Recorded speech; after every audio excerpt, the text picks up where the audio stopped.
Welcome back to Daily Story. Every story here is shared exactly as it happened. Today's story offers a new perspective worth hearing. If today's experience resonates with you, feel free to subscribe, leave a comment, or share the episode. It helps others discover these real stories. And from here, today's story begins. No one noticed the terror in my eyes. Not the barista wiping down the counter. Not the couple laughing in the corner. Not the student hunched over his laptop. To them, we were just another Tinder date. A polite young man extending his hand to a woman who looked a little flustered, perhaps from a bad joke or an awkward conversation. But his hand, reaching across the small, round coffee table, felt less like an offer of help and more like a spider's web, sticky and inescapable. My blood was still ice in my veins, the words he fixed, that squeaky floorboard in your hallway, replaying in my mind like a broken record. The floorboard right outside my bedroom. He had not just entered my apartment, he had lived in it, moving around while I slept, making himself comfortable. The thought was a raw, searing wound in my mind. A violation so profound it stole my breath. "You are not going to run, are you?" "Not yet," he would say. And I knew he was right. My legs were still lead, my body a foreign object, unresponsive to my screaming mind.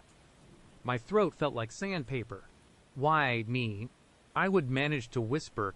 His grin had been the answer, a chilling, unsettling curve of his lips. That is the best part of the puzzle. But this is not the place for such an intimate discussion.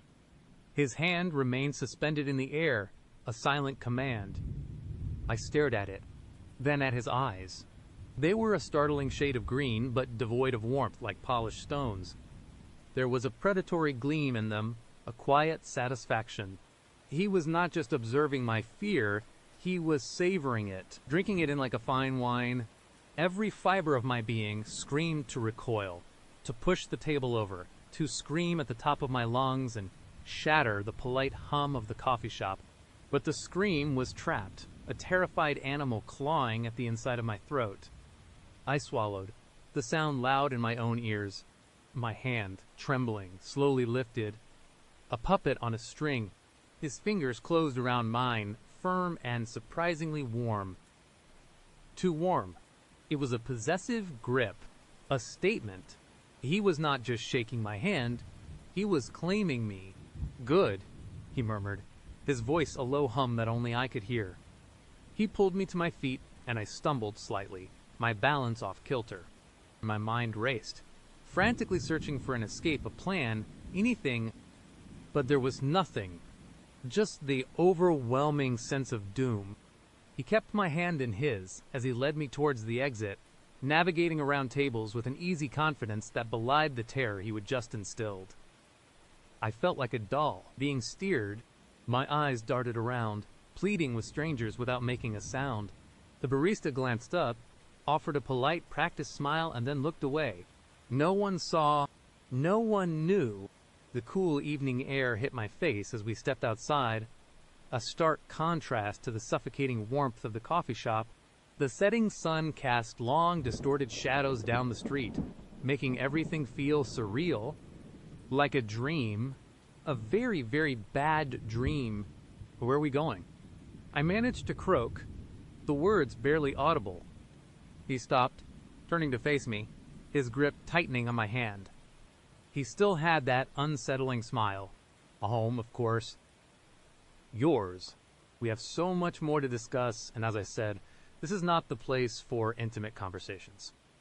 My heart hammered against my ribs, a frantic drumbeat against a wall of ice. Home. My sanctuary, my safe place, now tainted, violated.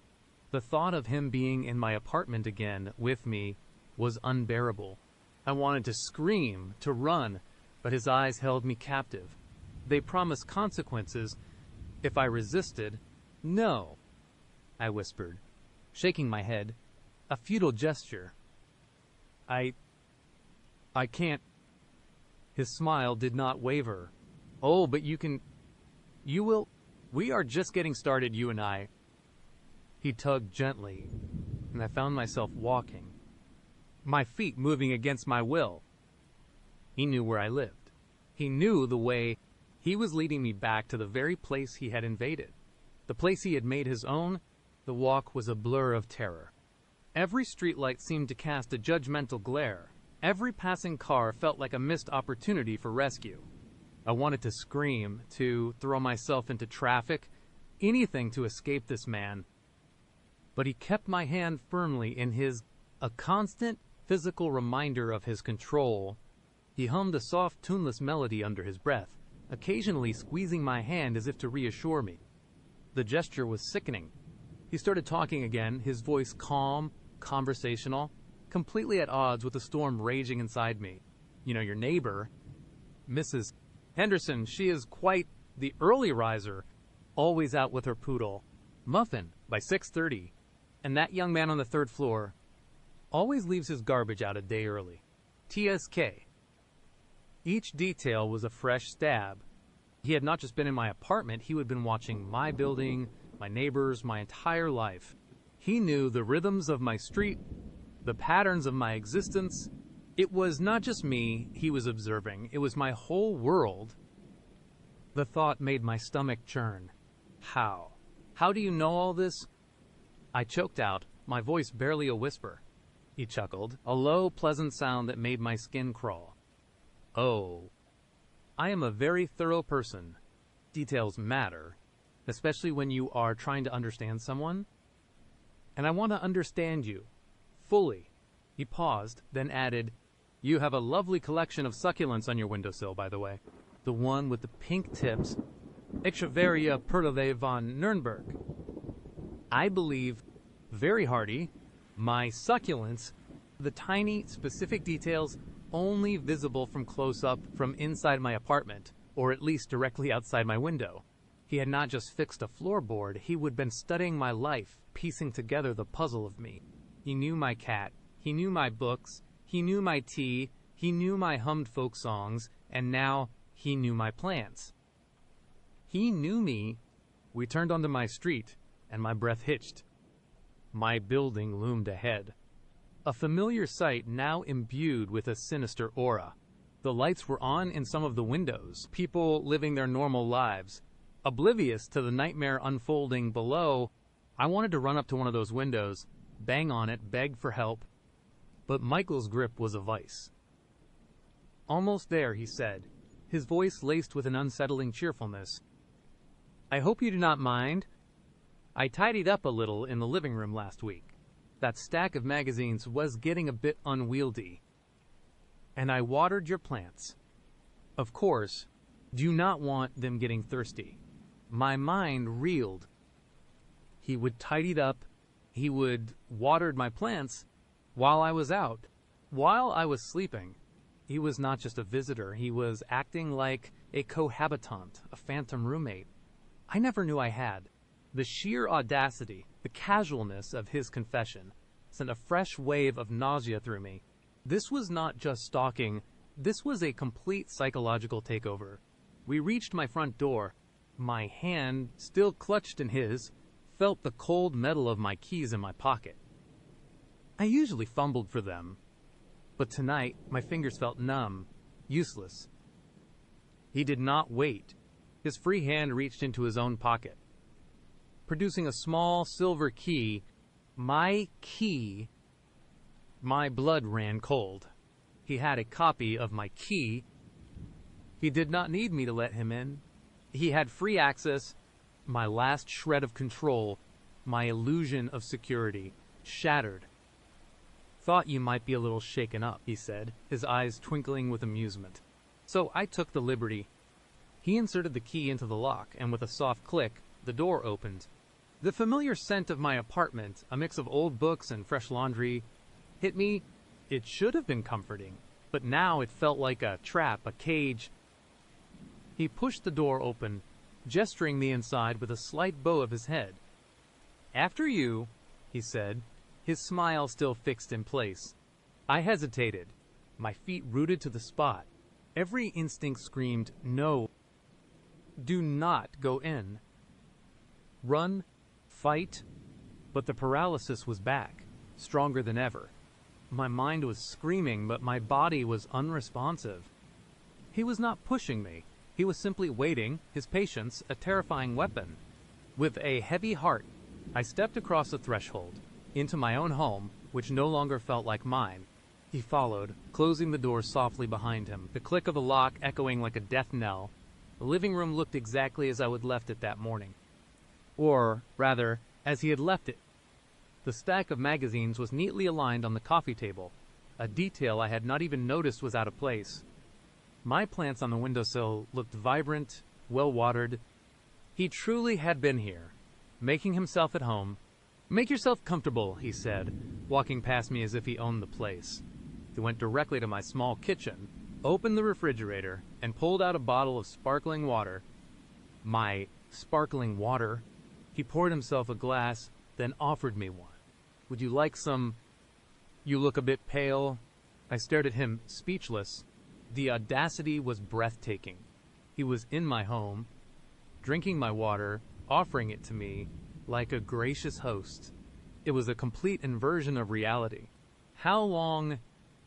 I finally managed to croak, my voice hoarse. "How long have you been doing this?" He took a slow sip of water, his eyes never leaving mine. "Oh, a few months, off and on, since I first saw you, actually, at the bookstore downtown. We were looking at a first edition of Rebecca. Excellent taste, by the way. The bookstore, months. He had chosen me, singled me out, long before the Tinder match. The Tinder profile was just a means to an end, a way to get close, to confirm his observations, to spring his trap." "Why?" I whispered, my voice breaking. "Why me?" He set his glass down on the counter, then walked towards me, slowly, deliberately. I instinctively backed away until my back hit the wall. He stopped a few feet from me, his presence overwhelming. "Why you?" he repeated, a thoughtful expression on his face. "That is the mystery, is not it? The beauty of it, you are. Captivating, your quiet intensity, the way you hum when you are absorbed in a book, the way you care for your cat, even down to the tiny chip in her ear. Such attention to detail. I admire that." He reached out, and my heart leaped into my throat. I flinched, but he did not touch me. Instead, his fingers brushed lightly against the wall beside my head, tracing the pattern of the wallpaper. "And your apartment," he continued, his voice softer now, almost intimate. "It tells a story. Your story. I just wanted to be a part of it." His words twisted my stomach into knots. He was not just admiring me, he was dissecting me, absorbing me. He wanted to be a part of my story, but not as a character, more like the author, or perhaps the director, controlling every scene. "You fixed the floorboard," I said, the memory still a fresh horror. "You were here while I was sleeping." He nodded, a hint of pride in his eyes. "It was quite bothersome, that squeak, right outside your bedroom door. I thought for your sake and mine, it needed attention. And yes, you were sleeping. Soundly, I might add. You looked quite peaceful. The image of him standing over me, watching me sleep while I was utterly vulnerable, sent a cold shiver down my spine that reached into my very bones. I wanted to scream, to lash out, but my limbs felt heavy, unresponsive. This was not just fear, it was a profound sense of violation, a complete loss of self. "What do you want?" I asked, my voice barely a tremor. He smiled, a slow, predatory widening of his lips. "I want to finish the puzzle. I want us to get to know each other, properly. No more sneaking around. No more just visiting." He took another step closer, and I pressed myself harder against the wall, trying to melt into it. "I want to be here. With you. All the time." My breath hitched. He was not just a stalker, he wanted to move in, to permanently insert himself into my life, into my home. The thought was so grotesque, so horrifying, that for a moment my mind went blank. "No," I whispered, finding a sliver of strength, a spark of defiance. "Get out. Get out of my apartment." His smile did not falter, but his eyes sharpened, losing their playful glint. "Now that is not very polite, is it?" after all the trouble I have gone to. And after I fix that floorboard for you, he took another step, closing the distance between us. His hand reached out, not to the wall this time, but towards my face. I recoiled violently, ducking away, pushing past him. The sudden movement shocked even myself. It was a desperate, instinctual reaction, a fight-or-flight response finally kicking in. He chuckled, a low, amused sound. There is that fire I knew was in there. I did not stop to think. My eyes darted around the room, searching for an escape. The front door was behind him. The kitchen offered knives, but he was between me and it. The window was too high. My gaze landed on a heavy ceramic vase on my bookshelf, a gift from my grandmother. Without a moment's hesitation, I lunged, snatching the vase. It was heavier than I remembered, but the adrenaline coursing through my veins gave me strength. I turned, raising it, ready to strike. His eyes widened, just slightly, a flicker of surprise. But it was quickly replaced by that same unnerving smile. A fighter? Even better. He moved with an unexpected speed, a blur. Before I could bring the vase down, his hand shot out, grabbing my wrist. His grip was incredibly strong, crushing, and the vase clattered to the floor, shattering into a dozen pieces. Pain shot up my arm, but it was nothing compared to the terror that seized me. He twisted my arm behind my back, pushing me forward, my face hitting the cool, hard plaster of the wall. My breath left me in a whoosh. Now, he murmured, his voice right next to my ear, sending shivers down my spine.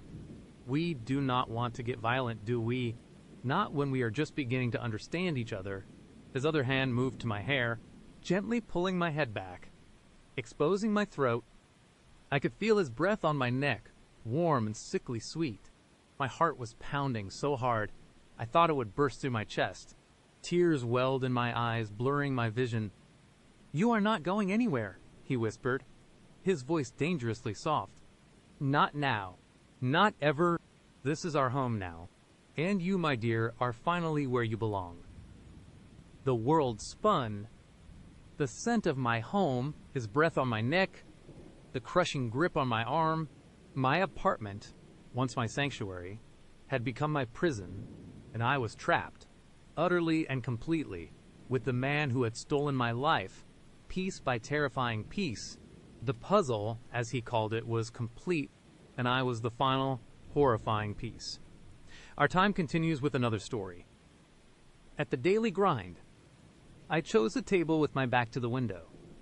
Facing the entrance, it was a purely defensive move, a desperate attempt to control at least one small aspect of my environment.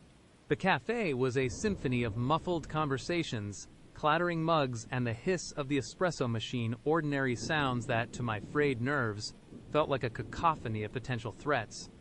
I clutched my phone, my thumb hovering over the call button for an emergency contact I had not even bothered to set up. Who would I call? Mark? Alex?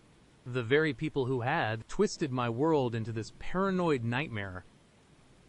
My reflection in the dark window showed a woman teetering on the edge. My eyes, usually a calm blue, were wide and shadowed, constantly scanning, perpetually vigilant.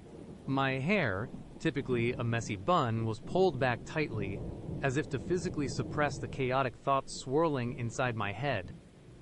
I wore a dark, oversized hoodie, hoping to disappear into the background, to become just another face in the crowd, but I knew deep down that I was anything but ordinary now. I was a target. Every time the bell above the door chimed, my heart leaped into my throat. Each new face was scrutinized, analyzed for any hint of recognition, any flicker of malevolence. Was it him? Was it them? The Earl Grey comment from Michael, it had been a punch to the gut, a cold, hard slap of reality after weeks of trying to convince myself that maybe, just maybe, I could find a sliver of normalcy. Now, normalcy felt like a cruel, elaborate trap. Then he walked in. He was exactly as his profile suggested, maybe a little taller, brown hair, neatly styled, a friendly smile that crinkled the corners of his eyes. He wore a simple plaid shirt, jeans, and sneakers. He looked normal, unthreatening, too normal almost. My gut clenched. This was the problem, was not it? The monsters in my life did not have fangs and horns. They had charming smiles and innocuous bios. He scanned the room, and his eyes landed on me. He smiled, a genuine, open smile, and started to walk towards my table. My heart hammered against my ribs, a frantic drumbeat against the silence of my terror. Every fiber of my being screamed, "Run!" But I could not. I had to know. I had to face this, or I would never sleep again. "Sarah," he asked, his voice warm, just like our chats. "Hey, it is great to finally meet you." I managed a weak smile, a pale imitation of friendliness. "Michael," "Yeah, you too." My voice sounded raspy, foreign, even to my own ears. He pulled out the chair opposite me and sat down, his movements easy, confident. "Sorry if I am a few minutes late. Traffic was a nightmare. So, the daily grind, huh?" "Good choice." "I heard they have the best Earl Grey in the city." He winked, a playful gesture that, moments ago, would have made me laugh. Now, it felt like a chilling spotlight, illuminating the darkness I was trying so hard to hide. My breath hitched. He said it. Again. Earl Grey. My mind raced, trying to find a logical explanation. Coincidence. A popular tea. Maybe he just really liked it. But the note was specific, personal. "Good morning. Sarah, I hope you enjoyed your Earl Grey."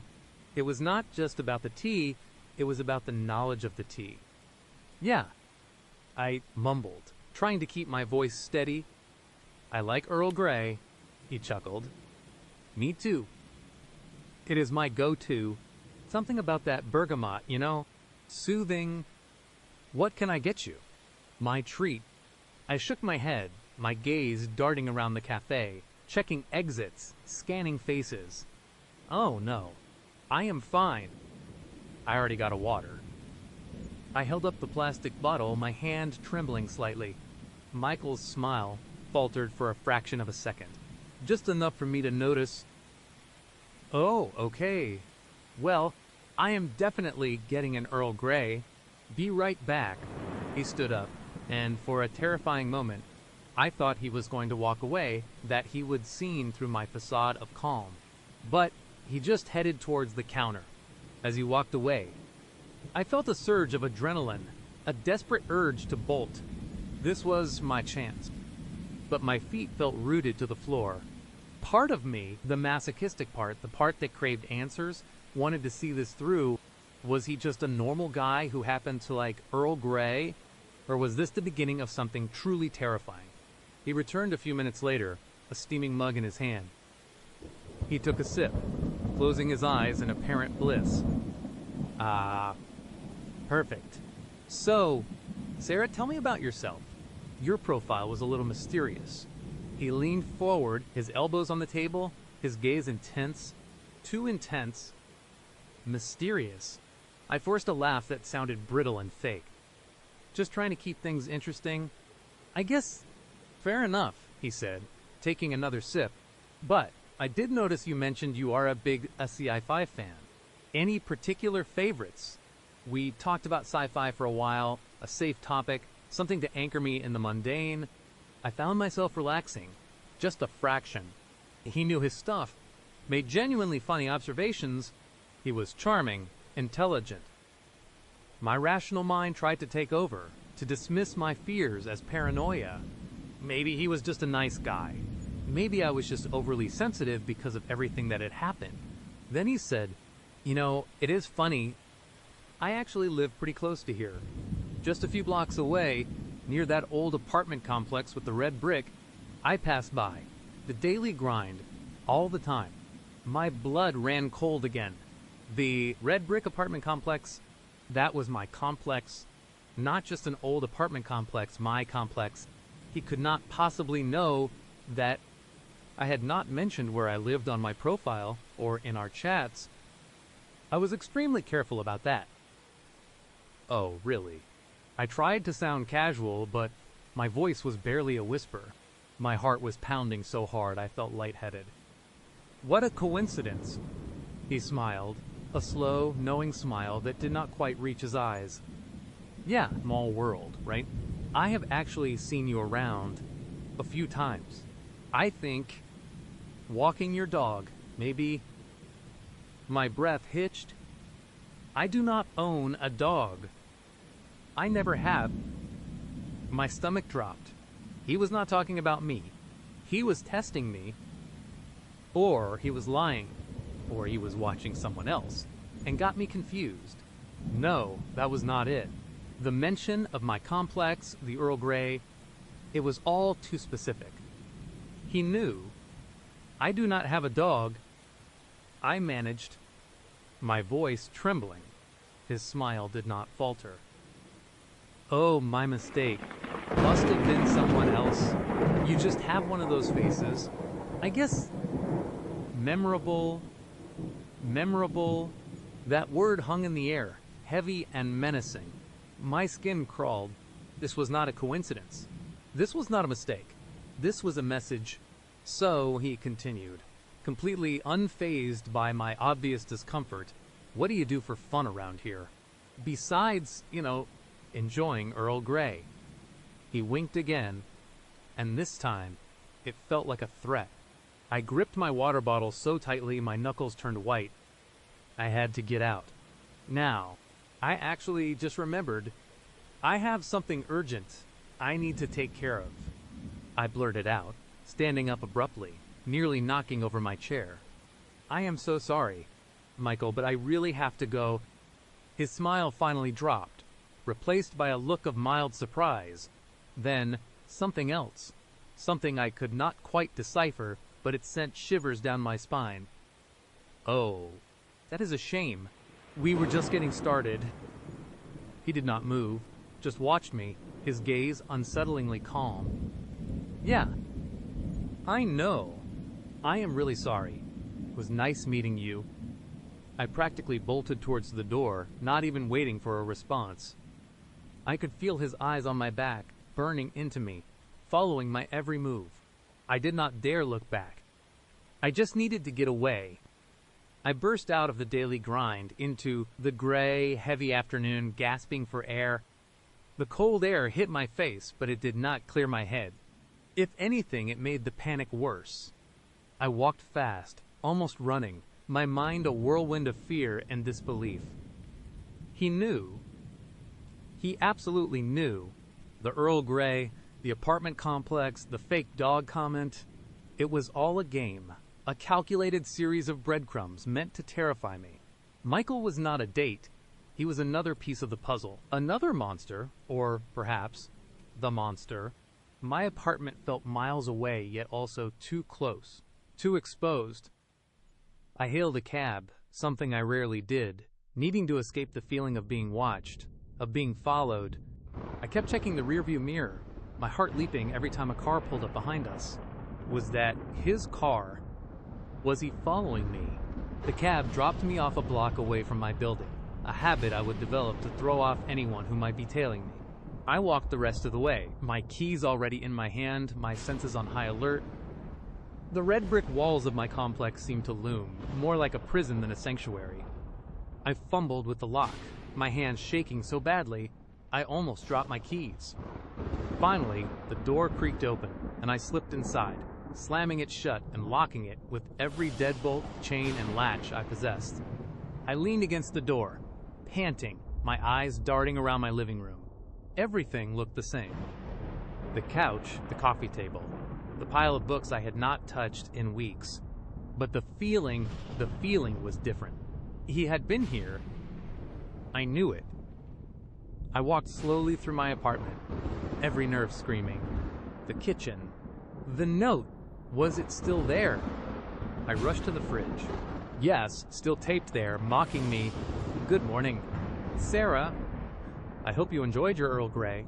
The words seemed to pulse, to vibrate with a new, terrifying meaning. I checked my bedroom. Nothing out of place. The bathroom. My toiletries were exactly where I would left them. My relief was short-lived. I walked back into the living room, my gaze sweeping over the space one more time. That is when I saw it. On my coffee table, nestled among my untouched books, was a single white teacup. A porcelain teacup, delicate and pristine, with a subtle floral pattern. It was not mine.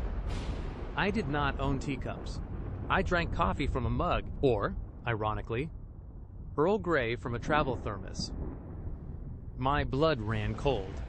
My breath caught in my throat. This was not just a shifted item, a creak in the floorboards. This was a direct, undeniable breach. He had been here. He had left something. For me, I approached the coffee table as if it were rigged with explosives. My eyes fixated on the teacup. It was empty, perfectly clean, but beside it, carefully placed, was a single, unopened packet of Earl Grey tea. And then, I saw the small, handwritten note tucked under the teacup. My hands trembled as I reached for it, my heart hammering like a trapped bird. The note read, "I hope you like the new set. Sarah, we will have to share a cup sometime. Maybe tomorrow, we will have to share a cup sometime." The words echoed Michael's suggestion, his lingering smile. Maybe tomorrow. It was not a question. It was a promise. A threat? My phone buzzed in my pocket, making me jump. I pulled it out, my fingers fumbling. It was a message from an unknown number. My stomach churned. The message simply said, "Did you like the teacup?" It really brings out your eyes. My phone slipped from my grasp, clattering to the floor. I stumbled backward, tripping over my own feet, landing hard on the carpet. Tears streamed down my face, hot and stinging. This was it. This was no longer a game of shadows. This was real. He was not just watching, he was inside. He had been inside my home, leaving gifts, watching me, and now he was messaging me directly, confirming his presence. I scrambled for my phone, my mind racing. I had to block Michael. I had to delete Tinder. But what good would that do? He had my number. He knew where I lived. He knew what my eyes looked like. I went to Tinder, found Michael's profile, and blocked him. Then I deleted the app. It felt like a useless gesture, a child's attempt to hide from a monster. Minutes later, another message from a different unknown number that was rude. "Sarah, you should not block friends." My breath hitched. He had multiple numbers, or he was using a burner app, or he had anticipated my move. He was not just watching me, he was playing me. I threw my phone across the room, watching it bounce off the wall before landing on the couch cushion. I curled into a ball on the floor, shaking uncontrollably. The teacup, the tea packet, the notes, they were all right there. Undeniable proof of my shattered reality. The apartment, once my sanctuary, now felt like a glass cage, exactly as I had feared. Every shadow was a potential hiding spot, every creak a footstep. I felt utterly exposed, utterly alone. Mark's betrayal and Alex's insidious manipulation had left me with no one to trust, no one to turn to. The police had already dismissed my earlier concerns as paranoia. Who would believe me now? Who would believe that a man I met on Tinder was part of an elaborate, terrifying stalking scheme? I spent the rest of the evening huddled in my bedroom, the door locked, the lights off, a knife from my kitchen clutched in my hand. Every little sound made me jump. The wind rattling the window, a car passing by, the old building settling. It all sounded like someone was trying to get in. Sleep was a cruel joke. Every time I closed my eyes, I saw Michael's knowing smile, the teacup, the words "brings out your eyes." I imagined him standing over me, watching me sleep, waiting for tomorrow. The next morning, Sunday, dawned gray and heavy, mirroring the dread in my soul. I had not slept a wink. My head throbbed, and my eyes felt gritty and swollen. I was a wreck. I needed to get out. I could not stay in this apartment, not another minute. But where would I go? My parents lived across the country. Friends. The few I had left were distant or part of the fractured past I was trying to escape. I decided to try a hotel. Somewhere far away, somewhere anonymous. I packed a small bag, just essentials, and crept out of my apartment, my senses on high alert. The hallway was empty. The elevator ride down felt like an eternity. As I stepped out of the building, I scanned the street. No one, just a few cars parked along the curb. I started walking towards the main street to catch a bus, my pace quick and purposeful. Then I saw it, parked directly across the street. A dark sedan with tinted windows. It looked innocuous enough, but something about it made my blood run cold. It was the same car I had seen parked near my apartment a few times in the past few weeks, always just out of sight, always just a little too convenient. I had dismissed it as a coincidence then. I could not now. As I watched, the driver's side window rolled down. Slowly, silently. And there he was. Michael. He was wearing sunglasses, but I could still feel the weight of his gaze. He was not smiling. His face was devoid of the charming warmth he had shown yesterday. It was cold, calculating.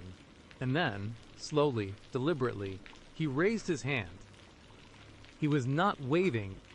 He held up a single, white teacup, the exact same teacup he had left on my coffee table.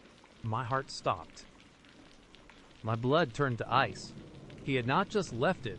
He had retrieved it. He had been in my apartment again. After I had locked every single door, after I had thought I was safe, he had been there, watching me, waiting for me to leave. And now he was holding up the teacup. A silent, terrifying message. I was there. I am here. I am everywhere. I did not run. I could not. My feet were frozen to the pavement. All I could do was stare at him, at the teacup, at the cold, empty promise in his eyes. He lowered the teacup, and then, with a slow, deliberate movement, he took a sip. He was drinking Earl Grey. The car window rolled back up, silently, slowly, until he was completely obscured. I stood there, paralyzed, watching the dark sedan as it pulled away from the curb, merging seamlessly into the Sunday morning traffic. I was utterly, completely trapped. My apartment was no longer safe. The city was no longer safe. There was nowhere to run, nowhere to hide. He was not just watching me, he was playing with me, toying with my sanity, proving that he could be anywhere, anytime. The monsters were not just lurking in the shadows anymore. They were driving dark sedans, sipping Earl Grey, and holding up teacups as a chilling reminder that my life, my freedom, my very existence was now just a game to them. And I was the specimen, forever in the glass cage with no hope of escape. I was Sarah, and my nightmare had just begun. Let us ease into the next chapter. He did not hesitate. Pulled out a key, my key from his pocket. A spare. That is what he said, calm as you please, like he was just borrowing a cup of sugar from a neighbor. My entire world, everything I knew about safety and privacy, just shattered right there on the sidewalk in front of my apartment building. The cold metal glinted under the dim streetlights, a mocking sparkle. He slid it into the lock, a perfect fit, of course. The click of the tumblers was a sound that will forever haunt me, a death knell for my peace of mind. He pushed the heavy door open, revealing the familiar, dimly lit hallway, the one with the peeling wallpaper and the faint smell of old cooking. Usually, it felt like coming home.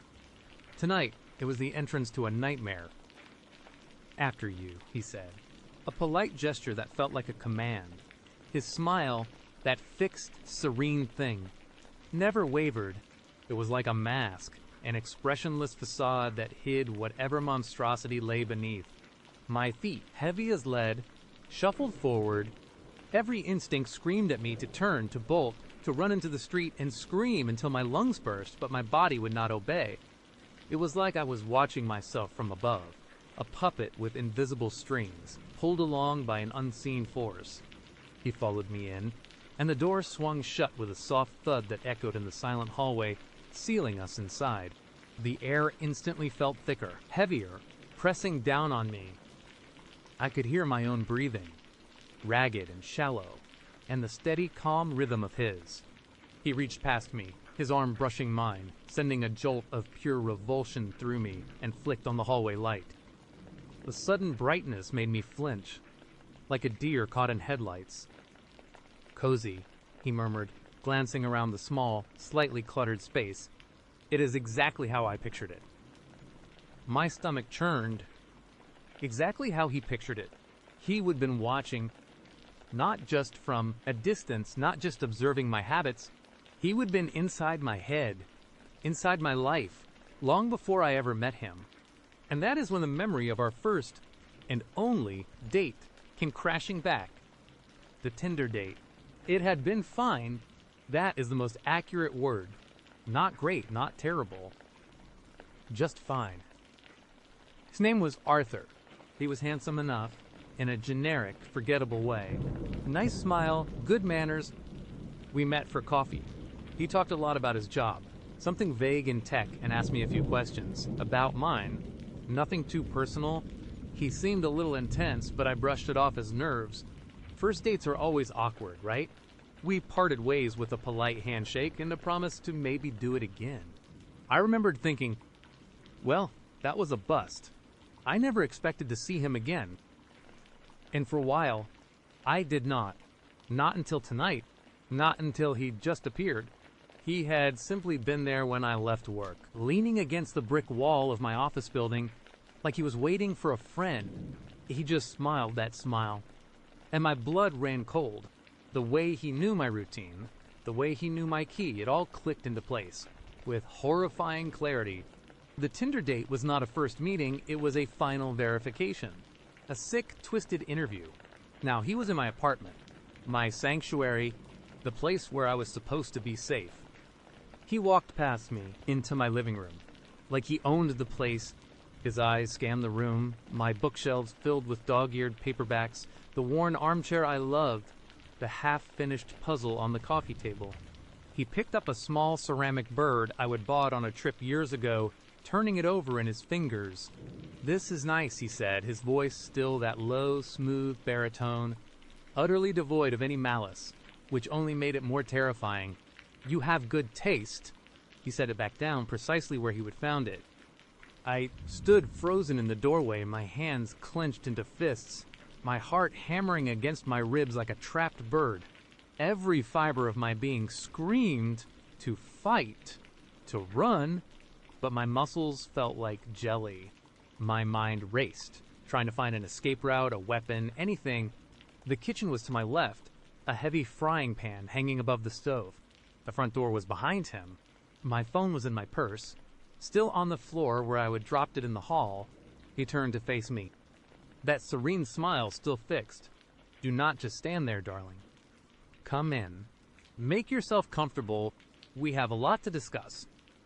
He gestured to the armchair, as if inviting me to a casual chat over tea. Darling. The word felt like a slimy slug crawling on my skin. I took a hesitant step into the living room. My eyes darted around, searching. The window. Too high, too risky. The fire escape. Not on this side of the building.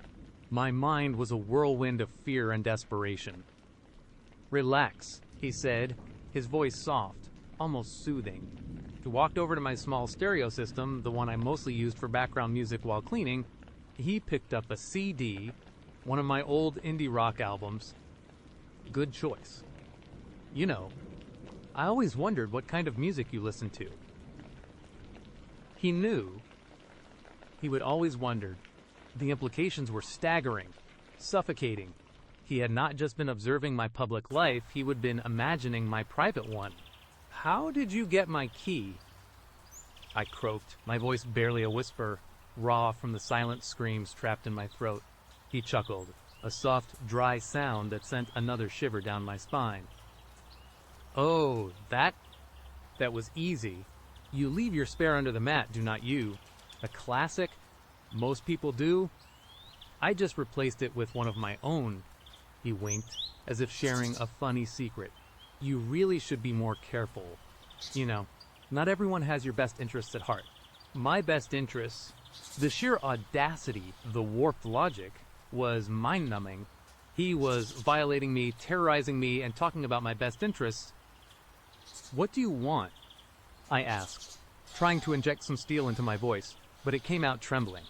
He walked over to the armchair, my favorite one, and sat down, leaning back as if settling in for a long evening. He crossed his legs, perfectly at ease in my home. "What do I want? I want us to be together." Of course, he smiled, a wide, beatific smile. "We are perfect for each other, you and I. I have known it for a long time." My blood ran cold. "We do not even know each other," I said, my voice barely above a whisper. "We had one coffee date." "Oh, but we do, darling. I know everything about you." He leaned forward, his elbows on his knees, his gaze intense. "I know you like your coffee black, 2 sugars. I know you always leave your dirty dishes in the sink until morning, no matter how tired you are. I know you hum that little tune when you are stressed, the one from that old commercial. I know you reread Pride and Prejudice every fall. I know you talk to your plants. I know you sleep on your left side." Each revelation was a hammer blow, crushing me, stripping away my privacy, my dignity, my very self. He was not just observing, he was inside my life. A phantom presence I would never known was there. The thought of him watching me sleep, imagining him creeping around my apartment while I was out, was a sickness that curdled my stomach. "You are sick," I whispered, tears pricking at my eyes. He tilted his head, a thoughtful expression on his face. Some might say that I prefer to think of it as dedication, a profound understanding of what true connection means. He paused, then added, "It all started, with the library. Tuesdays, you always checked out the same genre. Mystery novels. I found that fascinating. And then I started noticing other things. The way you always wore that blue scarf on chilly mornings.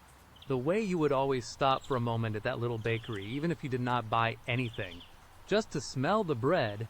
He was building a case, a twisted, meticulous argument for his obsession. "And I was the unwilling subject. Then I saw you on Tinder," he continued, his voice almost wistful. "And I knew it was meant to be. It was fate. You were putting yourself out there, looking for someone, and I was there. It was perfect." Perfect.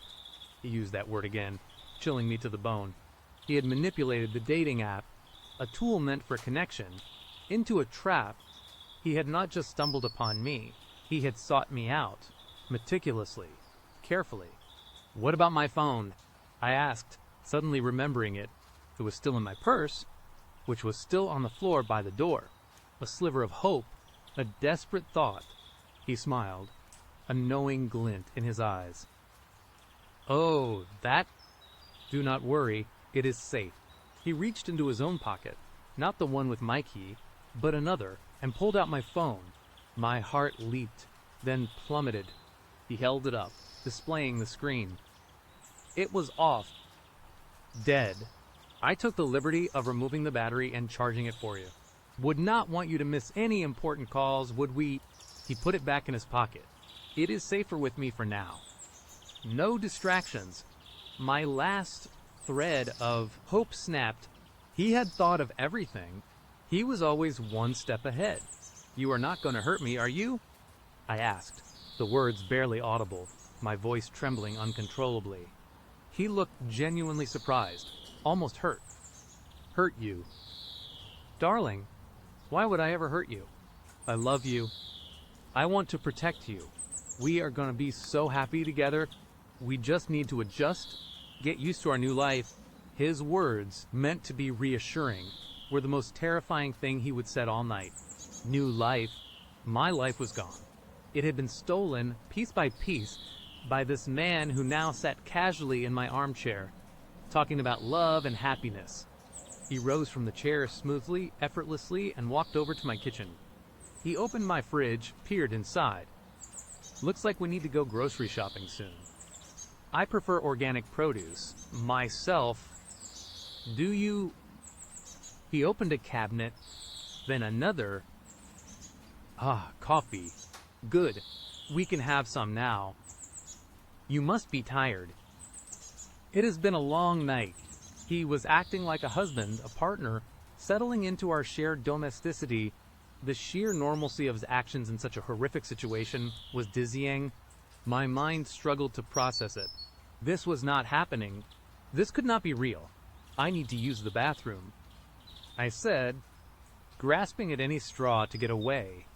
Even for a moment, he turned, a warm, indulgent smile on his face. Of course, darling. Right down the hall is not it. I will make us some coffee while you are gone. I stared at him, trying to gauge if it was a trick, if he would follow, but he just stood there waiting, his eyes gentle, patient. I slowly backed away, my eyes locked on his, until I was in the hallway. I turned and practically ran to the bathroom, slamming the door shut and locking it with a shaky hand. I leaned against the door, gasping for breath, my heart pounding. The small bathroom, usually a place of quiet solitude, now felt like a claustrophobic box. I splashed cold water on my face, trying to shock myself back to reality. This was not a nightmare. This was real. He was in my apartment. He was making coffee. I looked around the bathroom, desperate. A small window, too high to reach without a chair. No phone. No weapon. Just a toothbrush, toothpaste, and a half-empty bottle of shampoo. Useless. I heard the faint sounds of him moving around in the kitchen, the clink of mugs, the gurgle of the coffee maker. He was really making coffee. For us, like this was normal. Panic seized me. I had to get out.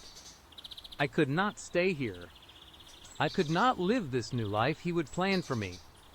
I looked at the door, then back at the window.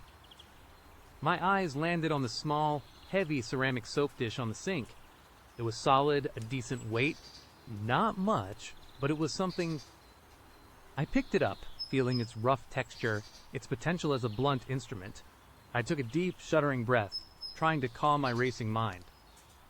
I had to think, if I tried to hit him, what then? Would I incapacitate him, or would I just enrage him? He seemed so calm, so in control. He was bigger than me, stronger. I heard his voice, muffled through the door. Coffee's almost ready, darling. Do you take sugar in yours? I remember you like 2 spoons. He remembered. Of course he remembered. He remembered everything. The thought hit me like a physical blow. He was not just a stalker. He was a predator. And I was his prey. He had meticulously planned this. Every step, every detail. The Tinder date, the observation, the spare key, the phone. He was playing a game, and I was losing. I gripped the soap dish tighter, my knuckles white. There was no escape in here. I had to face him. I had to try something. Anything. I unlocked the door, my hand shaking so hard I almost dropped the soap dish. I pushed it open slowly, peering out into the hallway. The scent of fresh coffee wafted from the kitchen. He was standing by the counter, pouring coffee into 2 mugs, his back to me. He hummed a soft, tuneless melody. The domestic scene was so utterly incongruous with the terror, I felt that it made my head spin. This was my chance. He was not looking. He was not expecting it. I took a silent step out of the bathroom, then another, my bare feet making no sound on the worn hallway runner. My heart hammered, a frantic drumbeat in my ears. I raised the soap dish, my arm trembling. My gaze was fixed on the back of his head, the target. Just as I took my 3rd step, preparing to lunge, he stopped humming. His movements stilled. He slowly, deliberately, put the coffee pot down. He said, his voice still calm, still smooth. I always wondered if you would try to fight back. Most people do, eventually. It is a natural instinct. Really, he did not turn around. He just stood there, his back to me, holding the 2 mugs of coffee. My blood ran cold. He knew. He always knew. He had heard me or sensed me, or maybe he would just anticipated my move. He was playing with me, toying with me, but I would not recommend it, darling, he continued, his voice dropping slightly, a subtle shift that made it even more menacing. It would not end well for you, and I truly do not want to hurt you. Not physically, anyway. He still had not turned around. My arm, still raised, began to ache. The soap dish felt impossibly heavy. My courage, what little I had managed to muster, evaporated into thin air. He was a wall, an immovable force, and I was a terrified mouse. Put it down, he said, his voice gentle but firm. Let us just talk. Over coffee, like civilized people. I slowly lowered my arm, the soap dish clattering softly onto the floor. The sound echoed in the sudden silence of the apartment. My shoulders slumped. Defeat washed over me, a bitter, suffocating wave. He finally turned around, a faint, almost pitying smile on his face. He held out one of the mugs to me. Black, 2 sugars, just how you like it. I stood there, trembling, staring at the mug, at his outstretched hand. The steam rose, a small, innocent cloud, into the air. My apartment, my home, was no longer mine. It was his, and I was trapped. The Tinder date had been a doorway, not to a new connection, but to a living hell, and the night was just beginning. The next story brings a new perspective. The words, Michael was not, hung in the air, a poisoned dart striking my soul. He was not just a bad date, he was a stalker. He was watching me. Nausea clawed at my stomach as the familiar coffee shop blurred around me. Only his smug, knowing smile held any meaning. The cat. I choked out, a desperate plea. How do you know about the cat? It was tucked away, facing inward, visible only from inside my apartment. His low chuckle vibrated through me. He knew about my grandmother's handwriting on its base, the tiny chip on its ear. My blood did not just run cold. It froze solid. This was not observation. This was intimate. This was inside. Panic surged, raw and animalistic. Every fiber screamed to run, to bolt, but I was paralyzed, my legs like lead. He just sat there, watching me unravel, his smile widening. You are not going to run, are you? Not yet. We are just getting to know each other. My mind raced, a frantic hamster on a wheel. Scream. Call the police. This man knows about my cat figurine. It sounded insane. Why? I croaked, barely audible. He leaned back, casually listing intimate details, my books arranged by color, my specific brand of Earl Grey, the old folk song I hummed while watering plants. Each detail was a fresh stab, a new layer of horror. These were things I did alone, when I thought no one was watching.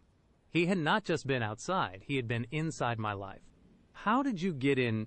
I whispered, trembling. Oh, that is part of the puzzle, he mused, then added, though I did fix that squeaky floorboard in your hallway. It was driving me crazy. The floorboard, right outside my bedroom. He was not just entering, he was living in my apartment. The air in the coffee shop, once warm and inviting, now felt thick and suffocating, like a wet blanket thrown over my head.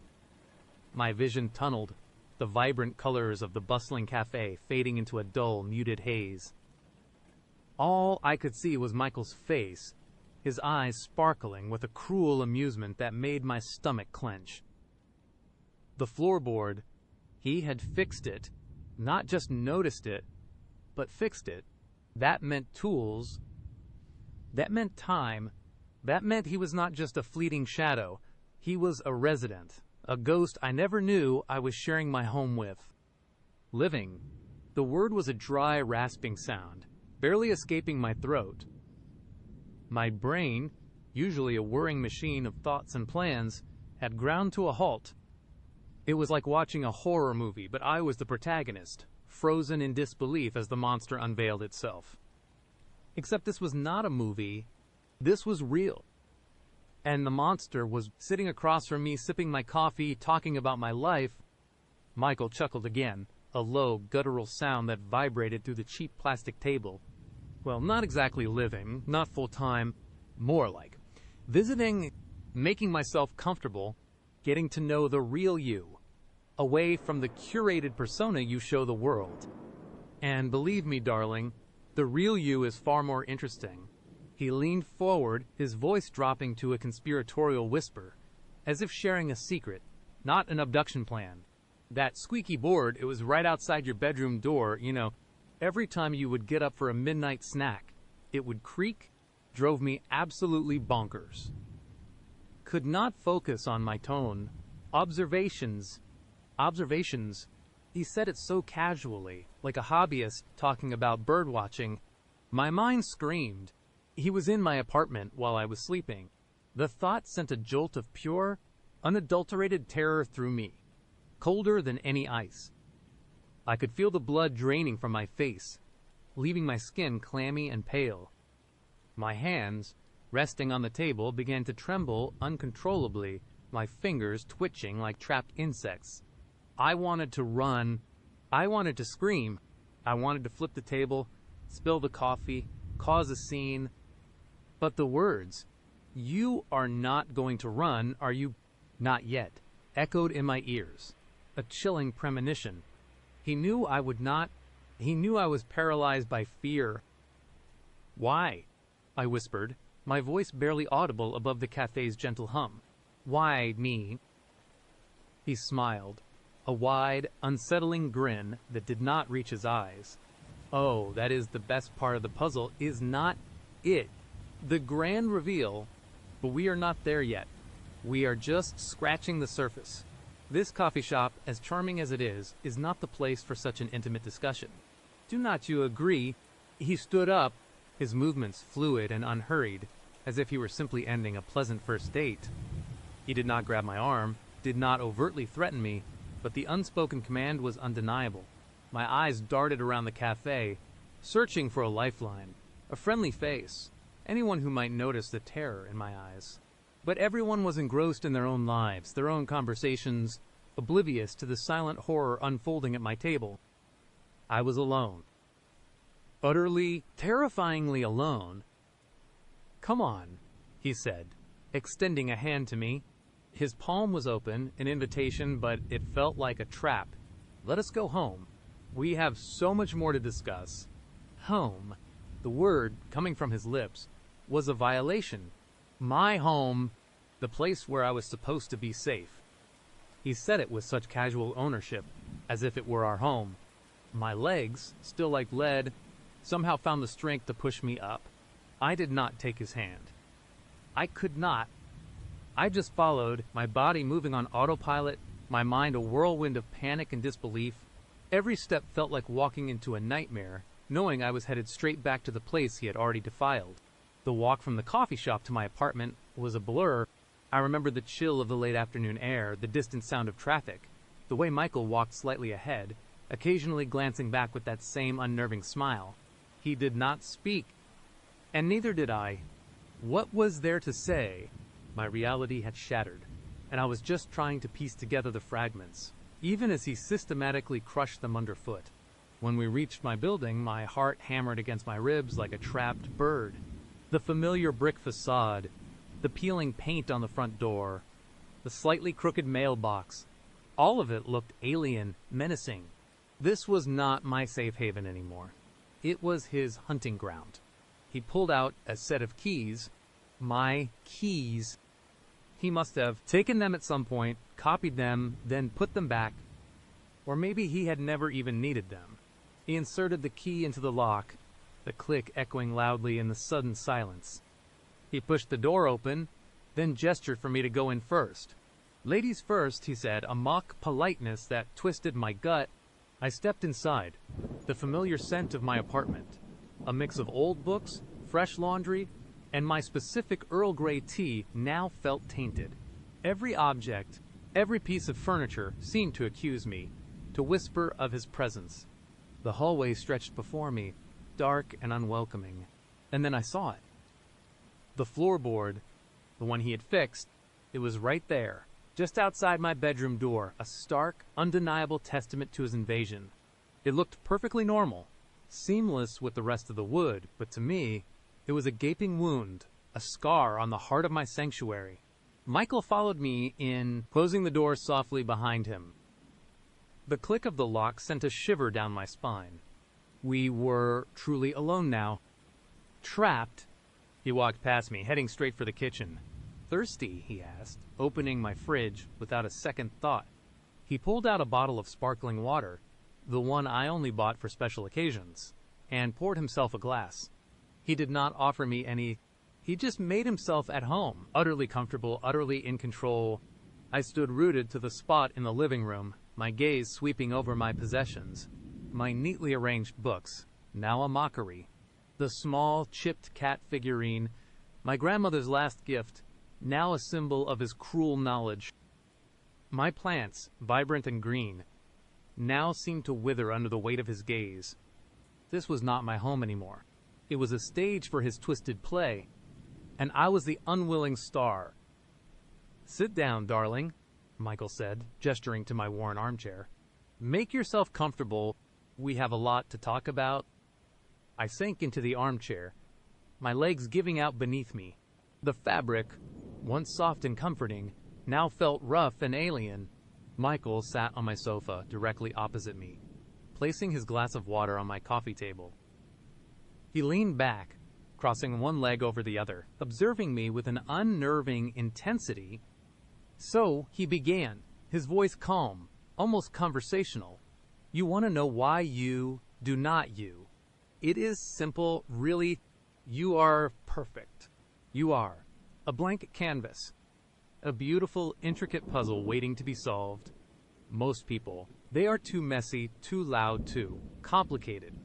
But you have a quiet elegance, a solitude that I found appealing. My mind reeled. A blank canvas. I am a person. Michael, not a project." He merely smiled. "And what a person you are. An artist, a dreamer, a lover of old folk songs and Earl Grey tea. You hummed green sleeves while watering your plants last Tuesday. It was charming. I even recorded it." My breath hitched. He had recorded me. The thought was so deeply violating, so utterly invasive, that I felt a fresh wave of nausea. He was not just observing. He was documenting. He was collecting. "How long?"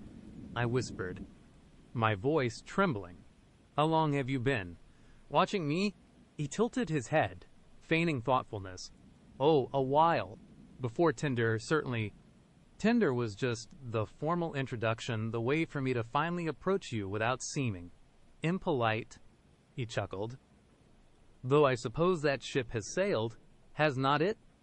I could only stare at him, my mind struggling to comprehend the depth of his delusion, the sheer audacity of his invasion. He was not just a stalker, he was a predator, and I was his prey. "You see," he continued, oblivious to my terror, or perhaps reveling in it, "I have always been drawn to order, to beauty, and your life, it has a certain beautiful order to it, but it also has potential, room for improvement, for growth, and I believe I am the one to help you realize that potential." "What are you talking about?" I demanded, a flicker of anger finally breaking through the paralyzing fear. "I do not need your help. I do not even know you." "Oh, but you do," he said, his voice firm, losing a hint of its previous playfulness. "You know me intimately. You just did not realize it until now. I know you too. I know your habits, your routines, your fears, your dreams. I know the way you sigh when you are frustrated with your art, the way you chew on your lip when you are deep in thought. I know the tiny mole on your left shoulder blade." My blood ran cold again. The mole, that was a detail only I, or someone incredibly close, would know. He had seen me naked. He had been in my bedroom. The realization hit me like a physical blow, stealing the air from my lungs. "You have been in my bedroom."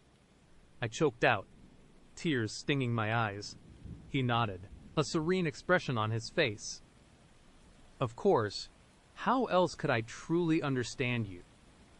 I have slept in your bed when you have been away.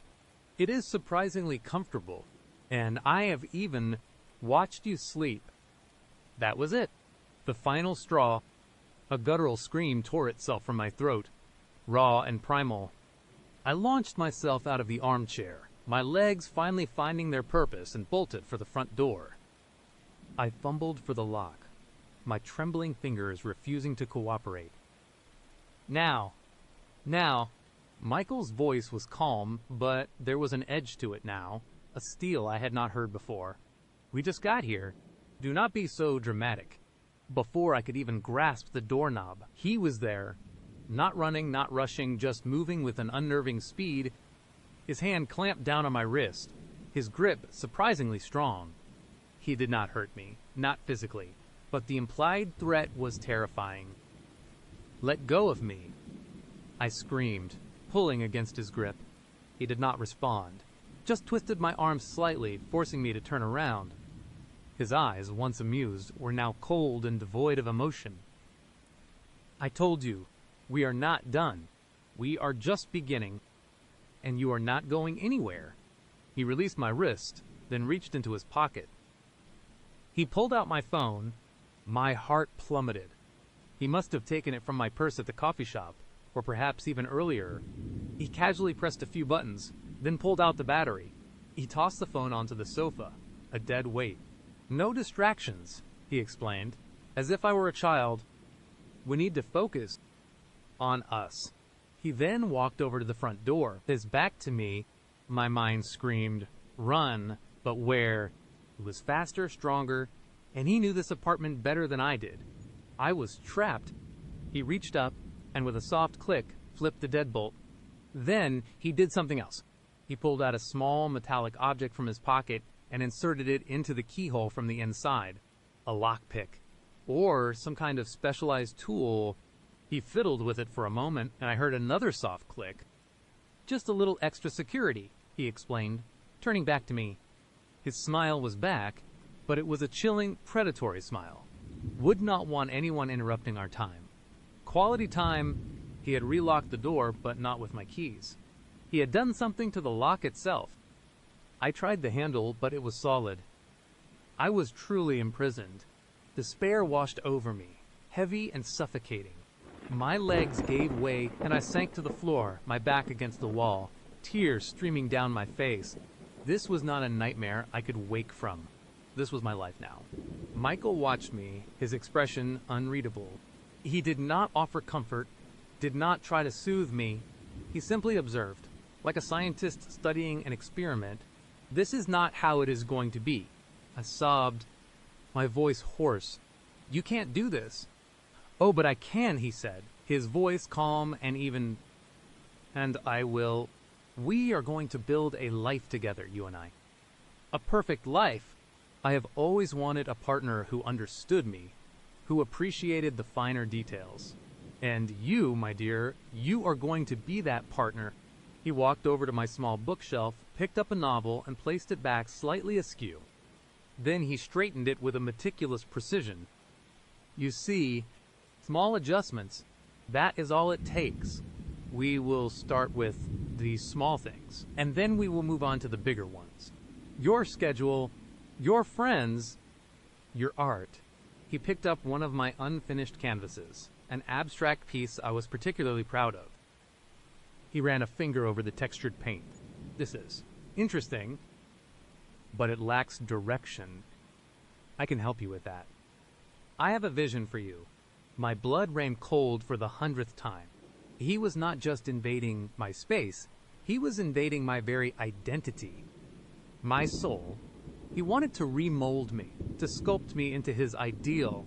Days bled into weeks. The world outside ceased to exist. Michael was my world. He controlled everything. My food, my sleep, my thoughts. He would leave for work. I never knew where for a few hours each day, but he always locked me in.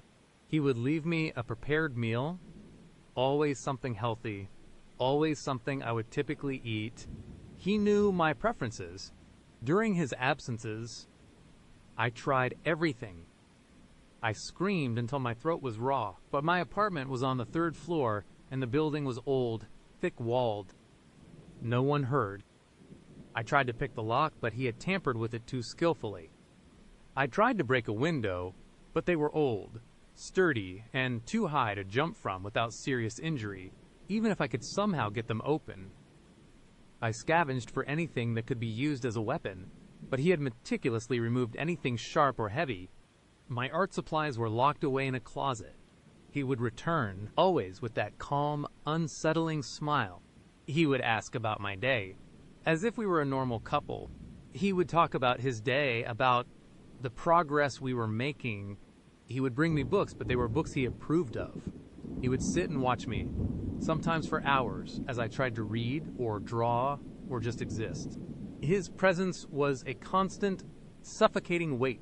One evening, he came home with a small, beautifully wrapped package. My heart pounded.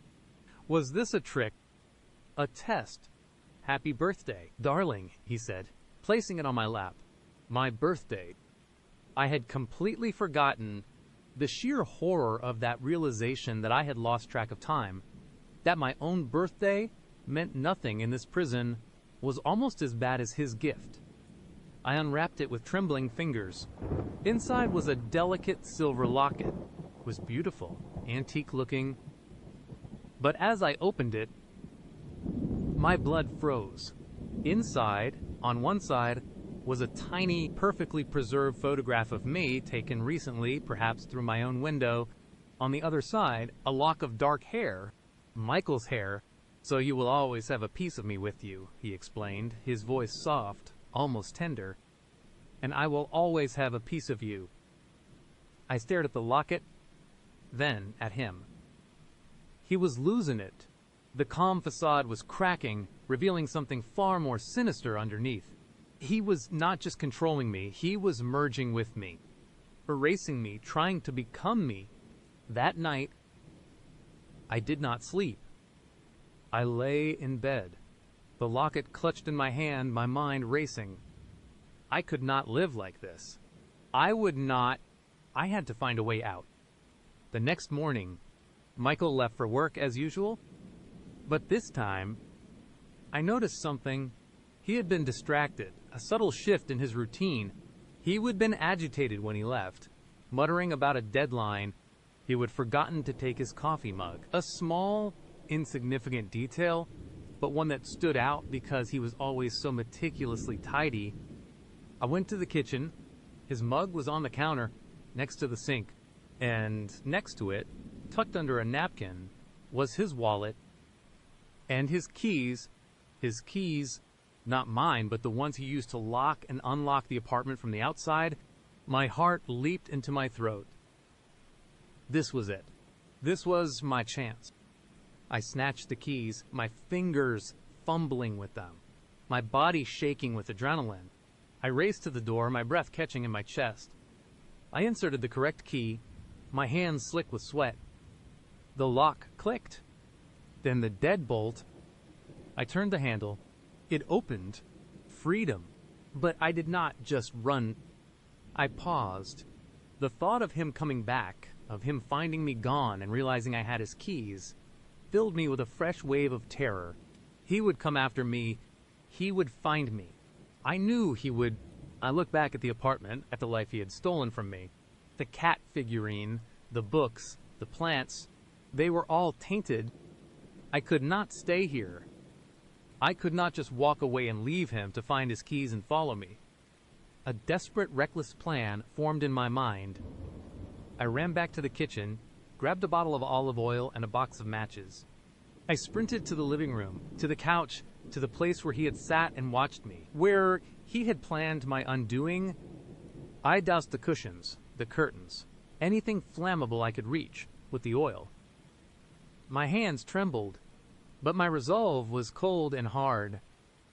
I struck a match. The small flame danced, a tiny beacon of defiance. I hesitated for a split second, then dropped it. The couch caught fire with an angry roar. The flames leaped, hungry and bright, licking at the curtains, climbing the walls. The smoke alarm shrieked, a piercing, joyous sound in my ears. I did not look back. I ran, faster than I ever had in my life, down the stairs, out the front door, leaving the inferno behind me. I did not know where I was going, or what I would do, but I was free. I ran until my lungs burned, until my legs ached, until I could not run anymore. I stopped at a busy intersection, gasping for breath, the sounds of sirens wailing in the distance. My apartment building, my prison, was now a column of smoke against the sky. I knew he would be furious. I knew he would come for me. He had lost his perfect canvas, his project, but I had taken something from him too. I had taken his control, and I had taken his home. I looked at my hands. They were empty. The locket, his twisted gift, was gone, left behind in the burning apartment. A small, cold comfort. I was alive. I was free. But I knew with a chilling certainty that I would never truly be safe again. The memory of Michael's smile, his calm voice, his intimate knowledge of my life would forever haunt me. He was out there, and he was still looking for his puzzle. Let us take a breath and move on sleep. It was a joke, a cruel, twisted punchline to a nightmare that had just begun. The word hung in the air, a phantom limb of my old life. A life where my bed was a sanctuary and darkness a blanket, not a shroud. Now, my apartment, a place I would poured my heart and meager savings into, felt like a glass cage. Every shadow was a lurking figure, every creak of the old building a footstep. I did not sleep that night. Or the next, or the one after that. My eyelids felt like sandpaper, my brain a buzzing hive of paranoia. I would gone through the motions, a frantic, almost ritualistic locking of every lock, checking every window, drawing every blackout curtain until my apartment was a lightless tomb. I even moved the heavy antique dresser in front of the front door, a futile gesture against someone who already knew my every move. The bay window, once my favorite spot, was now a gaping maw, a constant reminder of Mark's predatory gaze, of Alex's insidious betrayal. It was an eye, staring out into the city, but also an eye, staring in. The first few days blurred into a haze of caffeine and hypervigilance. My phone, usually a lifeline, was now a source of dread. I would deleted Alex's number, but the thought of him, his charming smile, his feigned innocence, made my stomach churn. He would been so good, too good.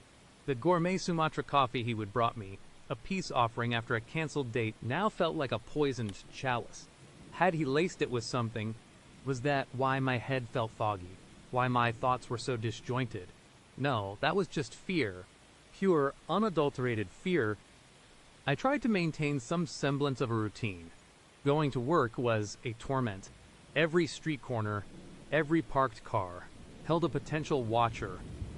I took circuitous routes, walked faster, my head on a swivel. My colleagues must have noticed my gaunt face, the dark circles under my eyes, but I offered vague excuses about stress. How could I tell them? My Tinder date and his creepy friend are stalking me, and I think they have been in my apartment. They would think I was crazy. Maybe I was back in my apartment. The feeling of being watched intensified. Even with the curtains drawn, I felt eyes on me. I would catch myself staring at the closed blinds, imagining a sliver of light, a movement on the other side. My mind played tricks. I would swear I heard faint whispers, the brush of fabric, a floorboard creaking in the dead of night. I would freeze, heart hammering, straining my ears, only to be met with the oppressive silence of my own apartment. Just my paranoia. I would tell myself, a desperate attempt to cling to sanity. But the doubt gnawed at me. What if it was not? What if I was not alone? Small things started to go missing, or, more accurately, were misplaced.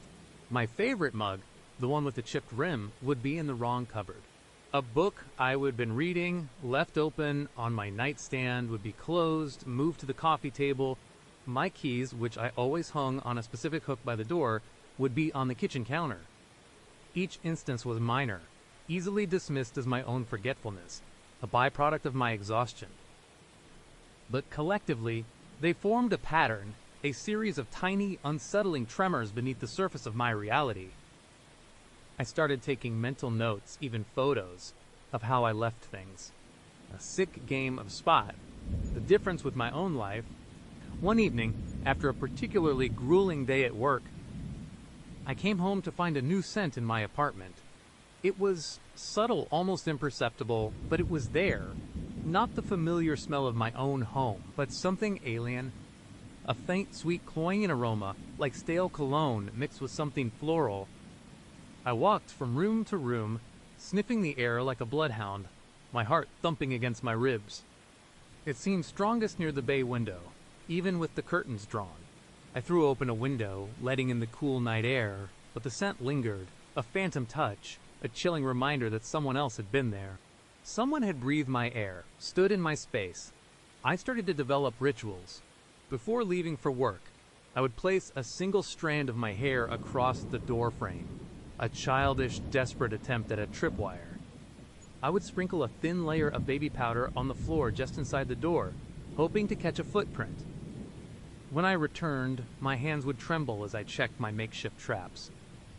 Most days, they were undisturbed. But one morning, the hair was gone. Just gone. Not broken, not displaced, but simply not there. And the baby powder, which I would meticulously spread, had a faint, almost invisible smudge, as if something light had brushed over it. Not a full footstep, but a disturbance. My blood ran cold. I considered calling the police. I drafted the words in my head, rehearsing the conversation. Someone is watching me. They know where I live. They might have been in my apartment. But what evidence did I have? A missing hair. A faint smudge.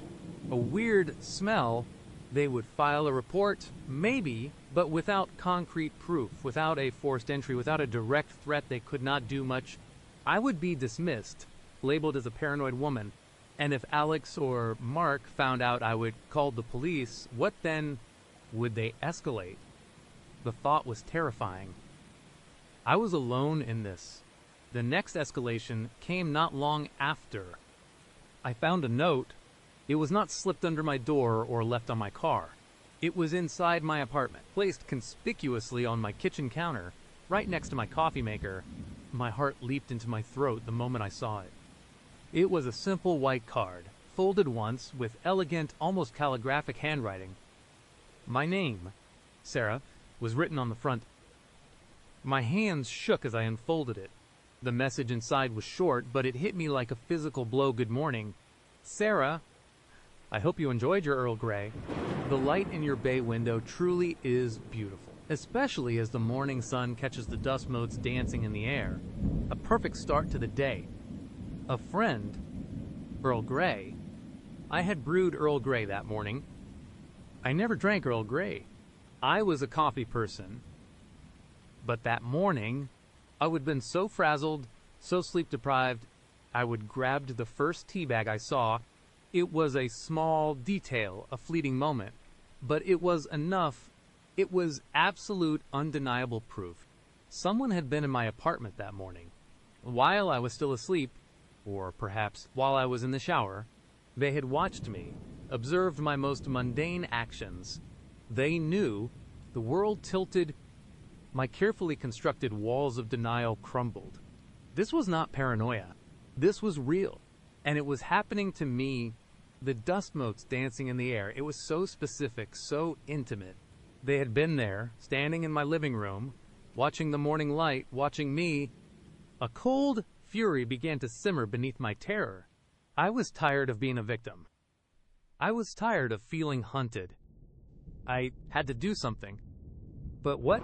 My mind raced, jumping from one desperate idea to the next. Move. Run. Confront them. Each option felt like walking into a deeper trap. I stopped going to work. I called in sick, claiming a stomach bug. I could not focus, could not pretend. My apartment, once a cage, now felt like a battlefield. I spent hours peering through the blackout curtains, a sliver of light revealing the street below. I saw nothing. No familiar cars. No lingering figures. Just the usual rhythm of city life, oblivious to the horror unfolding in my third-floor apartment. The note, however, gave me a new focus. A friend. It was Alex. It had to be. Mark was the muscle, the direct threat. Alex was the insidious, manipulative mind. He was playing a game, a sick, twisted game, and I was the pawn. I remembered something Alex had said on our first date, something that had seemed charming at the time. He worked as a freelance photographer, specialized in architectural photography. He would mention admiring the character of old buildings, the way light played on different facades. He would even ask about my apartment building, its age, its history. I would have been flattered, thinking he was interested in me, in my life. Now it was clear he was casing the joint. He was photographing my building, my window, perhaps even me. A new wave of nausea washed over me. Had he taken pictures of me? Sleeping? Showering? The thought was revolting. I felt violated, stripped bare. I decided I needed to get out, even if just for a few hours, to clear my head, to think, but I could not leave without knowing what would happen when I was gone. I set up a makeshift security system. I propped a stack of old books against the back of my front door, hoping they would fall if the door was opened. I placed a small, almost invisible piece of tape across my bedroom door frame, knowing it would tear if the door moved.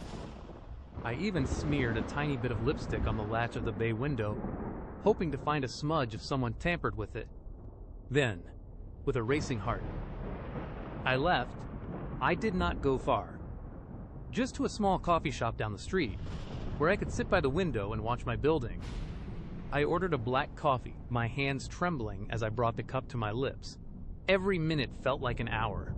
I imagined them, Alex and Mark, sneaking into my apartment, laughing at my pathetic attempts at security.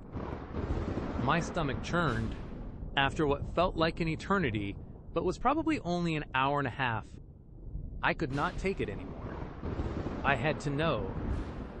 I walked back to my building, my pace quickening with every step. My heart was a drum solo against my ribs. I tried to prepare myself for what I might find. The books were still propped against the door. The tape on my bedroom door was intact. A wave of relief washed over me, quickly followed by a pang of disappointment. Had I been wrong? Was it all in my head? Then I walked into the living room. My eyes immediately went to the bay window. The curtains were still drawn, just as I would left them. But something was different. On the small ledge inside the window, where I sometimes kept a potted plant, there was a single red rose. It was not there when I left. My breath hitched. The lipstick smear on the latch was gone, wiped clean. They had not forced the window open. They had a key, or they were good enough to pick a lock without leaving a trace. But the rose, the single perfect red rose, resting innocently on the ledge, it was a message, a declaration. We were here. We know you left. We know you came back. And we can get in anytime we want. The terror that gripped me then was unlike anything I had ever experienced. It was not just fear, it was a primal, gut-wrenching dread. My sanctuary, my home, was utterly compromised. There was no safe space. I was trapped.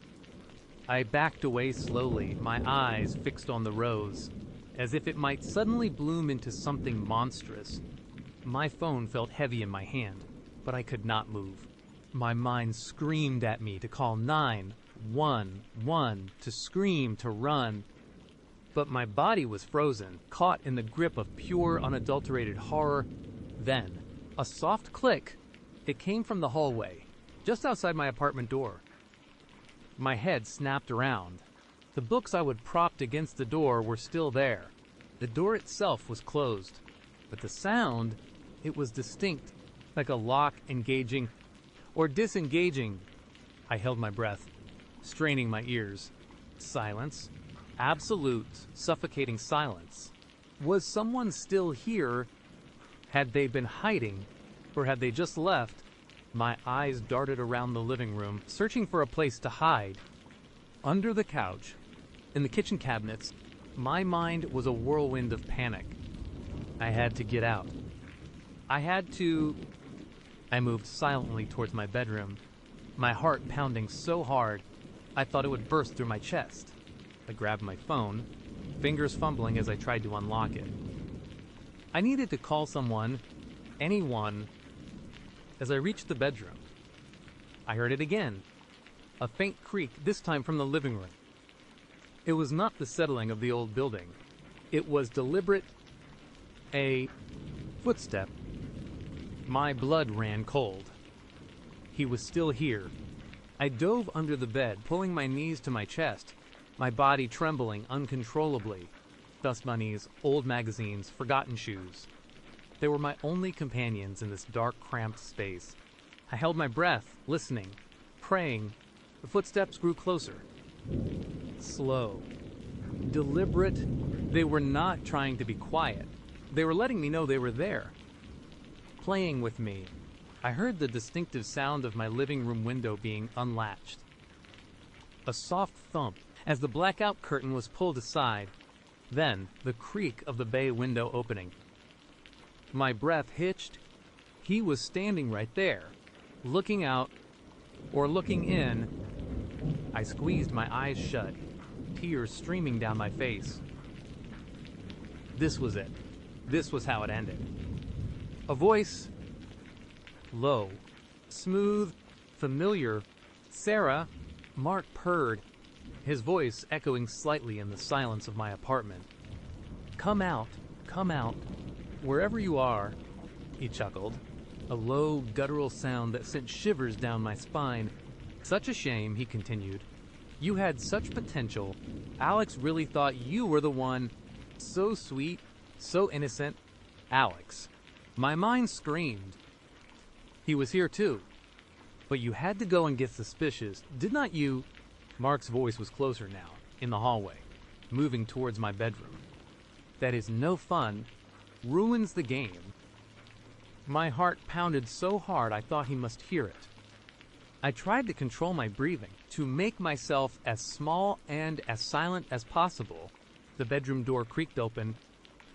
A sliver of light pierced my hiding spot. I could see his shoes, dark leather, polished to a shine. He was standing in the doorway. I know you are in here. Sarah, he said, his voice laced with a cruel amusement. Do not make this harder than it has to be. He took a step into the room. Another. He was walking around the bed, my breath caught in my throat. I could feel the vibrations of his footsteps through the floorboards. Then he stopped right beside the bed. My heart hammered against my ribs, a trapped bird. I could almost feel his presence looming over me. He bent down. I saw his face, framed by the dust and gloom under the bed. His eyes, cold and calculating, fixed on mine. A slow, chilling smile spread across his lips. Found you, he whispered. Before I could even scream, before I could react, a sudden, piercing wail tore through the air. Not from me, from outside. A police siren. Loud. Close. Mark's eyes widened, his smile vanishing instantly. His head snapped towards the open bay window. The siren grew louder, closer, followed by another. Damn it, he hissed, his voice losing its calm, predatory edge, replaced by a frantic urgency. I heard him scramble to his feet. Footsteps, quick and heavy, raced out of the bedroom, through the living room. I heard the bay window being thrown open wider. A thud, as if he jumped onto the fire escape. I stayed frozen, paralyzed by fear and confusion. The sirens were deafening now. Right outside my building, I heard shouting, the crackle of a police radio. Slowly, cautiously, I crawled out from under the bed. My legs were numb, my body stiff. I stumbled to the bay window, peering out. Below, Flashing blue and red lights bathed the street. 2 police cruisers were parked directly in front of my building. Officers were fanning out, some looking up at the fire escape, others heading towards the entrance. Someone had called them, but who? Then, my eyes fell on my phone, still clutched in my trembling hand. The screen was lit up. I had somehow, in my panic, managed to dial 911. The call was still active. A wave of relief, so potent it almost buckled my knees, washed over me. I had saved myself, or rather, my frantic, fumbling fingers had... A moment later, I heard heavy knocking on my front door. Police. Open up. I stumbled towards the door, fumbling with the locks, my hands still shaking. I pulled away the dresser, unlatched the deadbolts, and opened the door. 2 uniformed officers stood there, their faces grim. "Madam, are you all right?" one of them asked, his eyes scanning my disheveled appearance, the terrified look on my face. I could only nod, tears finally overflowing, blurring my vision. He was here. I choked out, pointing vaguely towards the bay window. He was just here. They quickly entered, securing the apartment, checking every room. They found the open bay window, the rose on the ledge, the lingering scent of stale cologne. They found the subtle signs of entry, the disturbed baby powder, the missing hair. They took my statement, patiently listening to my frantic, disjointed story about Alex, the Tinder date, and Mark, the man in the daily grind, the bay window, the note. They could not find Mark. He was gone, disappeared into the labyrinth of the city, but they promised to investigate. They took the rose as evidence. That night, I did not sleep in my apartment. A kind neighbor, an elderly woman named Mrs. Henderson, took me in. I sat in her cozy living room, sipping lukewarm tea, the events of the day replaying in an endless loop in my mind. The police investigation began. They found Alex's social media, his photography website, pictures of buildings, old historic buildings, and among them a series of stunning shots of my apartment building, taken from various angles from different times of day. 1. A close-up of my 3rd floor bay window, beautifully catching the morning sun. It was dated a week before I met him on Tinder. They traced Alex's phone, his online activity. It led to dead ends, burner phones, encrypted messages. Mark was a ghost. They were professionals, whatever their sick game was. I moved out a few days later. I could not bear to be in that apartment anymore. Every corner held a memory of dread, every shadow a phantom presence. I packed only the essentials, leaving behind most of my life, a sacrifice to my shattered sense of security. The bay window, once a symbol of home, was now a gaping wound, a permanent scar on my psyche. I found a new place, a small, anonymous apartment on the ground floor, far from any bay windows or fire escapes. I changed my number, deleted all my social media.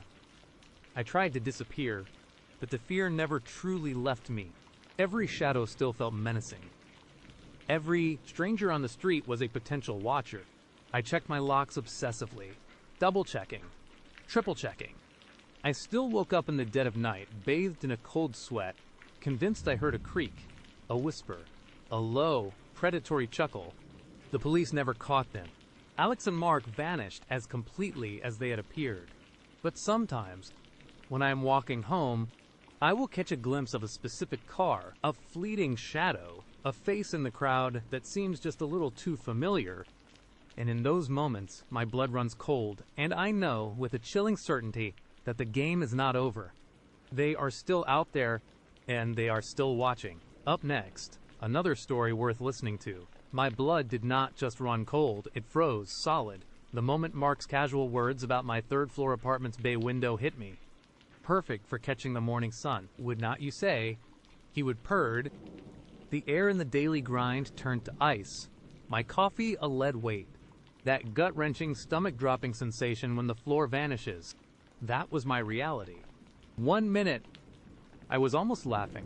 The next, staring into predatory eyes that knew my monster. Mark still wore that charming smile, but his gaze held a knowing amusement, utterly in control. How did he know? Was this Alex or a new player in his sick game? My mind raced, frantic, my heart hammered, a frantic drumbeat of pure terror. He chuckled, a low rumble, his words about character in old buildings, a thinly veiled threat. He was not just talking about architecture, he was talking about me. He knew my routine, my apartment, my life. The gourmet Sumatra coffee from Alex flashed in my mind. This was connected. I tried to escape, feigning an early start, but his smile did not falter. Already, we were just getting to the good part. His cold, clammy hand covered mine. His grip surprisingly strong, a clear message you are not going anywhere. He purred about my amazing coffee at home and that bay window, beautifully catching the morning sun. It was not a question, it was a declaration. He had seen it, he had watched me. Nausea washed over me. "No," I whispered. Yanking my hand free with a surge of adrenaline, I scrambled out of my seat, grabbing my purse, my legs jelly. He just watched, that unnerving smile fixed on his face. As I practically ran for the door, I felt his eyes burning into my back. Every step an eternity. I did not dare look back. The streetlights blurred into streaks of sickly yellow as I stumbled out of the daily grind, the cold night air doing nothing to clear the fog of panic in my head. My chest burned, my lungs screaming for air I could not seem to draw deep enough. Every shadow seemed to stretch and twist, ready to grab me. I kept telling myself to breathe, to think, but my mind was a jumbled mess of Mark's predatory smile and the image of my bay window. Bathed in a morning sun, I now knew he would have been watching. I did not stop until I was halfway down my block, leaning against a lamppost, gasping. My apartment building, usually a comforting sight, now loomed like a dark, silent sentinel, its windows like vacant eyes. The third floor, my floor, felt exposed, vulnerable. That bay window, my favorite spot, suddenly felt like a gaping maw inviting eyes in. Mark's eyes. My hand shook so hard, I fumbled with my keys for what felt like an eternity. Each click of the lock, each turn of the deadbolt, was a small victory against the terror clawing at me. Once inside, I slammed the door shut, leaning against it, my heart still hammering against my ribs. I locked the chain too, even though I knew it was useless if someone truly wanted to get in. It was a flimsy comfort, a child's barrier against a monster. I walked through my apartment, flicking on every light, the familiar furniture, the books on the shelves, the plants by the window. They all seemed to absorb the light, leaving pockets of shadow that felt menacing. I peered out the bay window, my stomach clenching. I could see the street below, the park across the way, the distant glow of the city. But what could I not see? Where had he been? A car parked down the street. A bench in the park. The thought made my skin crawl. He could be anywhere, watching. He had been watching the gourmet Sumatra coffee from Alex. It clicked into place with a horrifying certainty. Alex. Sweet, quiet Alex from Tinder, who had seemed so understanding about my work schedule and had insisted on bringing me coffee for our second date, since you are always so busy. He would even offer to grind the beans for me, saying it would be fresher. I would laughed it off, thinking it was a thoughtful gesture. But Mark knew about my amazing coffee at home. Was Alex in on it? Was he the one who provided Mark with the access, the information? The thought made me sick. Alex, with his shy smile and his intense, dark eyes. Had he been just as predatory as Mark, but better at hiding it? I pulled out my phone, my fingers trembling as I scrolled to Alex's contact. I stared at his name, his profile picture, a bland selfie. Was he a decoy? A scout? My mind raced, trying to piece together the fragments. He would known I lived on the third floor, known about my bay window, because I mentioned it once, briefly, during our first date. Because great morning sun, I would said, trying to make small talk. He would nodded, a little too intently. I realized now, who would ask about my routine, my work hours, how I liked my coffee, all innocent questions at the time. Now, they felt like an interrogation. I deleted Alex's number, blocked him. It felt like a futile gesture, but it was all I could do. I was alone, truly alone, in a city that suddenly felt vast and hostile. The next few days were a blur of paranoia. I did not sleep. Every creak of the old building, every gust of wind against the glass, sent a jolt of terror through me. I kept the blinds drawn even during the day, plunging my apartment into a perpetual twilight. I started double-checking every lock, not just on my apartment door, but on all the windows. The bay window, in particular, became an obsession. I taped the sashes shut, even though they already had locks. I moved furniture in front of it, blocking my favorite view, turning it into a fortress. It felt ridiculous, but I could not shake the feeling that he was still out there, his eyes fixed on my apartment, waiting. I called in sick to work, inventing a stomach bug. I could not face the outside world, could not risk running into Mark again, or Alex. The thought of either of them sent shivers down my spine. I ordered groceries online, avoiding human contact as much as possible. My phone became a lifeline and a source of dread. Every unknown number, every notification, sent my heart into a frantic rhythm. Then, the first escalation happened. I was in my kitchen, trying to make myself a cup of tea, anything but coffee, when I heard a faint scratching sound from outside my apartment door. I froze, tea bag halfway to the mug. It was soft, hesitant, like tiny claws on wood. I held my breath, straining my ears. It stopped. Then, a soft thud. My blood ran cold. I crept to the peephole, my eye pressed against the tiny lens. The hallway was empty. Just the beige carpet, the faded wallpaper, but on my doormat, something new. A small, neatly folded piece of paper. My hand shook as I slowly, cautiously unbolted the chain, unlocked the deadbolt, and opened the door just a crack. I snatched the paper, pulling it inside and slamming the door shut, re-locking everything with frantic haste. My heart was pounding so hard I could hear it in my ears. I unfolded the paper. It was a simple, white square, no bigger than a business card. On it, written in neat, elegant script, were just 3 words, still catching sun. My breath hitched. It was Mark. It had to be. The casual, knowing tone, the reference to the sun, the bay window. He had not just been watching, he had been here, right outside my door. He knew I was home. He knew I was hiding. A wave of nausea washed over me. I stumbled backwards, dropping the note as if it had burned me. I stared at it on the floor. A tiny white square of pure terror. He was playing with me, taunting me. He wanted me to know he was close. I tried to call the police. My hands trembled so much I could barely dial when the dispatcher answered, her voice calm and professional. I found myself stammering, unable to articulate the full horror of what was happening. Someone left a note. They are watching me. I sounded like a crazy person, even to myself. She asked for details, if I would seen anyone, if there was any physical harm. I could not say I would seen him, not directly.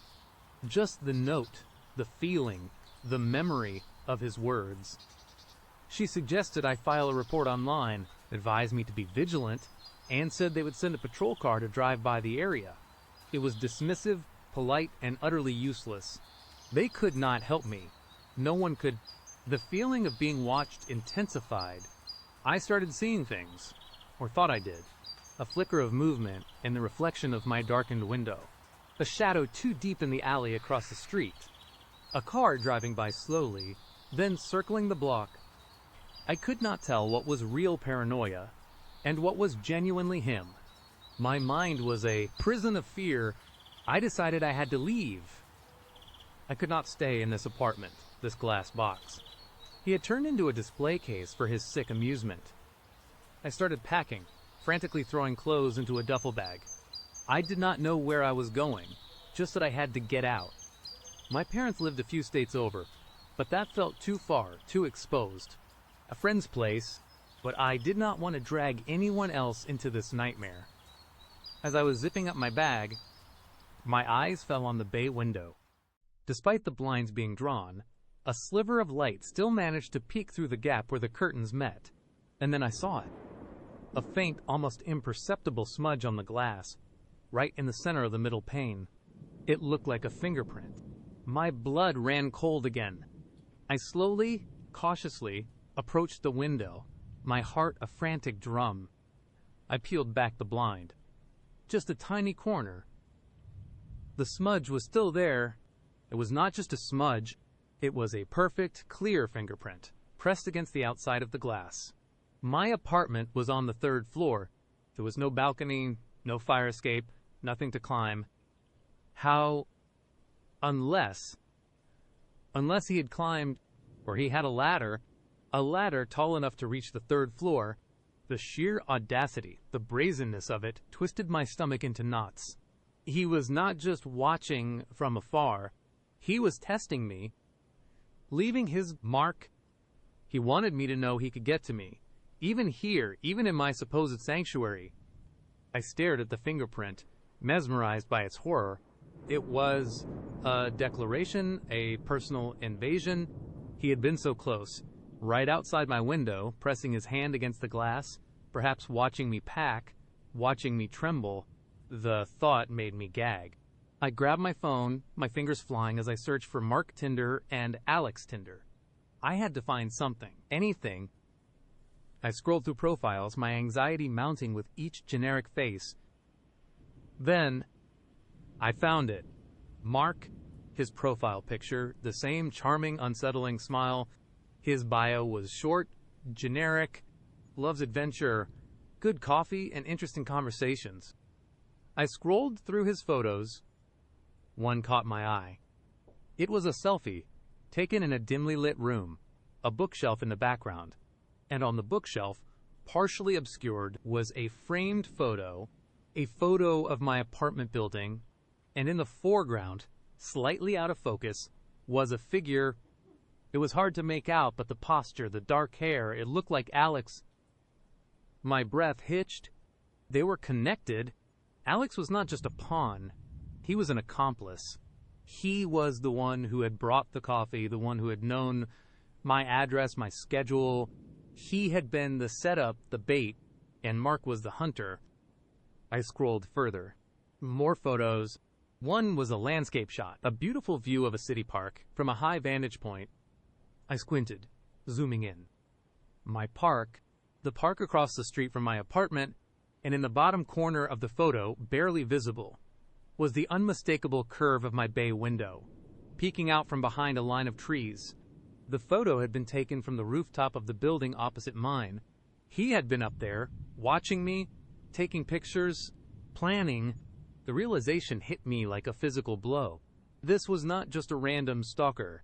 This was elaborate, premeditated. They had chosen me. Why? What had I done? My mind screamed for answers, but all I got was a horrifying void.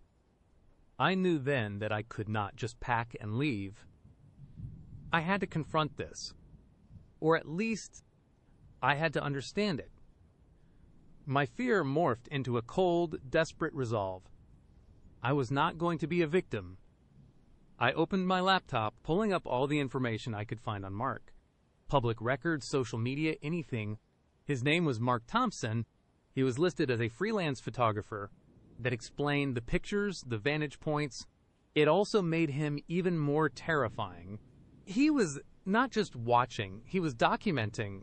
As I scrolled through an old online portfolio, I saw a series of photos titled Urban Solitude. They were artistic shots of people in their homes, unaware, through windows. Beautiful, eerie, invasive, and then I saw it. A photo of a woman sitting by a bay window, a mug in her hand, bathed in morning sunlight. It was me, a high-resolution, perfectly framed shot of me, taken from a distance, completely unaware. My stomach lurched. He had posted it. He had shared my violation with the world. My phone rang. making me jump out of my skin. It was an unknown number. I stared at it, my heart pounding. I knew it was him. Or Alex. I let it ring. It stopped. Then a text message came through. "You look beautiful in the morning light." It was from an anonymous number. No doubt, he was watching me right now. He knew I was online. He knew I had seen his photos. Panic, hot and sharp, gripped me. I scrambled to my feet, my eyes darting around the room. The blinds were drawn, but he had been outside the window. He could be anywhere. On the roof across the street, in the park, even in the hallway. I grabbed my duffel bag, my keys, my phone. I was not going to hide anymore. I was going to run. I unlocked my door, my hand on the knob, my breath held. I peered into the hallway. Empty.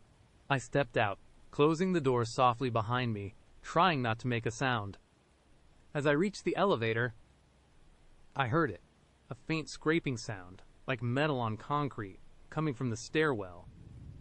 My blood ran cold. The stairs were directly opposite the elevator. I froze, my hand hovering over the key, down button. The scraping sound grew louder, closer. Someone was coming up the stairs. Slowly, deliberately, my heart hammered against my ribs. It had to be him. He knew I was leaving. He was coming for me. The elevator doors opened with a soft chime. Empty. I did not hesitate. I lunged inside, hitting the ground floor button repeatedly. The doors started to close, agonizingly, slowly. As the gap narrowed, I saw him, a figure emerging from the stairwell, silhouetted against the dim light, tall, broad-shouldered, and on his face, even from this distance, I could make out that chilling, knowing smile. Mark, his eyes met mine, and he lifted a hand. Not a wave, but a slow, deliberate gesture, like he was saluting a performance. He had known I would try to escape. He had been waiting. The elevator doors finally slid shut, plunging me into temporary darkness as it began its descent. I pressed my back against the wall, my eyes squeezed shut, willing it to go faster. Each floor felt like an eternity. When the doors opened again, I burst out into the lobby, not even glancing at the security desk. I ran for the main entrance, pulling open the heavy glass doors, desperate for the street. The night air hit me, cold and sharp. I did not care. I just needed to run, to disappear. I sprinted down the steps, my duffel bag bouncing against my back. Leaving so soon, the voice, calm and deep, made me freeze mid-stride. It came from behind me. Close, too close. I slowly turned, my breath catching in my throat. He was there, standing at the bottom of the steps, leaning casually against the railing. Mark? He must have taken the stairs, or somehow gotten down faster. He was wearing a dark jacket, his hands tucked into his pockets, that same unnerving smile on his face.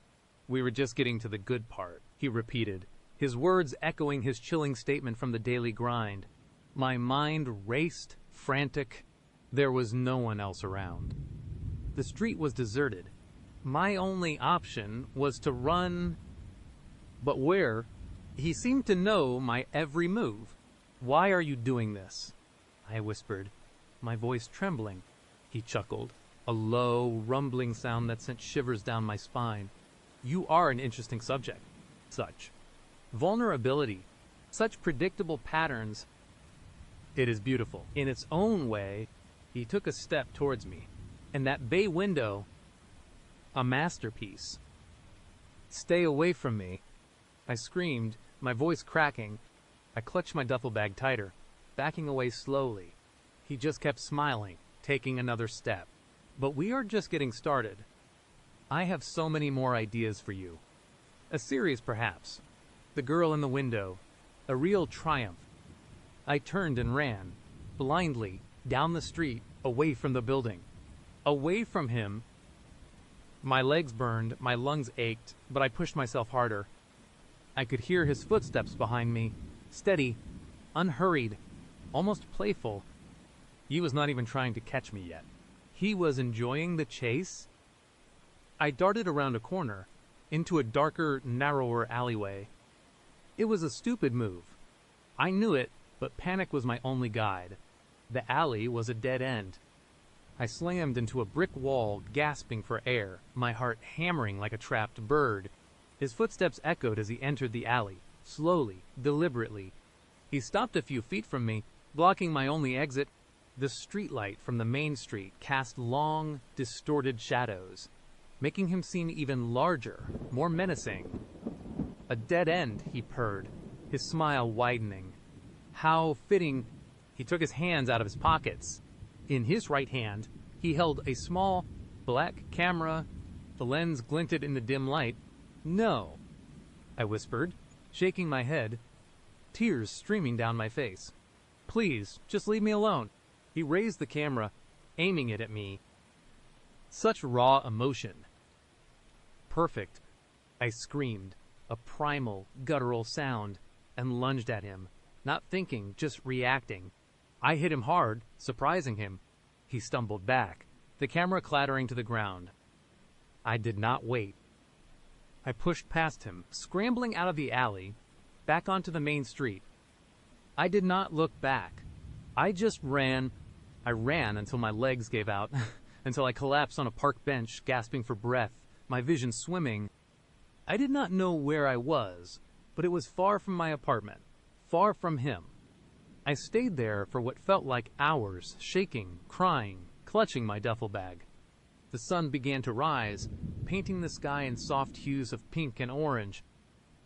The morning sun, the sun he had watched me catch from my bay window. I never went back to that apartment. I called the police from a payphone later that day, giving them a detailed account, telling them about Mark, about the photos, about Alex. They took it more seriously this time, especially with the evidence of the online portfolio. They investigated, but Mark Thompson had vanished. His online presence was scrubbed clean, his apartment empty. Alex, too, was gone. I moved to a different city, changed my name, cut off contact with almost everyone I knew. I live in a ground floor apartment now, with heavy curtains and no bay window. I never open my blinds. I check the locks obsessively. Every shadow, every unfamiliar face, every slow-moving car sends a jolt of terror through me. Sometimes, in the quiet hours of the night, when the city is asleep, I still see him, not in person, but in my mind. Mark. His predatory eyes, his chilling smile, the way he looked at me through that camera lens. And I still wonder, with a cold dread that never truly leaves me, if he is still out there, somewhere, watching another bay window, waiting for another interesting subject to catch the morning sun. I never drink coffee anymore. And I never, ever look at my reflection in a window when the sun is rising.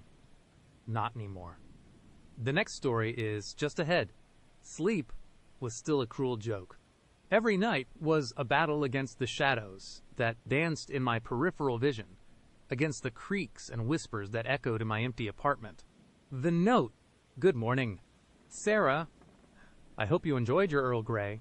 The light in your bay window truly is beautiful. A perfect start to the day. A friend was still taped to my fridge, a constant, chilling reminder that my sanctuary was a glass cage, and I was the specimen on display. They were here, watching always. The days blurred into a hypervigilance that was exhausting, draining me of any will to live a normal life. Work was a torment, every corner holding a potential watcher. How could I explain this to anyone? They would think I was losing my mind, just like I sometimes feared I was.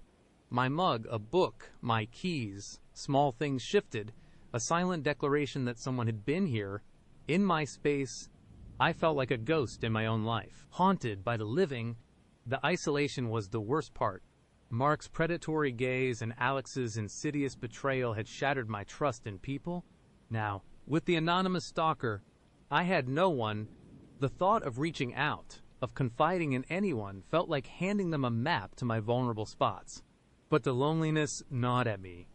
A deep, aching hunger for a human connection, that was not tainted by fear.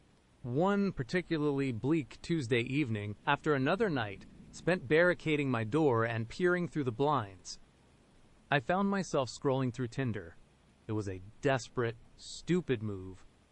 I knew, like trying to find a safe harbor in a hurricane, but I was so tired of being alone, so tired of the silence, so tired of the fear. Maybe, just maybe, I could find someone normal, someone to talk to, someone who could offer a brief escape from the suffocating terror of my reality. I swiped left on countless faces, each one either too aggressive, too flashy, or just wrong. Then, I saw him. Michael. His profile picture was a slightly blurry shot of him smiling awkwardly in front of a bookshelf, a stack of comic books visible over his shoulder. He was not conventionally handsome, more like the friendly, approachable type. His bio was simple: loves sci-fi, bad puns, and trying new coffee shops. Looking for someone to share a laugh with. He seemed safe, normal, a stark contrast to the monsters lurking in my life. I hesitated, my thumb hovering over the @like button. Was this a mistake? A monumental, dangerous mistake? My gut screamed yes, but my heart, starved for connection, whispered no. I needed a distraction, a brief reprieve from the crushing weight of my paranoia. With a deep breath, I swiped right. To my surprise, we matched almost instantly. A jolt went through me, a mix of excitement and fresh anxiety. Michael messaged me within minutes. "Hey Sarah, great to match with you. Your profile mentioned you like mysteries. Any good recommendations lately?" His message was innocuous enough. Friendly. We chatted for a few days, texting back and forth. He was exactly as his profile suggested, a bit nerdy, genuinely funny, and a surprisingly good conversationalist. He did not ask too many personal questions, and he seemed genuinely interested in what I had to say. I found myself laughing at his terrible puns, a sound I had not made in weeks. It felt good, too good, after a week of back and forth. Michael suggested we meet for coffee. There is this great little place downtown, the Daily Grind. Best Earl Grey I have ever had. My blood ran cold. Earl Grey, the words hit me like a physical blow. It was the same tea mentioned in the stalker's note. My hands trembled, and I nearly dropped my phone. Was this a coincidence? A cruel, cosmic joke? Or was this it? Was Michael a part of it? My mind raced. No, it could not be. Earl Grey was a popular tea. He probably just liked it. I was being paranoid. This was what the stalker wanted, for me to see enemies everywhere, to trust no one. If I let this fear consume me, they would win. I had to at least try to be normal. I took another deep breath, forcing myself to respond. Sounds good. Michael, what time? We agreed to meet that Saturday at 2 o'clock. The next few days were a blur of internal debate. Should I cancel? Should I go? My fear warred with my desperate need for normalcy. In the end, the loneliness won. I needed to see if this was just my paranoia talking, or if Michael truly was connected to the darkness that surrounded me. Saturday arrived, a gray, overcast day that matched my mood. I dressed carefully, choosing something inconspicuous, something that would not draw attention. My heart hammered in my chest as I walked the few blocks of the Daily Grind, a small, bustling coffee shop with large windows. I chose it precisely because it was public, full of people, and had plenty of natural light. My personal safety protocol was on high alert. I chose a table near the window, making sure my back was to the wall, giving me a clear view of the entrance and the rest of the cafe. Michael arrived precisely on time. He was a little taller than I expected, with kind eyes behind wire-rimmed glasses. He gave me a shy, genuine smile. "Sarah, hi, I am Michael. It is really great to finally meet you." His voice was soft, unassuming. He seemed normal.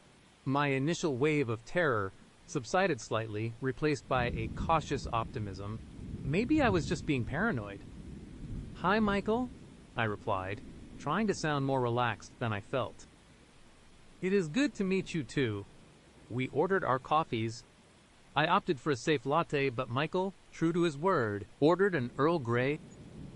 My stomach tightened, but I forced myself to ignore it. The conversation flowed easily. We talked about books, movies, our shared love for cheesy horror flicks. He made me laugh with a genuinely terrible pun about coffee beans. For a glorious 20 minutes. I almost forgot about the shadows, about the note, about the constant gnawing fear. I almost felt normal. Then it happened.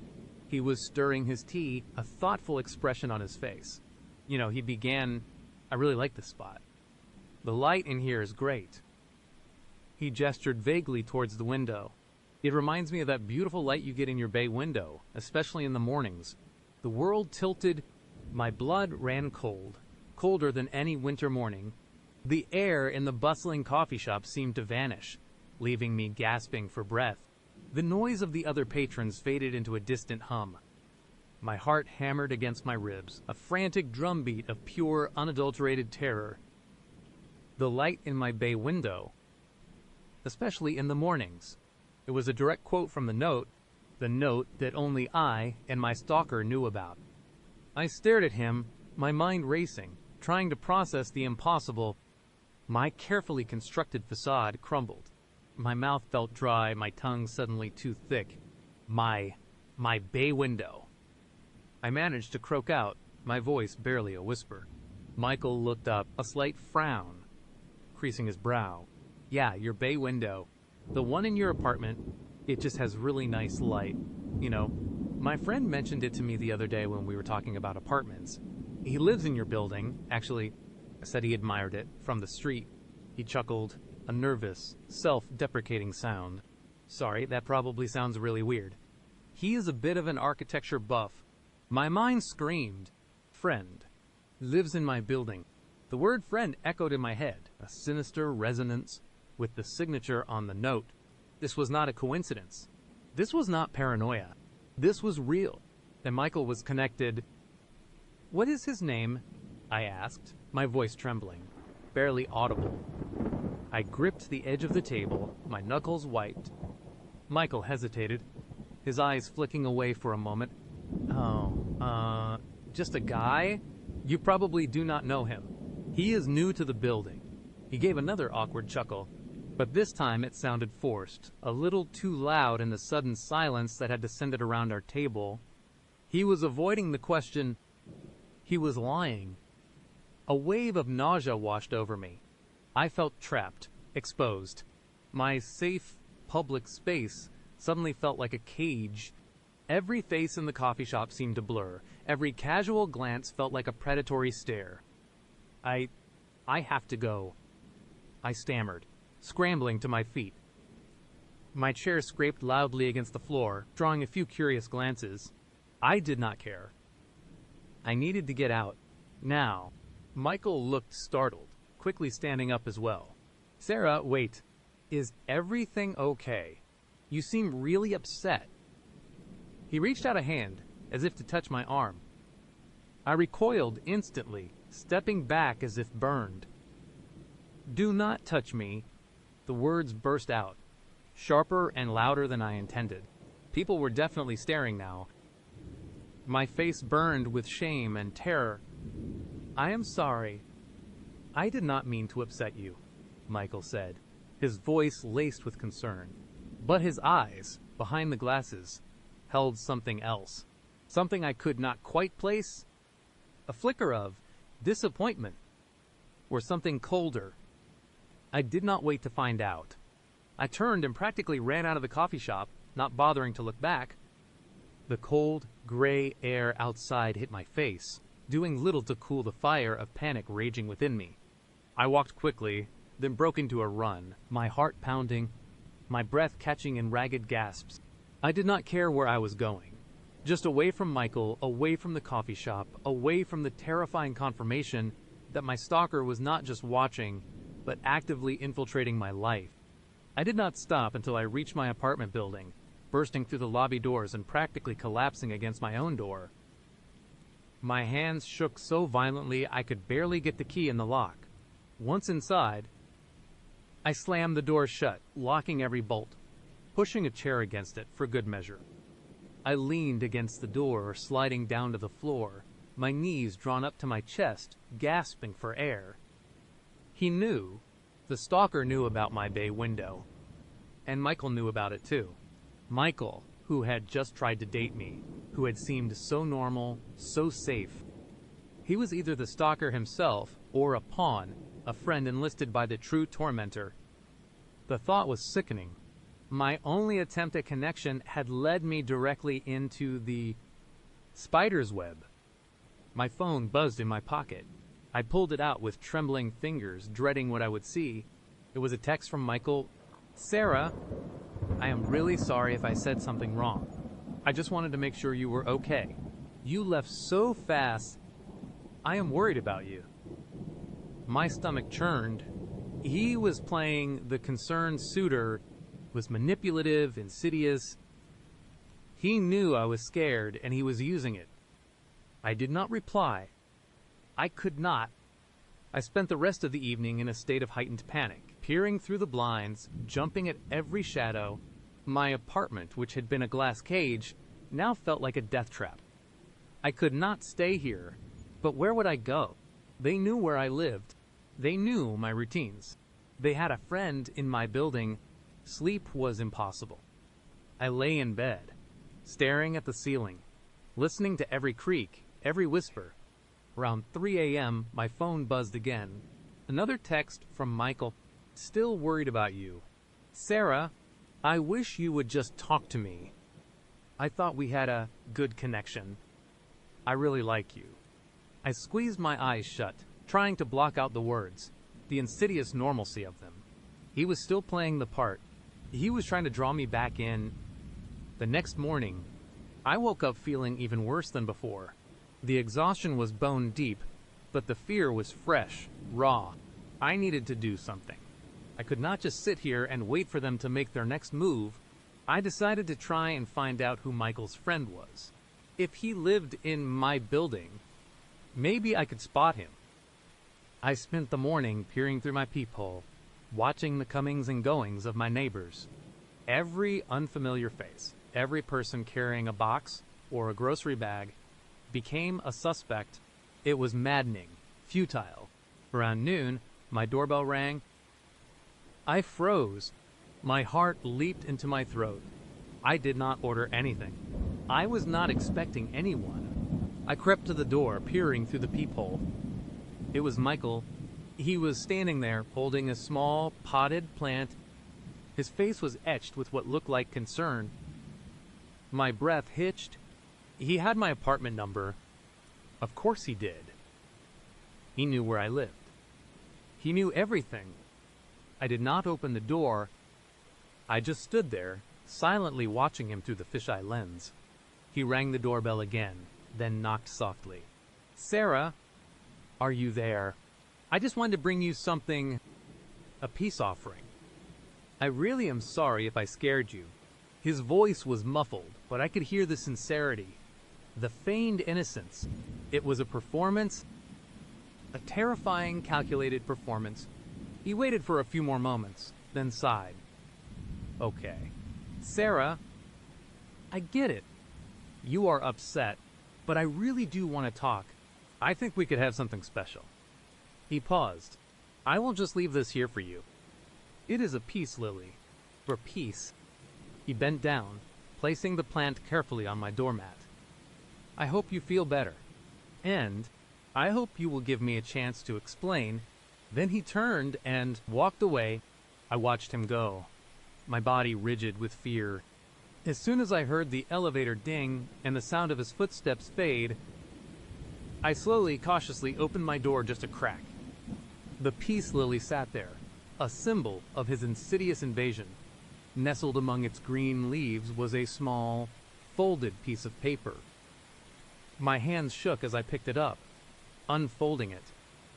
Written in the same elegant script as the previous note were 2 words, "A friend." My breath hitched. It was not Michael's friend in the building.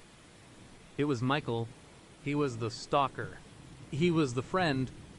The realization hit me like a physical blow, knocking the air out of my lungs. He had not just used Tinder to get close. He had been the one watching me all along. The Earl Grey, the bay window, the note. It had all been him. He had been playing a long game, a cruel, psychological torture. I slammed the door shut, locking it again. My mind a whirlwind of terror and disbelief. He had been so convincing, so normal. He had preyed on my loneliness, my desperation for connection, and he had succeeded. He had gotten me to meet him, to talk to him, to let him into my life. However briefly, I backed away from the door, my eyes scanning my apartment as if seeing it for the first time. Every object seemed to hold a sinister new meaning. The misplaced mug, the shifted book, the rearranged keys, it was all him. He had been inside my apartment, just as I had suspected, but now I knew the face behind the intrusion. He had watched me, studied me, learned my fears, and then used them against me. He was not just a stalker, he was a predator who enjoyed the hunt, the psychological torment. And now, he had revealed himself, not with a threat, but with a twisted gesture of friendship. I started to shake uncontrollably. My phone buzzed again. I looked at the screen, my heart pounding. It was Michael. I had fun today. Sarah, even if you did not, I truly meant what I said. I want to be your friend. The message was chilling in its calm audacity. He was not afraid. He was confident. He knew he had me. He knew I was trapped. I sank to the floor, clutching my phone, the friend note crumpled in my other hand. The terror was overwhelming, suffocating. I was no longer just being watched. I had been courted by my tormentor. He had infiltrated my deepest vulnerability, my desperate need for human connection, and twisted it into a new, more intimate form of horror. There was no escape. Not from him, not from the knowledge that he was out there, possibly just a floor away, watching, waiting. The friend was no longer a faceless entity. He had a name, a face, and a terrifyingly normal smile, and he wanted to be my friend forever. My phone buzzed again, a final text, illuminating my terrified face in the dim light of my apartment. See you soon, Sarah. The next story brings a new perspective the morning after the world had not ended. The sun still crawled through my blinds, painting stripes across my bedroom floor. Birds still chirped their oblivious songs outside my window. Everything looked the same, but for me, everything was irrevocably, horribly different. The air in my apartment, usually a comforting embrace, now felt thin, stretched, like a veil barely concealing something sinister. I dragged myself out of bed, every muscle aching, every nerve ending screaming. Sleep had been a cruel joke, a series of fragmented, terrifying images. Alex's predatory smile, his eyes like black holes, the pub transforming into a cage. I would jolted awake countless times, heart hammering, convinced I would hear a creak, a whisper, convinced he was here. My first instinct, a primal need for routine, was to make coffee, my beloved Sumatra blend. I stared at the bag, the familiar label suddenly feeling like a brand, a mark of his knowledge, his violation. Sumatra blend, the daily grind. His words from the night before echoed in the silence of my kitchen, colder than the morning air. He knew. He did not just guess, he knew. I made the coffee anyway, a defiant act against the terror. But it tasted like ash. Every sip was a reminder that my sanctuary, my routines, my very self, had been breached. I felt like a character in a horror movie, except I was the one living it, and there was no director to yell cut.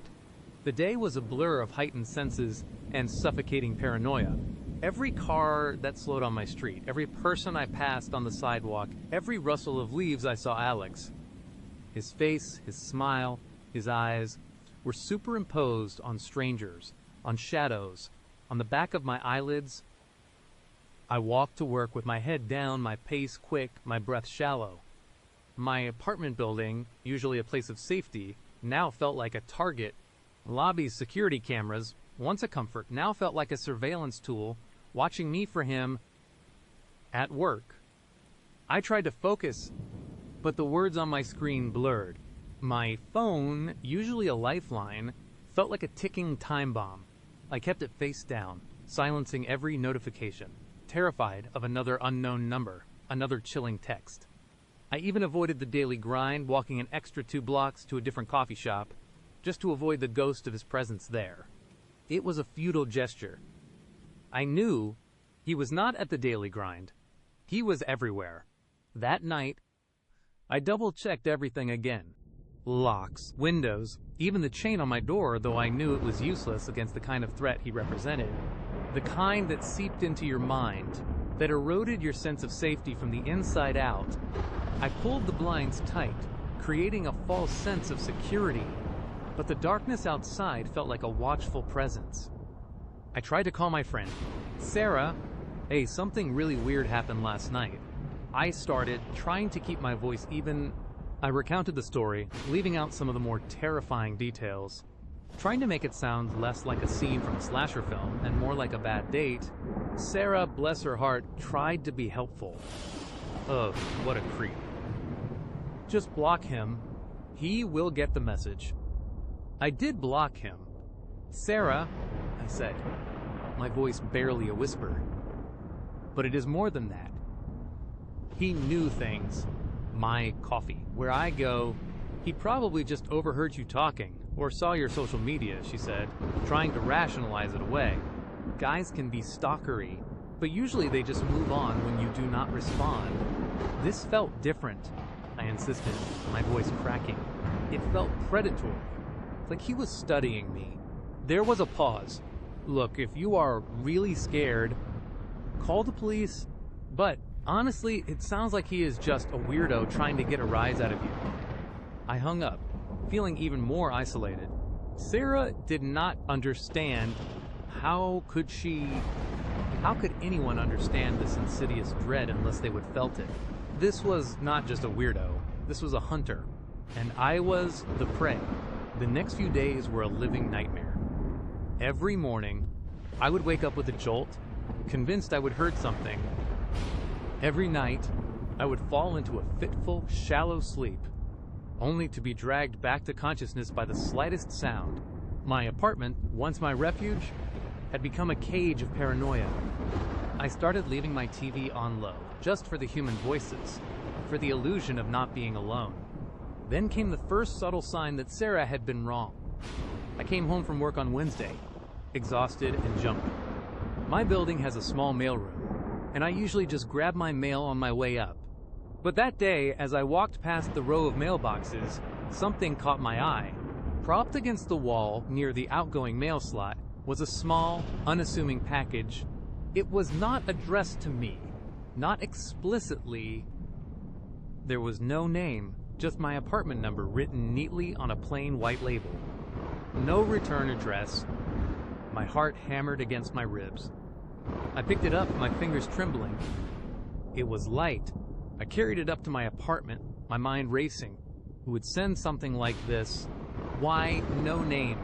Inside my apartment. I tore open the package. It was a bag of coffee.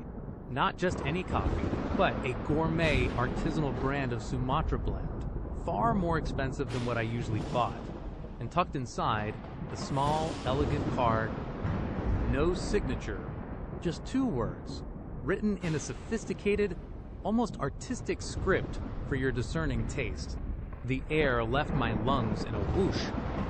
It was not a guess. It was not an overheard conversation. This was a direct, undeniable message. He knew my apartment number. He knew my specific coffee preferences. He knew where I lived. He was watching me. He had been in my building. He had left this package for me to find. I dropped the coffee bag as if it were a venomous snake. It clattered to the floor, the rich aroma suddenly smelling like decay. My hands were shaking so violently I could barely pick up my phone.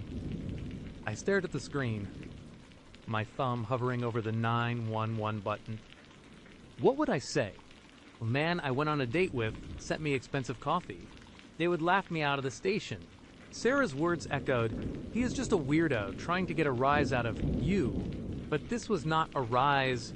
This was a shiver down my spine that reached into my bones and froze them solid. I spent the rest of the evening barricaded. I moved a heavy armchair in front of my door, piled books against the windows. It was pointless. I knew, but it made me feel like I was doing something. Every shadow was Alex. Every creak of the old building was his footstep. I did not sleep at all that night.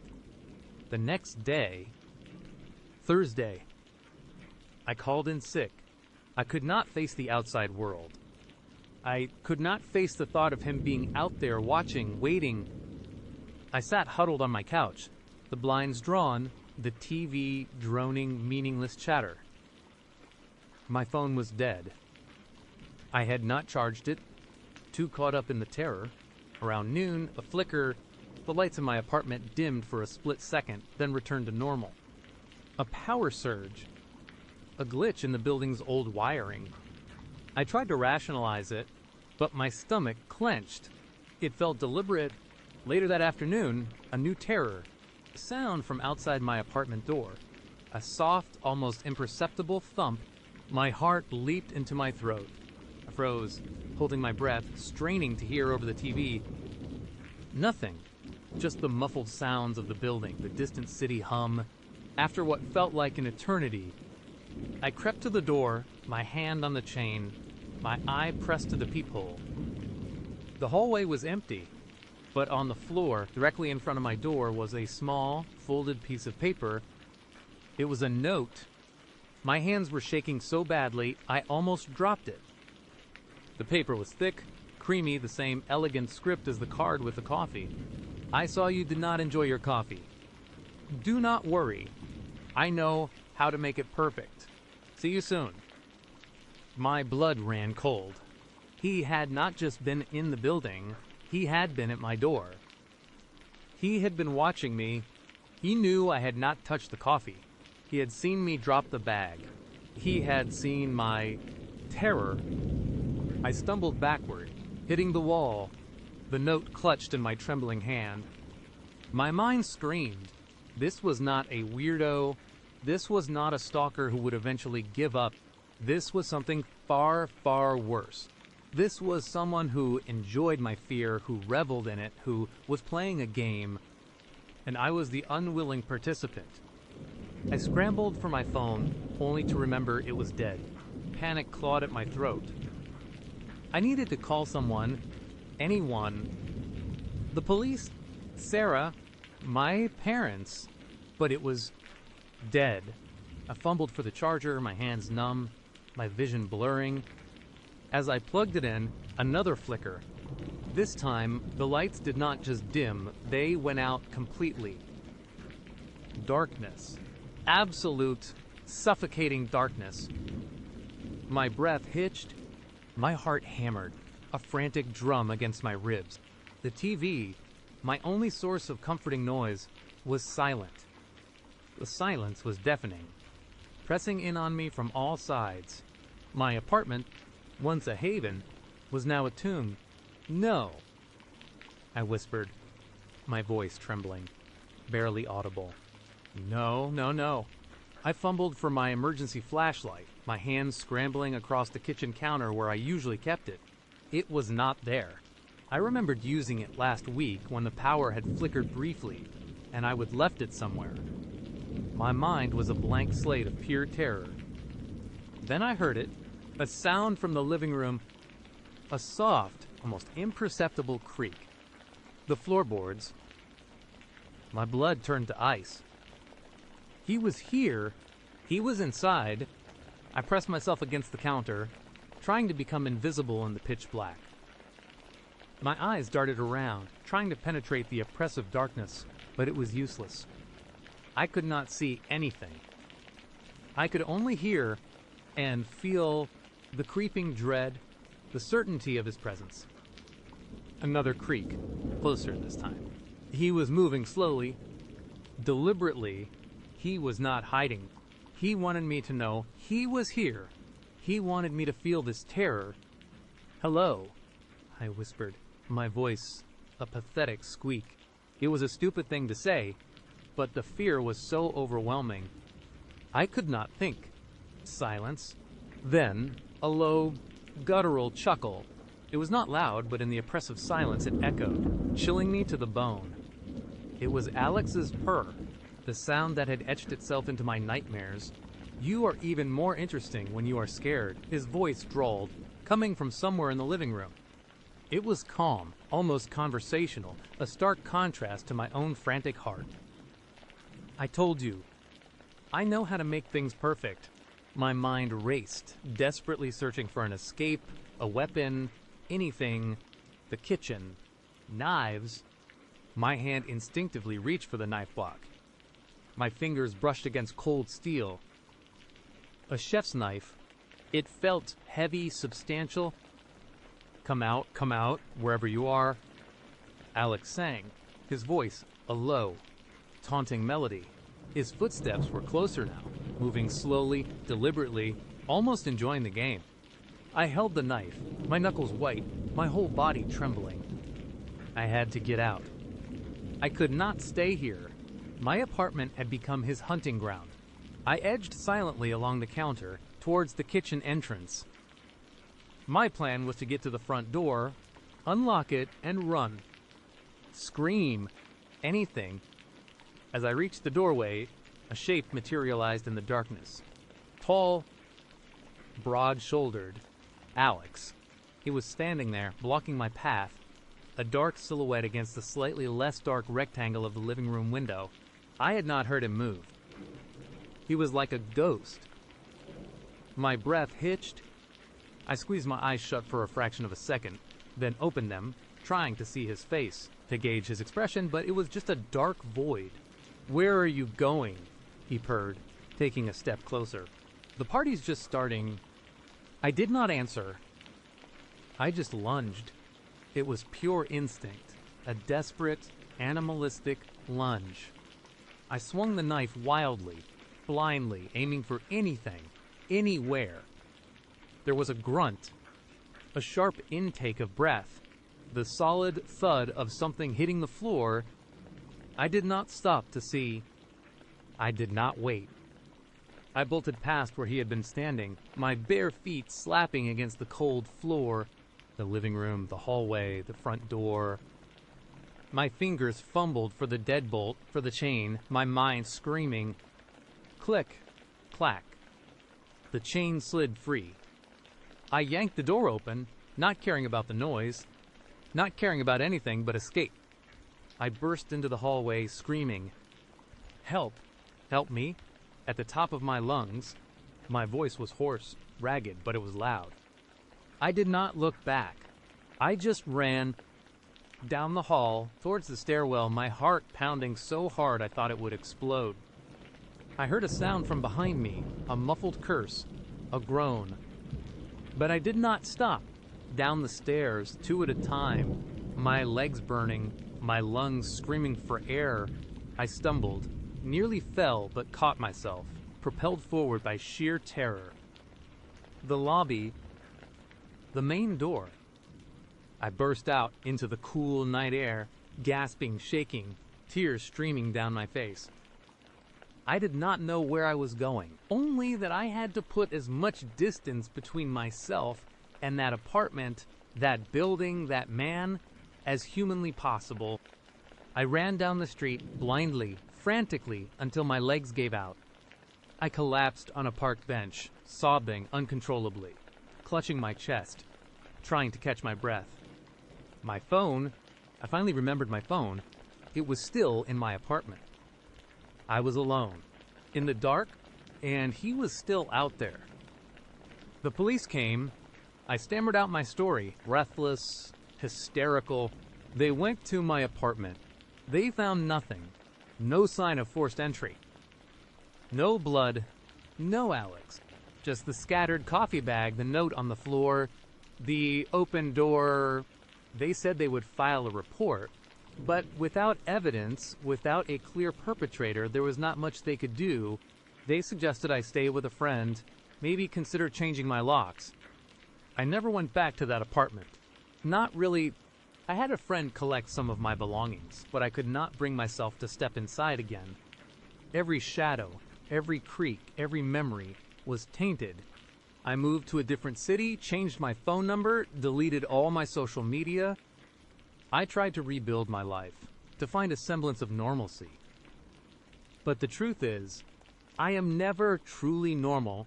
Every new face is a potential threat. Every unexpected sound sends a jolt of ice through my veins. Every time I see a bag of Sumatra blend coffee, my stomach clenches and I have to fight the urge to run. I blocked his number. I moved cities. But the sense of violation, the chilling knowledge that he knows me, that he chose me, that he enjoyed my fear that never goes away. I still check my locks 3 times before bed. I still jump at shadows.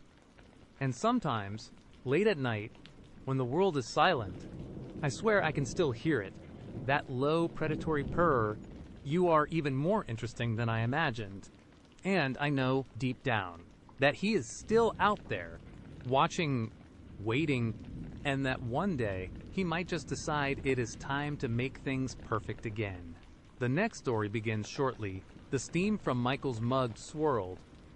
A mundane, comforting plume against the harsh reality of my pounding heart. I tried to anchor myself to it, to the sterile scent of coffee and the low hum of the cafe.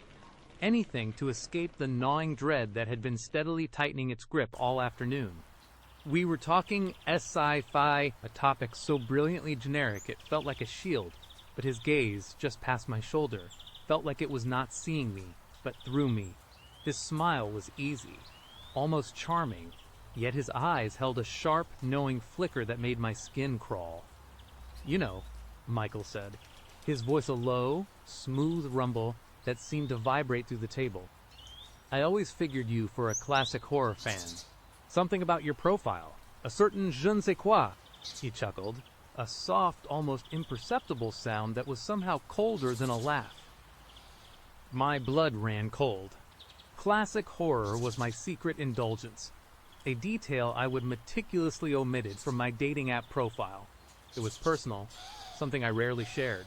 I forced a laugh, a dry, brittle sound that felt alien in my own throat. My hands, hidden beneath the table, clenched into tight fists, nails digging into my palms. I tried to match his unsettling calm, to play it off as a lucky guess. "Oh, really? What made you think that—" He just leaned back slightly, his easy smile widening, a flash of something sharp in his eyes. "Just a feeling. Some people, you just get a sense of them, you know, a deeper, more ingrained darkness." His words were a caress, yet they felt like a threat. My stomach churned, a cold knot forming deep inside. This was not a casual observation. This was a probe, a test. Then he leaned forward, his voice dropping to a conspiratorial whisper, as if sharing a secret. "So, you live in that old apartment building on Elm Street, right? The one with the gargoyles." My world tilted. The cafe's gentle hum faded, replaced by the frantic drumming of my own heart in my ears. Elm Street. The gargoyles.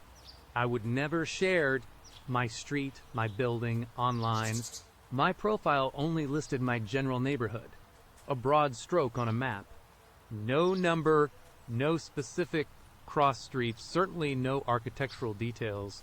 How could he possibly know? A cold sweat prickled on my scalp, and my mouth went dry. "How do you know that?"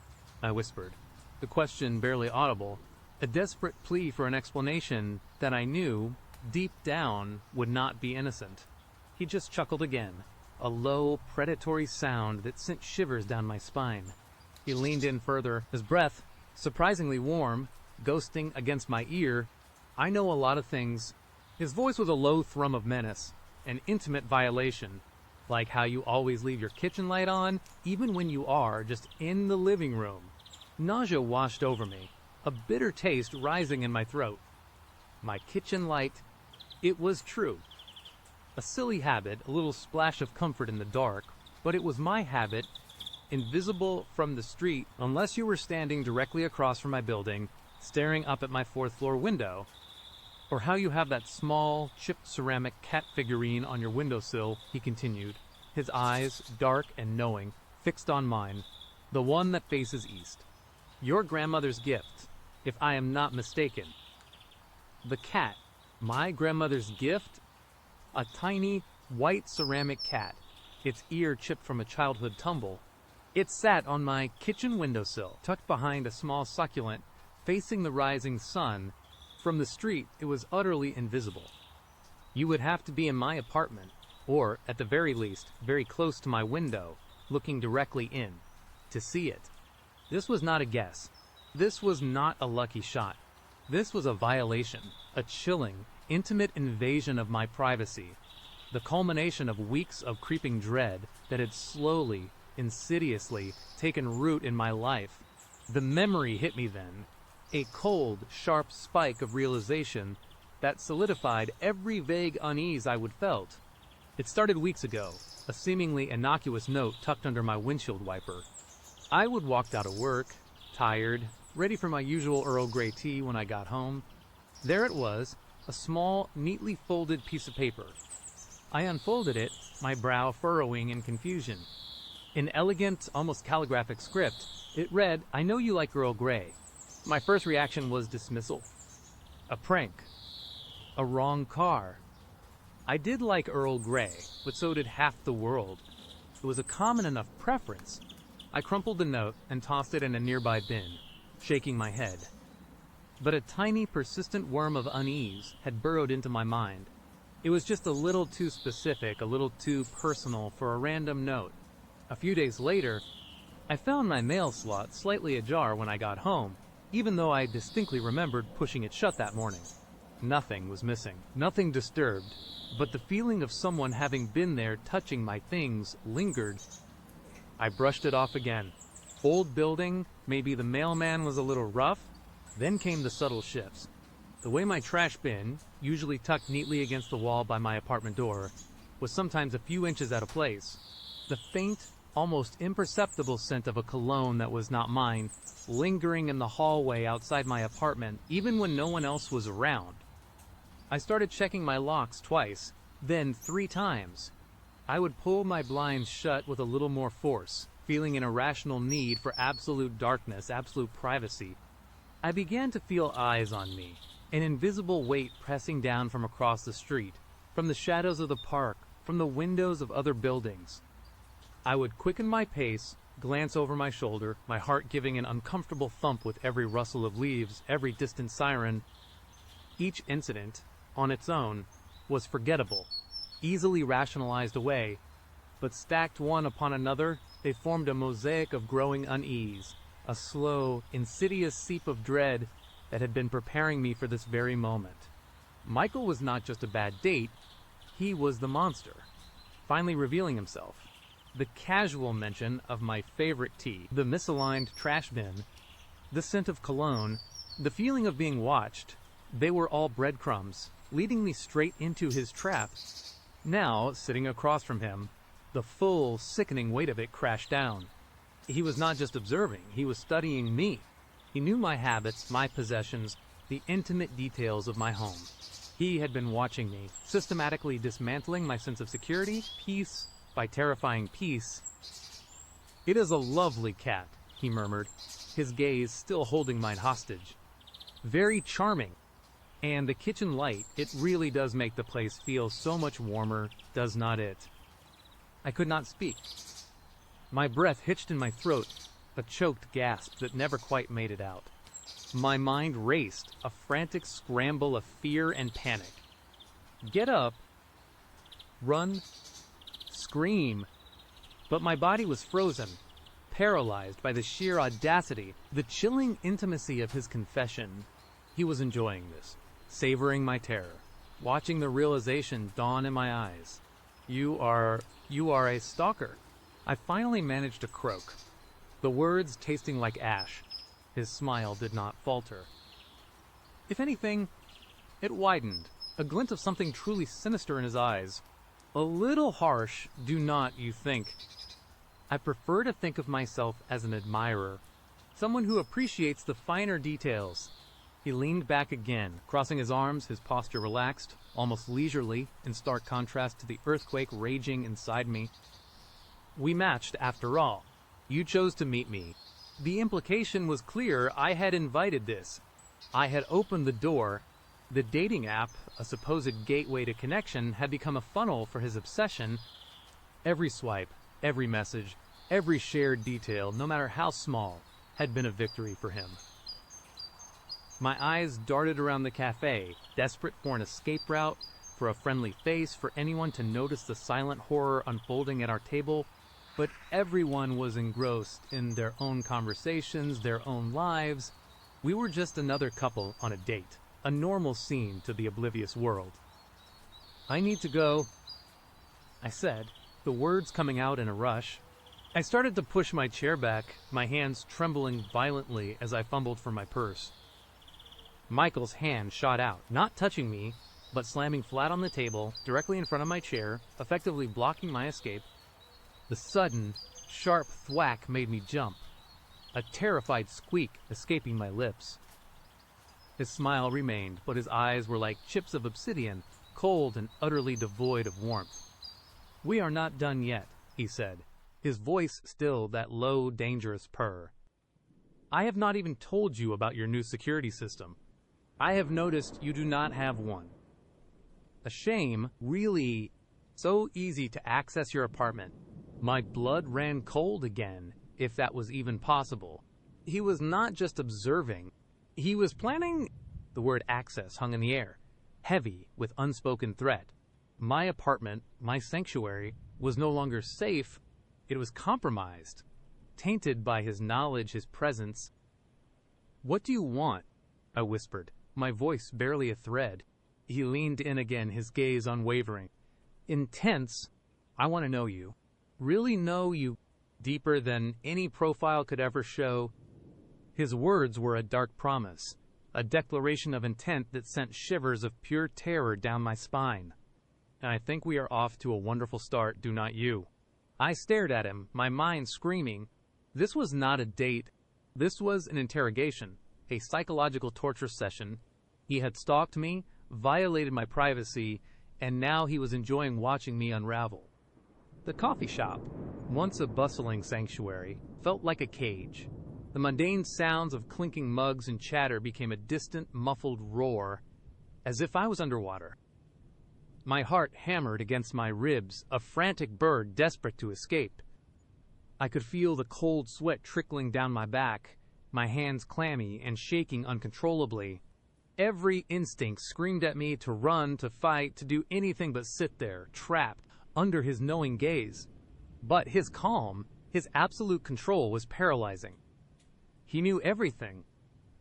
He knew where I lived. He knew my habits. He had laid out all the cards, and I had nothing.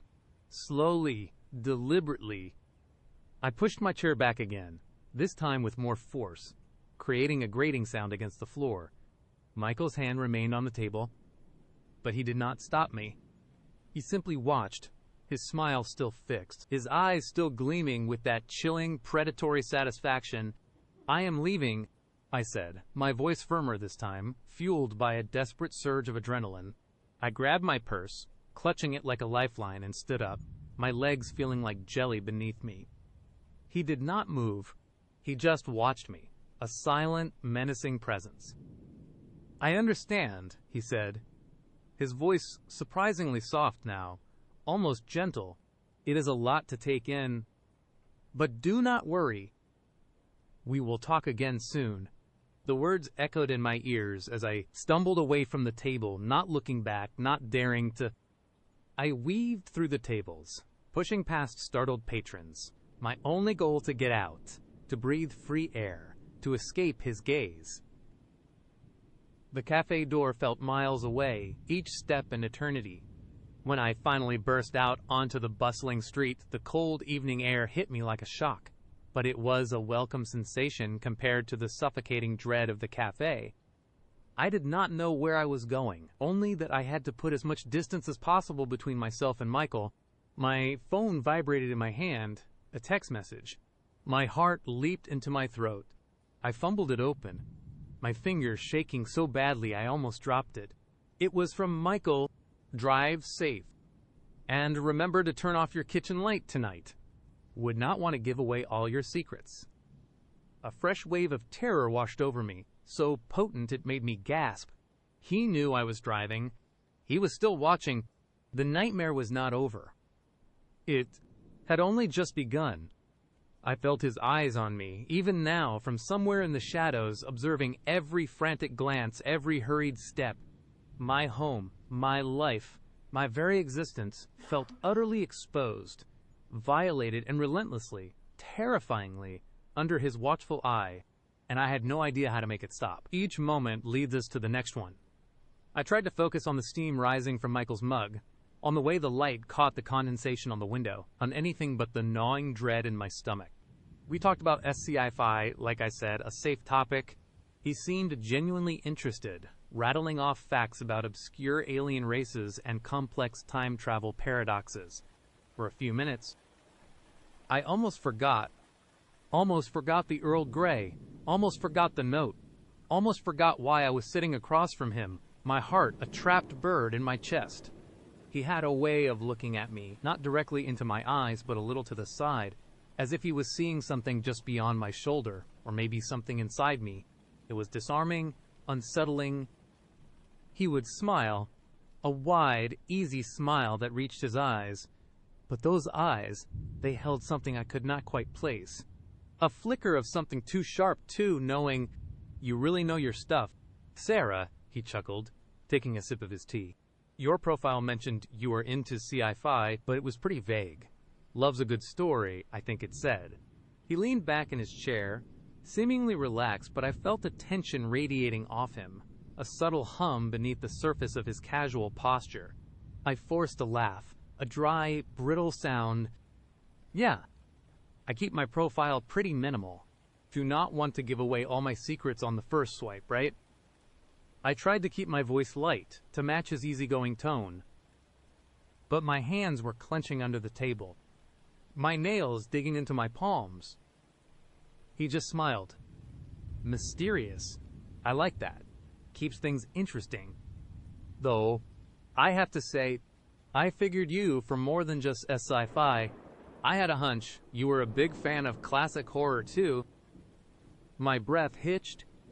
The cafe's ambient noise, the clatter of cups, the low murmur of conversations, suddenly faded into a distant hum.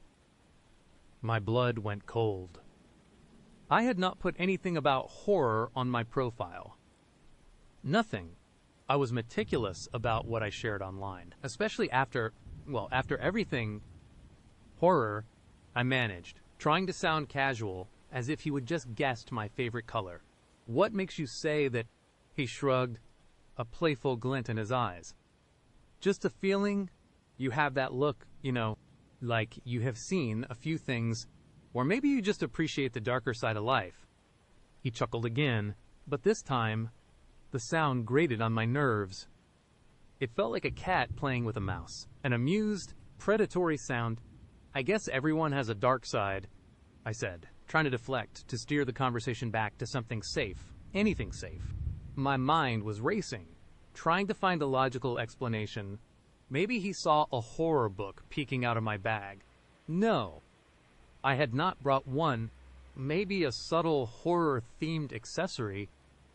I glanced down at my silver raven necklace, the small charm nestled against my collarbone. It was subtle, almost unnoticeable. I had worn it every day for years. Had he seen it in a profile picture, even then, it was a stretch. Oh, absolutely.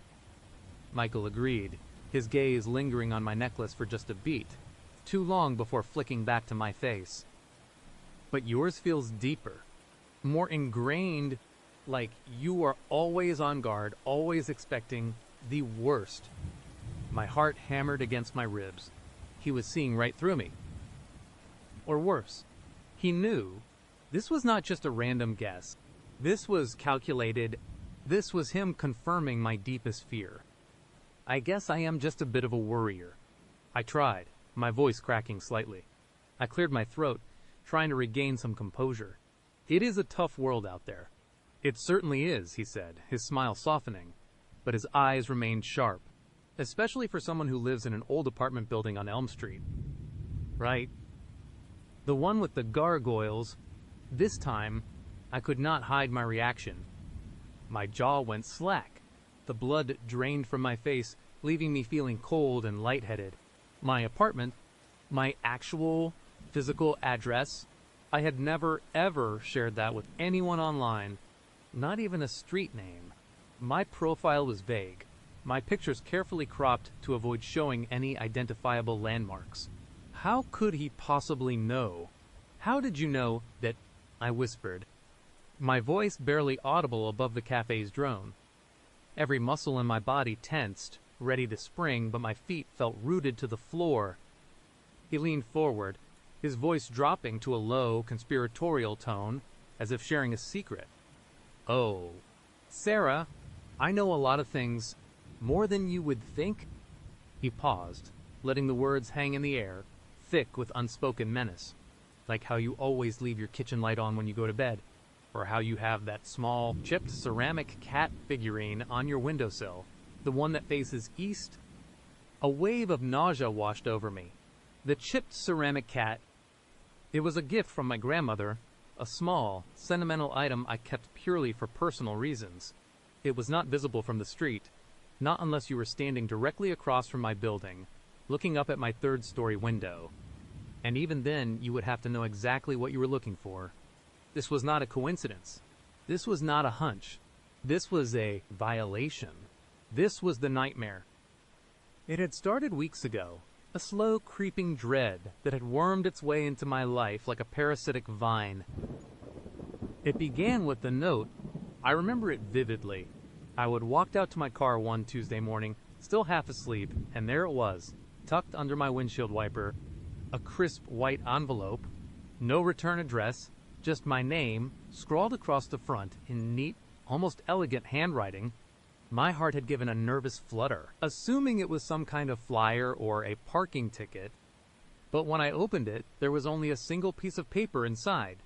On it, typed in a simple font, were just 5 words. I know you like Earl Grey. It sounds innocuous, does not it? Just a silly, random message. But it hit me like a physical blow. I did like Earl Grey. It was my go-to, my comfort drink, the first thing I made every morning. It was not something I broadcasted. It was not on my social media. It was not in my dating profile. It was just a private preference. And the note, so specific, so personal, felt like a direct invasion of that privacy. From that day on, the world shifted. Every shadow seemed to deepen. Every sound became a potential threat. I started checking my locks obsessively, peering through my peephole before opening the door, scanning the street before I left my apartment. My nerves were constantly frayed. A guitar string pulled too tight, ready to snap. Then came the little things. Insignificant at first, then growing more unnerving. A book on my shelf, one I was half reading, would be moved a few inches, its bookmark shifted. My kitchen window, which I swore I would locked, would be unlatched in the morning. I would brush it off as forgetfulness, as my own paranoia playing tricks on me. But the feeling persisted, the icy certainty that I was not alone, that someone was watching. One morning, I found a single, perfectly preserved raven feather on my doorstep. My necklace, the one Michael had just noticed, has a raven charm. Coincidence? My mind screamed, no. My friends tried to reassure me. It is just stress. Sarah, they would say, you are probably just imagining things. Even Michael, earlier, with his first Earl Grey comment, had felt like a cruel twist of fate, a sign that my paranoia was bleeding into my reality. But now, it was clear. It was not paranoia. It was real.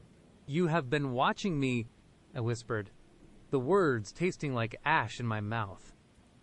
My voice was trembling, but there was a new edge to it, a desperate resolve. The need for answers had given way to pure, unadulterated terror. Michael's smile did not waver. If anything, it widened slightly, revealing a flash of white teeth that seemed too sharp. Watching is such a strong word. Sarah, I prefer to think of it as observing, learning, getting to know you better. His eyes, Those unsettling eyes held mine. After all, you were so mysterious online. I had to fill in the blanks, did not? Why? The single word was ripped from my throat. Why are you doing this? He leaned back again, taking another slow sip of his tea, as if this was the most normal conversation in the world. Because you are fascinating. Sarah, you are different. Most people are so transparent, so eager to share every mundane detail of their lives. But you hide. You build walls, and that just makes me want to see what is behind them even more. His gaze drifted to the window behind me, where my reflection, pale and terrified, stared back. You chose this seat specifically, did not you? Back to the wall, surveying the room, always on guard, always looking for threats. He chuckled softly. You are good at it too. Almost missed me a few times. My blood ran cold. He knew about my defensive posture. He knew I was looking for him.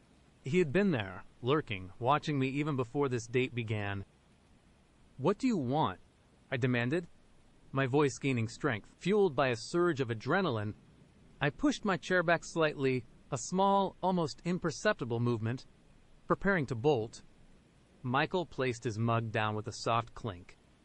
His smile faded, replaced by an expression that was utterly devoid of warmth, utterly chilling. I want you to understand.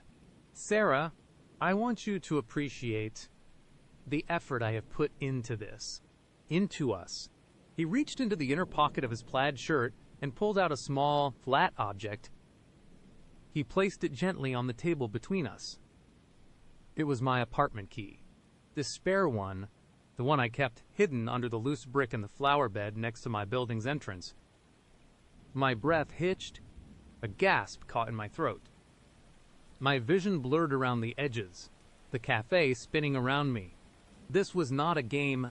This was not a stalker from afar. He had been inside my apartment. He had been in my home. He had violated the last sanctuary I thought I had. How did you get that? I stammered, my voice barely a whisper. My hands were shaking so violently I had to grip the edge of the table to steady myself. Oh, it was not hard, he said, his voice flat, emotionless. You are predictable. Sarah, you think you are so careful, so clever, but you leave little breadcrumbs everywhere. The same path to work every day. The same cafe, the same hiding spot for your spare key. It is almost disappointing how easy it was. He paused, his eyes piercing into mine. And that note, the Earl Grey one, that was just to get your attention, to let you know I was here. To start the game, the cafe sounds crashed back in, a deafening roar in my ears. I could feel every eye on me, even though I knew no one was paying attention. My heart was a frantic drum pounding against my ribs, threatening to burst. This is not a game, I said, my voice rising. This is sick. You are sick. He chuckled, a low, guttural sound that sent shivers down my spine. Oh, it is very much a game. Sarah, and you, my dear, are the prize. He reached across the table, his hand moving slowly, deliberately, towards my arm. Every fiber of my being screamed. I did not think. I reacted. I pushed my chair back with a violent scrape that echoed through the cafe, sending startled glances our way. I scrambled to my feet, knocking my half-empty mug to the floor. It shattered with a loud crash, splattering cold coffee and ceramic shards across the polished concrete. I need to go, I gasped, backing away from the table, my eyes wide and frantic, darting around for an exit, for help. Michael did not move from his seat immediately. He just watched me, a cold, calculating look in his eyes. Running already? Sarah, we were just getting to the interesting part. He slowly, deliberately, picked up my spare key from the table. He turned it over in his fingers, a small, silver glint in the cafe lights. Do not worry, he said, his voice carrying an unnerving calm. I know where you live, and I have your key. The words were a punch to the gut. They stripped away any remaining hope. any illusion of safety. I was exposed, vulnerable, hunted. I did not wait for him to stand. I turned and bolted. I pushed past startled customers, ignoring their confused murmurs. The door chime rang out like a frantic alarm as I burst out of the daily grind and onto the busy street. The cool afternoon air hit my face, but it did nothing to calm the fire raging within me. I ran, blindly, my lungs burning, my legs pumping. I did not know where I was going, just that I had to get away. Every shadow seemed to stretch and twist into Michael's grinning face. Every car that passed felt like it was slowing, watching me. I glanced over my shoulder, my heart leaping into my throat. He was not immediately behind me. But I knew he would be. I knew he was coming. He had my key. He knew my address. He knew my habits. He knew everything. I fumbled for my phone as I ran, my fingers clumsy with terror. I needed to call the police. I needed help. But as I pulled it out, a new text message popped up on the screen. It was from an unknown number. The message was short, chillingly familiar. Enjoy your run, Sarah. Do not worry. I will be home before you are. My blood ran cold. He had set this up. He had planned this. He was already ahead of me. The cafe was just the beginning. The date was just a prelude to a far more terrifying game. I stared at the message, my breath catching in my throat. Then, I heard it. The faint, distinctive chime of a door opening and closing, not far behind me. I did not dare look back. I just ran. The terror. A cold, sharp blade pressing against my spine. Knowing that no matter how fast I ran, he was already there, waiting, and he had my key. Next up, a news story worth sharing. The cool evening air hit my face as we stepped outside, a stark contrast to the suffocating warmth of the coffee shop. It should have been a relief, a breath of fresh air, but it felt like a cold hand pressing against my chest, squeezing the last bit of hope out of me. Where are we going? I croaked, the words barely audible, my throat raw from the silent screams. His unsettling smile did not waver, a fixed, almost serene expression that made my skin crawl. A home, of course. Yours. We have so much more to discuss. My heart hammered against my ribs. A frantic bird trapped in a cage. My sanctuary, my safe place, now tainted, violated. He kept my hand firmly in his grip unwavering, possessive. His voice was calm, conversational, completely at odds with the storm raging inside me. It is a lovely night for a walk, is not it? He mused, as if we were just two people on a pleasant first date, strolling hand in hand after a good cup of coffee. Every fiber of my being screamed to rip my hand away, to bolt, to scream, but my body remained a prisoner to my fear. It was like watching a movie of myself, unable to control the protagonist. My legs moved, one foot in front of the other, following him. He led the way with an easy confidence, as if he knew the path intimately, which, of course, he did.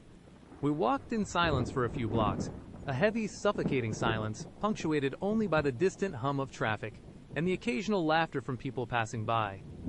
Each laugh was a stab, a reminder of the normal lives unfolding around us, lives I was being dragged away from. I risked a glance at him.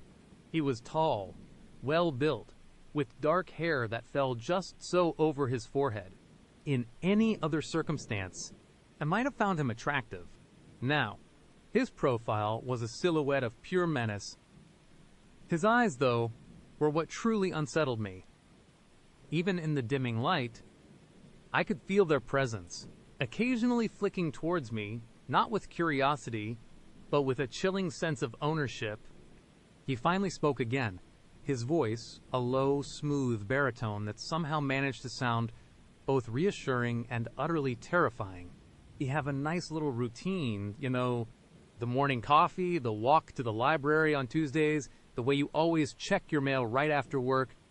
He chuckled softly, a sound that sent a shiver down my spine. It is comforting, really predictable. My stomach churned. He was not just observing me, he was studying me, dissecting my life, piece by mundane piece. He knew the rhythm of my existence better than I did. How long? I managed to whisper, the words catching in my throat. He turned his head slightly, that unsettling smile still playing on his lips. Oh, a while. Long enough to know you are a creature of habit. It made things easier. Easier for what? My mind screamed. Easier to break in. Easier to violate. The thought of him watching me day after day, week after week, was a sickening realization. Had he been outside my window? Had he been inside my apartment while I was out? The squeaky floorboard was just the tip of the iceberg, was not it. We turned onto my street. My street, the one I would always felt so safe on. The familiar houses, the trees, the faint smell of jasmine from my neighbor's garden. It all felt wrong. Like a stage set for a play I never auditioned for. A play with a terrifying script. My apartment building loomed ahead. A 3-story brick structure that had once felt like a haven. Now it looked like a trap. He did not hesitate, leading me directly to the front door. He pulled out a key, my key, from his pocket. My breath hitched. He had a spare. He had not just picked the lock or found a hidden key. He had a copy. That meant planning, foresight, a level of intrusion that went beyond a simple break-in. This was methodical, deliberate. The click of the lock echoed in the quiet hallway as he pushed the door open. He did not release my hand, pulling me over the threshold. The air inside was still and cool, carrying the faint, familiar scent of my own home, a mix of old books, lavender laundry detergent, and the lingering aroma of the coffee I would made that morning. It was my scent, but now it felt foreign, tainted. He closed the door behind us, a soft thud sealing us in. The apartment was dim, the evening light barely filtering through the blinds. He did not turn on the lights. He did not need to. He knew the layout. He knew my home. "Make yourself comfortable," he said, his voice a soft command, as he led me further into the living room. He released my hand then, and for a split second, I felt a flicker of hope, a chance to run. But my legs were still lead, my body unresponsive. He simply walked over to my couch, sat down, and gestured to the armchair opposite him. "Please." I stood there, frozen, my eyes darting around the room. Everything was exactly as I would left it that morning. The book on the coffee table, the blanket draped over the back of the sofa, the remote control on the armrest. Too perfect, too undisturbed. It was like he wanted to prove he had not touched anything, even though he clearly had. He had been here. "Do not make this difficult," he said, his voice losing a fraction of its casualness, a slight edge creeping in. It was enough. I slowly, reluctantly, walked to the armchair and sat down, perching on the edge, ready to spring, even though I knew I could not. He leaned back, crossing one leg over the other, completely at ease in my home. He looked around, a slow, appraising gaze, as if seeing it for the first time, or perhaps for the 1000th. "You have done a nice job with the place. Cozy, inviting."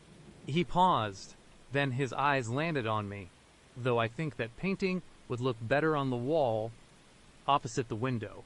It catches the light better there. My blood ran cold again. He was not just observing my habits. He was redecorating in his mind. He was making my home his home. The thought was nauseating. "Why are you doing this?" I whispered, my voice trembling. "What do you want?" He smiled, a slow, deliberate spreading of his lips. "I want to talk, to understand each other, to connect." His eyes, those startling green eyes, held mine, unwavering. "You see, I feel like we already know each other quite well, do not you think?" "No." I choked out. "I do not know you at all." "Oh, but you will," he said, a hint of something darker in his tone. "I know you, though. I know you like jasmine tea in the evenings. I know you prefer classical music when you are working on your laptop. I know you always leave your keys on the little hook by the door. and that you have a tiny chip in the rim of your favorite coffee mug. He gestured vaguely towards my kitchen. The blue one, with the little cat on it. I felt a scream building in my chest, but it would not escape. He knew the most intimate, mundane details of my life, things I barely noticed myself. He had been so close, so often, that he would catalog my existence. You are a stalker. I breathed, the word tasting like ash. He tilted his head. The strong word. I prefer to think of myself as an admirer. A devoted admirer. He leaned forward slightly, his eyes sparkling with a disturbing intensity. You see, I noticed you a while ago. A few months. Actually, you have a certain grace, a quiet strength, and you are so utterly alone. The last part hit me like a physical blow. Alone. He was right. I was alone. My family lived states away. My friends were busy with their own lives. I was a solitary person by nature, and he had preyed on that vulnerability. How did you get in?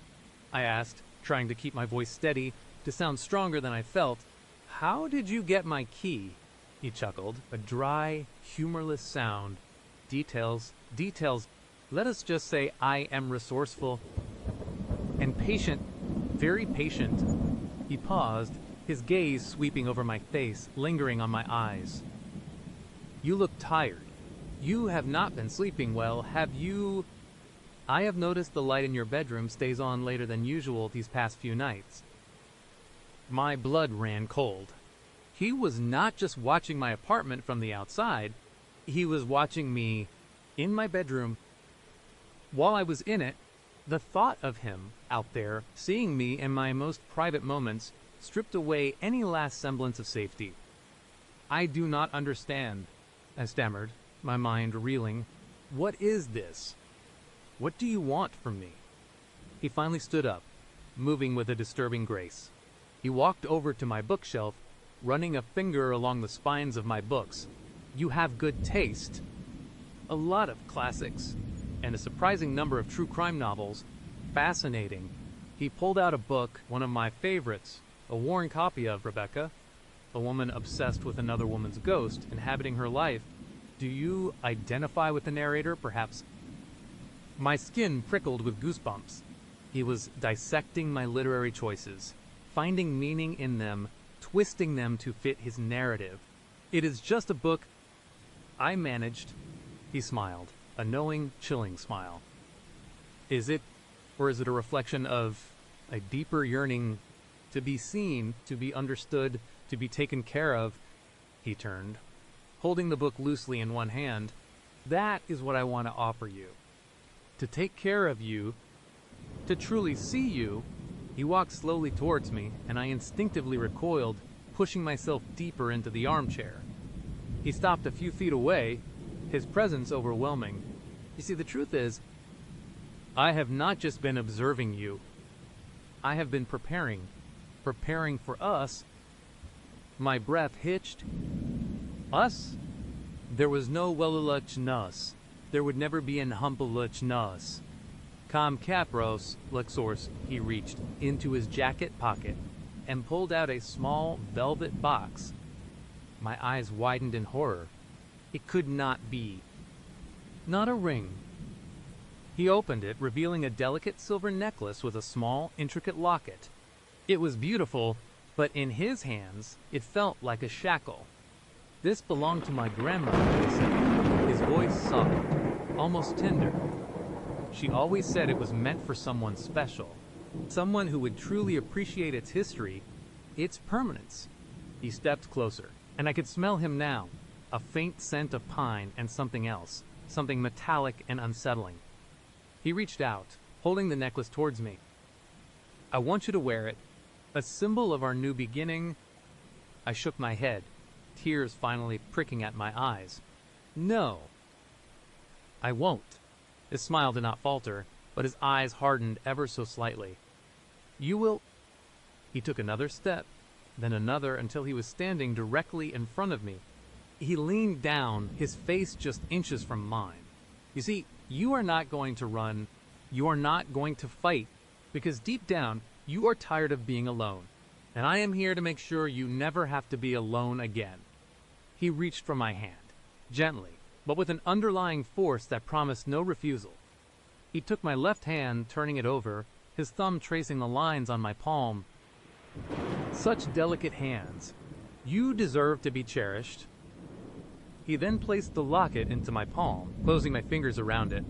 It felt cold and heavy, a weight of impending doom. I know what you are thinking, he said, his voice a low hum against the silence of the room. You are thinking about calling the police, about screaming. But who would hear you? And even if they did, what would you tell them? That your Tinder date is a little enthusiastic. He chuckled, a chilling, mirthless sound. I am not a monster. You know. I am just devoted. He stood up straight again, his eyes sweeping around the room, then back to me. You are going to need new clothes. Something more suitable for our life together. My mind reeled. Our life together. This was not a date gone wrong, this was an abduction. A complete takeover of my existence. He was not just a stalker, he was a captor, and my apartment was now my prison. I won't do this, I said, my voice barely a whisper but laced with a desperate defiance. His gaze sharpened. Oh, but you will, because you have no choice. He walked over to the window, pulling back a corner of the blind. See that car across the street? The dark blue sedan. It has been there for a week. My car, and my friend, Mark, is in it. He is a very loyal friend. He has been watching your apartment, making sure no one bothers you, or me, for that matter. He let the blind fall back into place. And if you try anything foolish, Mark will ensure you regret it. Severely. He is not as understanding as I am. The mention of an accomplice, of a network of surveillance, made my blood run even colder. This was not just one deranged man. It was a calculated, organized operation. He walked over to my small dining table, where I sometimes ate or worked. He picked up a small, framed photo of me and my best friend, Sarah, at the beach. He studied it for a moment, then set it back down, face down. No need for distractions. Our focus should be entirely on each other. What about my job? I asked. Desperation making me grasp at any straw. My boss will wonder where I am. He smiled. Already taken care of.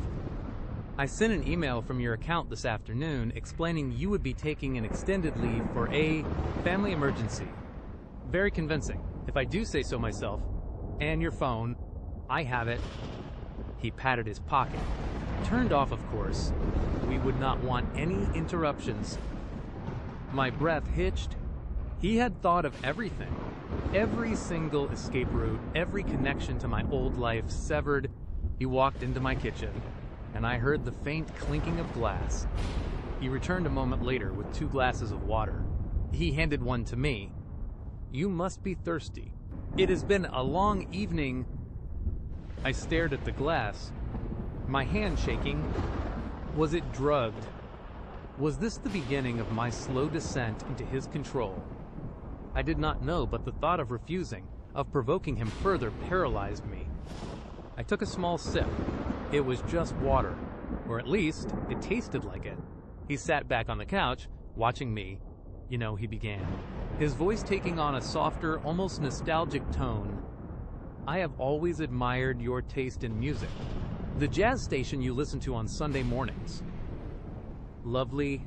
I even bought myself a turntable and some vinyl. We can listen together. He was painting a picture, a twisted domestic scene that made my stomach clench. He was not just taking over my life, he was merging his with mine, erasing the boundaries until there was no me and him, only us. You fixed that squeaky floorboard in your hallway? I said, the words coming out without my conscious thought. A desperate attempt to grasp at the tangible, at something I knew for certain. He nodded, a proud glint in his eyes. I did. It was bothering me. I mean, you kept stepping on it, did not you? Waking yourself up, sometimes when you went to the bathroom in the middle of the night. It was a simple fix, really. A little wood glue, a few screws. He paused, then added, almost as an afterthought, I also reinforced the lock on your back window. It was a bit flimsy. Would not want anyone else getting in, would we? The sheer audacity, the casualness with which he admitted to these profound violations was breathtaking. He was not just fixing things. He was fortifying his prison, making sure no one could enter and no one could leave. You lived here, I whispered, the realization hitting me with the force of a physical blow. You did not just visit, you lived in my apartment while I was out. He smiled, a slow, predatory grin, bits and pieces, yes, just to get a feel for the place, to make sure everything was suitable. I even did a little cleaning. You would be surprised how much dust accumulates under the bed. A wave of nausea washed over me. He had been in my bedroom. Under my bed. While I was sleeping, he had been moving around, breathing my air, touching my things. The thought was a raw, searing wound, a profound violation that stole my breath. Why me? I managed to choke out again, the question a desperate plea. His eyes softened, a twisted semblance of tenderness in their green depths. Because you are perfect, you are everything I have been looking for. And now that I have found you, I am never letting you go. He stood up again, and this time he walked over to the window, pulling the blinds completely open. The streetlights cast long shadows into the room, illuminating dust motes dancing in the air. He stood there for a moment, looking out, then turned back to me. It is late, he said, his voice gentle, almost paternal. You should get some rest. We have a big day tomorrow. We will start by redecorating. I think a lighter color on the walls would really open up the space, and perhaps a new bedspread. Something in a deep, rich blue. My mind screamed. He was planning to erase my identity, my choices, my life, and replace it with his own vision. My apartment, my sanctuary, was now his project, and I was his unwilling muse, his prisoner. He walked over to me, and I braced myself, my muscles tensing. He reached out, not to grab me, but to gently brush a stray strand of hair from my face. His touch, though light, felt like a branding iron, marking me as his own. Do not worry, he murmured, his eyes holding mine in an unbreakable gaze. Everything's gonna be just fine. You are safe now, with me. But I knew, with a certainty that chilled me to the bone, that I had never been in more danger. My safe place was gone. My life as I knew it was over. And the man who sat across from me, smiling his unsettling smile, was just beginning to show me the true depths of his devotion. The night stretched ahead, long and dark, and I knew, with a sickening dread, that this was only the beginning of our discussion. And there was no escape. Not now. Not ever. What follows is another part of our time together. You know, that feeling, right? That cold dread that crawls up your spine, even in the middle of a sunny day. The kind that tells you, deep down, that something is fundamentally wrong. And there is absolutely nothing you can do about it. For me, that feeling had become my constant companion, a shadow stitched to my soul since the morning after. The world had not ended then. But mine had. My apartment, once my sanctuary, was now just a stage. Every creak of the old floorboards, every whisper of wind outside my window, made me flinch. My beloved Sumatra blend, the ritual that usually grounded me, had become a brand, a mark of his violation, Alex. His name was a venomous whisper in my own mind. He knew, not a guess, not an overheard snippet, but a chilling, undeniable certainty that my sanctuary, my routines, my very self, had been breached. The final, sickening confirmation had come in a small, unassuming package propped against the mailroom wall. No name, just my apartment number. Aside, a gourmet artisanal Sumatra blend, far more expensive than my own, and tucked alongside it, a small, elegant card. No signature, just 2 words, in a sophisticated, almost artistic script for your discerning taste. The air had left my lungs. He knew my apartment. He knew my coffee. He knew me. Days blurred into a suffocating paranoia. Every car, every shadow, every rustle of leaves became his face, his predatory smile, superimposed on my reality. My apartment building, my work, even my phone, everything felt compromised, a target. I would try to block him, changed my route to work, even considered moving, but the dread was a living thing, breathing down my neck. My friend Sarah, bless her heart, kept trying to rationalize it away. Just block him. He will get the message. She could not understand this insidious dread, this feeling of being prey to a hunter who was clearly enjoying the chase. She did not understand that Alex was not just some clingy ex. He was something else entirely. I was drowning in isolation. The fear was a thick, suffocating blanket. I would stop meeting friends, stop going out. Every interaction felt like a risk. Every stranger, a potential threat, or worse, a potential messenger for Alex. I needed a distraction, a glimmer of normalcy, a lifeline back to the world that was not tainted by his presence. It was a desperate, stupid thought, born from sheer loneliness and a twisted desire to feel human again. That is how I found myself, one Tuesday evening, staring at my phone, at the glowing icon of the Tinder app. I know, it sounds insane, but in my shattered state, I craved connection.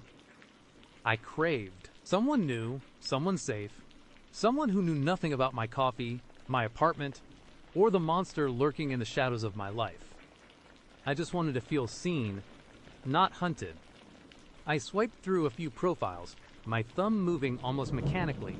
Most were forgettable. Then I saw him. His profile picture showed a guy with kind eyes and a warm, slightly crooked smile.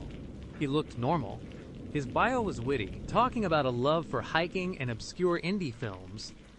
He seemed like a breath of fresh air in the stagnant, fear-filled air of my life. Let us call him Mark. I swiped right. To my surprise, it was an instant match. A little ping of something akin to hope, or maybe just a desperate flicker of defiance, sparked within me. We started chatting.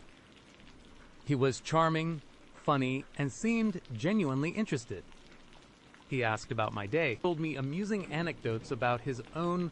For a few hours, I almost forgot. After a few days of texting, he suggested meeting up. There is this great little coffee shop downtown, he typed. It has got a real cozy vibe, not too loud. I hesitated. A coffee shop.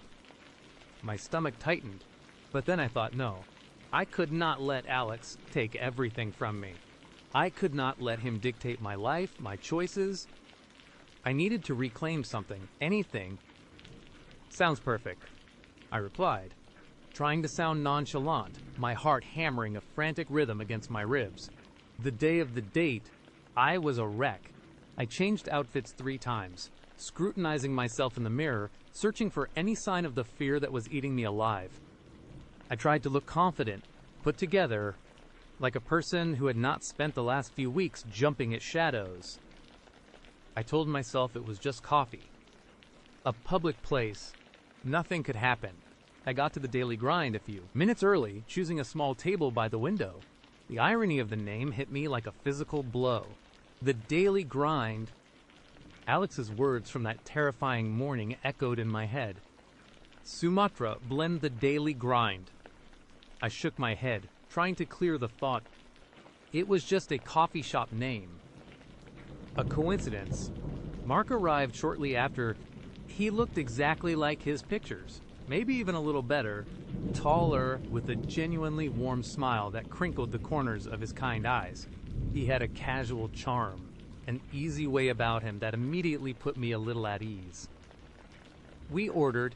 I predictably ordered a Sumatra blend, a stubborn act of defiance against the fear that tried to dictate my every choice. He ordered a simple black coffee. We talked. We laughed. He told me about his job as a graphic designer, his passion for vintage records. I found myself relaxing, truly relaxing, for the first time in weeks. I even started to believe, just for a moment, that maybe I could escape it. Maybe I could carve out a new normal, a safe space for myself. Then, the first red flag was not a warning, it was a chill down my spine. We were halfway through our lattes when Mark, with a smile that did not quite reach his eyes, casually remarked, "You know, I have always admired the pre-war charm of your building, especially that bay window on the third floor, perfect for catching the morning sun. Would not you say?" My heart hammered against my ribs, a frantic drumbeat against the sudden silence in my head. My blood ran cold. My apartment was on the third floor, bay window and all, and I had never, ever mentioned it on Tinder. Not in my profile, not in our chats, not to anyone, really, beyond Sarah. I must have gone pale because Mark's smile faltered, a flicker of something unreadable in his eyes. "Oh," he said, a little too quickly. "Did I say something wrong? I pass by that area sometimes. It is a nice neighborhood. You pass by my building." I managed, my voice a strained whisper. He chuckled, a light, airy sound that did not quite cover the sudden tension in the air. "Well, I mean, it is a pretty distinctive building, is not it? And, I guess I just noticed it. You mentioned you live in that general area." Right. I had not mentioned anything specific beyond the general neighborhood. My mind raced, trying to find a rational explanation. Maybe he lived nearby. Maybe he would see me leaving or coming home. But the bay window, the third floor, that was too specific, too intimate. I forced a weak smile. "Right. Yeah, it is a nice area." I took a sip of my Sumatra, but it tasted like ash in my mouth. My hands were trembling, just slightly, but enough for me to notice. The conversation continued, but for me it was like trying to listen through a thick pane of glass. Every word he spoke was filtered through a new lens of suspicion. He seemed normal again, but that one comment had shattered the illusion. "So," he said, leaning forward slightly, his eyes holding mine, "you are a big fan of Sumatra blend. I take it. I noticed it on your profile. Actually, it is a very discerning taste." My breath hitched. My profile did not mention my coffee preference. It absolutely did not.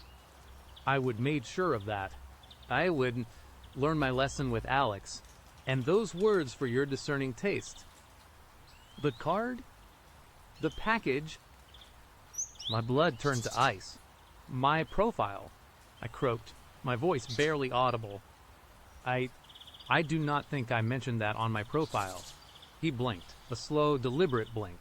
His smile was still there, but it felt like a mask, stretched too tight. "Oh, did not you? My mistake. Then I must have misremembered. Or maybe I just assumed, seeing you order it today?" He gestured vaguely at my cup. It was not a mistake. It could not be. This was not Mark. This was Alex, or someone working for him. The thought crashed down on me, sickening and terrifying. He would found me.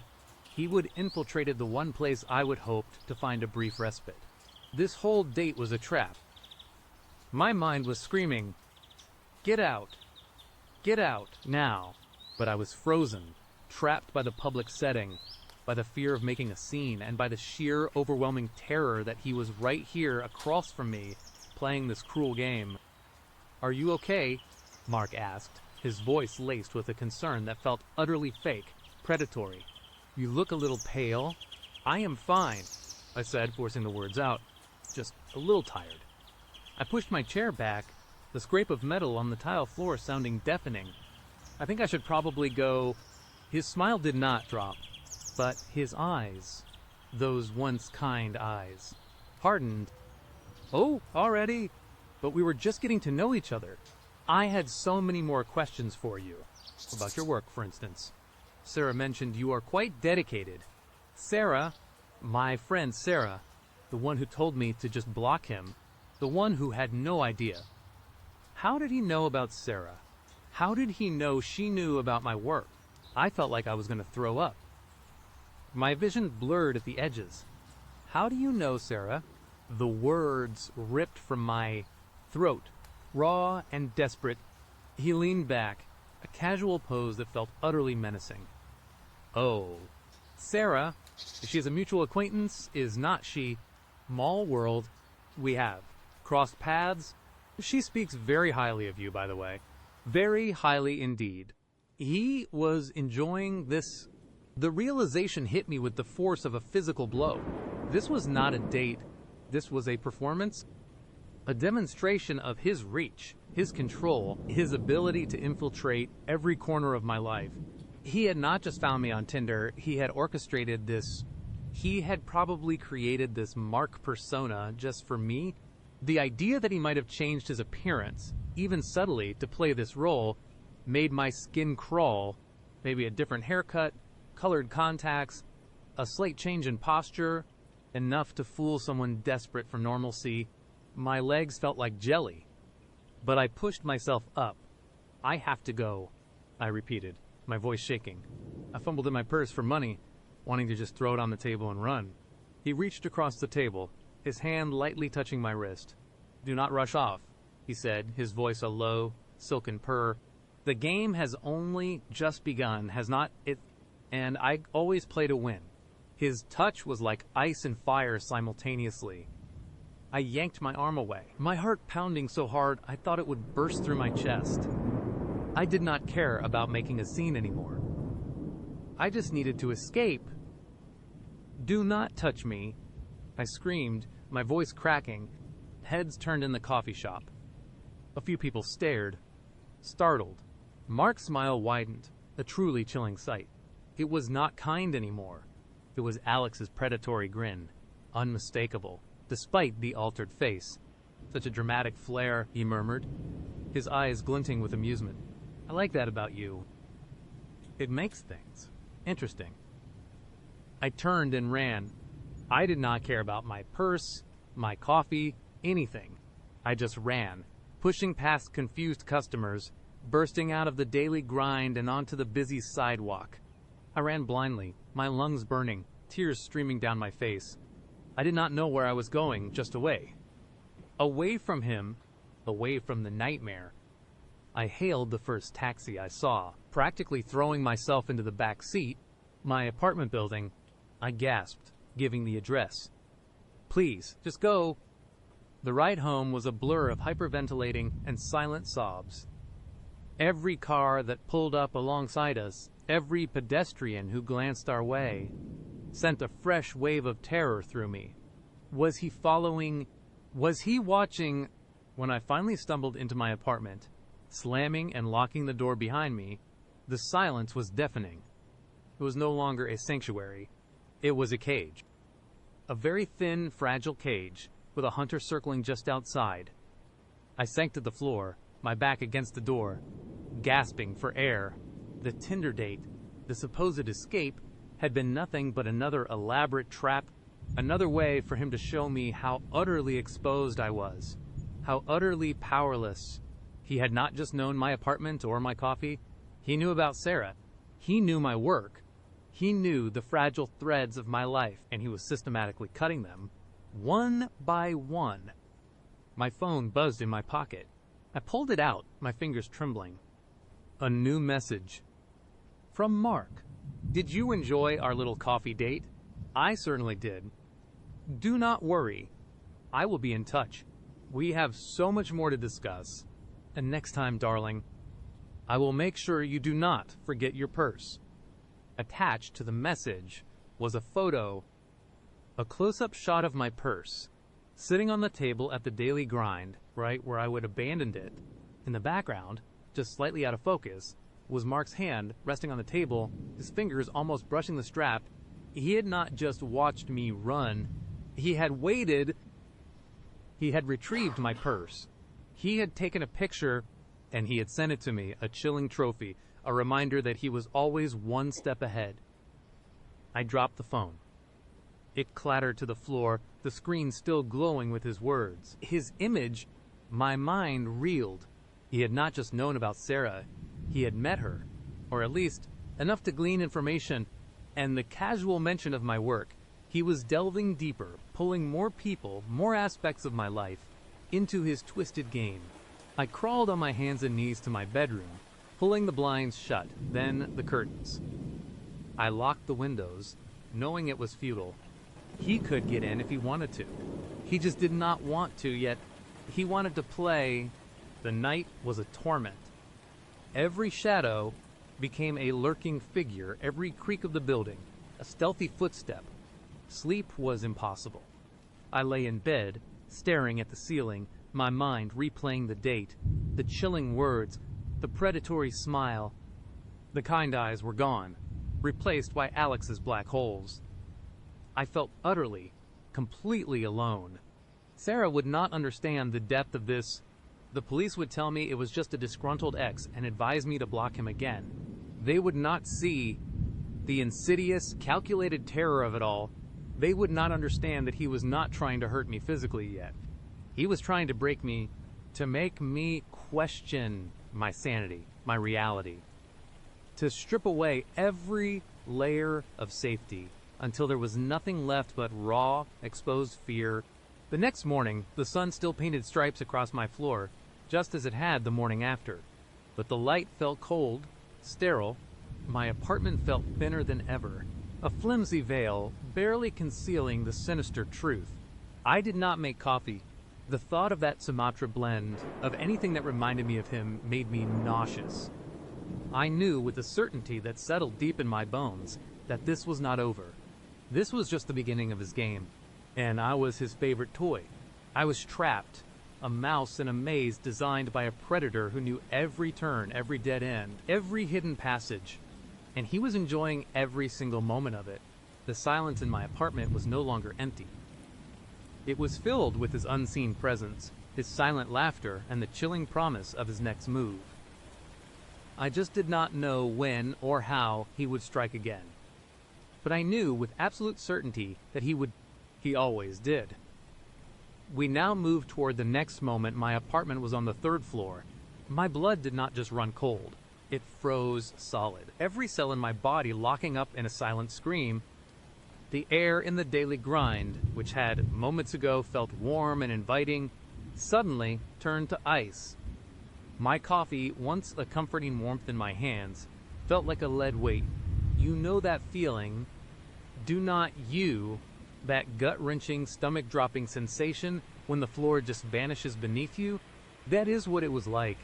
1 minute, I was laughing, actually laughing, forgetting for a precious few minutes the suffocating dread that had become my shadow. The next, I was staring into the eyes of a monster, or at least, someone who knew my monster.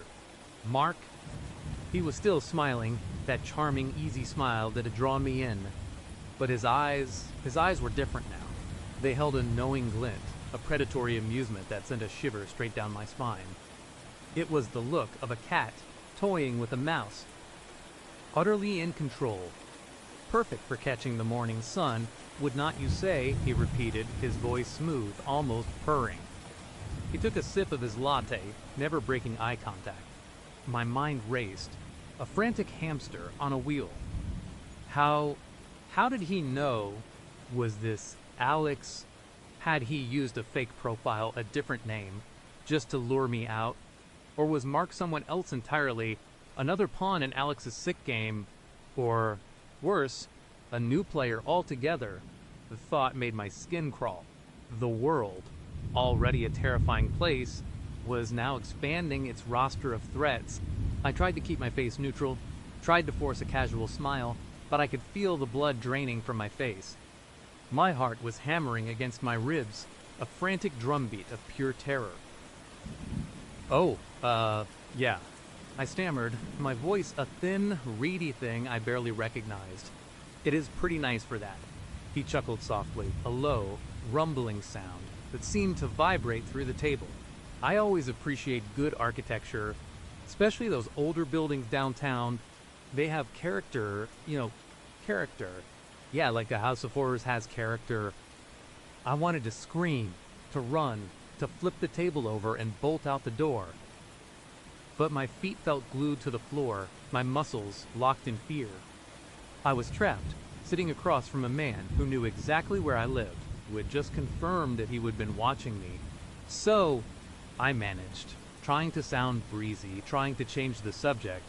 What else do you like about the city? It was a pathetic attempt, even to my own ears. Mark just leaned back in his chair, still smiling that unnervingly calm smile. Oh, a lot of things. The way the light hits the river at sunset. The smell of freshly baked bread from that little bakery on Elm Street. The quiet hum of the city waking up in the morning. He paused, his gaze fixed on me. And, of course, the vibrant, interesting people who live here. His words were a velvet glove wrapped around an iron fist. He was not just talking about the city, he was talking about me. He knew my routine, knew where I lived, probably knew when I left for work, when I came home. The gourmet Sumatra coffee and the elegant card from Alex flashed in my mind. For your discerning taste. This was not just a random Tinder date gone wrong. This was connected. This was the next terrifying chapter. Well, I said, forcing myself to look at my watch, this has been great, but I actually have to get going. Early start tomorrow. It was a lie. A desperate, transparent excuse, but I did not care. I just needed to escape. Mark's smile did not falter, but his eyes narrowed almost imperceptibly. Already, we were just getting to the good part. He reached across the table, his hand covering mine. His touch was cold, clammy, and utterly unwelcome. I was hoping we could continue this, maybe at your place. My breath hitched. My entire body screamed, no. Oh, I can't tonight. Really, I have a lot to do. I tried to pull my hand away, but his grip was surprisingly strong. Not painful, but firm enough to send a clear message. You are not going anywhere until I say so. Nonsense, he purred, his thumb stroking the back of my hand, a gesture that made my stomach churn. I bet you make amazing coffee at home. And that bay window, it really does catch the morning sun beautifully. I would love to see it for myself. The casualness of his tone was what truly terrified me. It was not a question. It was a statement, a declaration. He was not asking for permission. He was asserting his knowledge, his power. He knew my bay window. He had seen it. He had watched me. A wave of nausea washed over me. I felt like I was going to throw up. Right there in the coffee shop? No, I said, my voice barely above a whisper, but laced with a new, desperate resolve. No, I really have to go. With a surge of adrenaline, I yanked my hand free, almost knocking over my now cold latte. I scrambled out of my seat, grabbing my purse. My legs felt like jelly, but I forced myself to move, to appear confident, even as every fiber of my being screamed to run. It was nice meeting you. Mark, he just watched me, that unnerving smile still fixed on his face. He did not say anything, did not move, just watched. As I turned and practically ran for the door, I could feel his eyes burning into my back. Every step felt like I was wading through quicksand. Every second an eternity. I did not dare look back. I just fled. The cold night air hit me like a slap to the face. A sudden shock after the oppressive warmth of the coffee shop. I fumbled for my car keys, my hands shaking so badly I could barely get them out of my purse. My heart was still pounding, a frantic drum against my ribs. I practically threw myself into my car, locking the doors with a violent thud. I gripped the steering wheel, knuckles white, and just sat there for a moment, trying to catch my breath, trying to calm the frantic panic that was threatening to engulf me. My reflection in the rearview mirror stared back at me, pale and wide-eyed. A stranger consumed by fear, I forced myself to pull out of the parking lot, my eyes darting to every shadow, every parked car. Was he watching? Was he following? The streetlights seemed to cast longer, more menacing shadows than usual. Every car behind me felt like his car. The drive home was a blur of hypervigilance and sheer terror. I checked my rearview mirror constantly, my heart leaping into my throat every time a car turned onto my street. when I finally pulled into my apartment building's parking lot.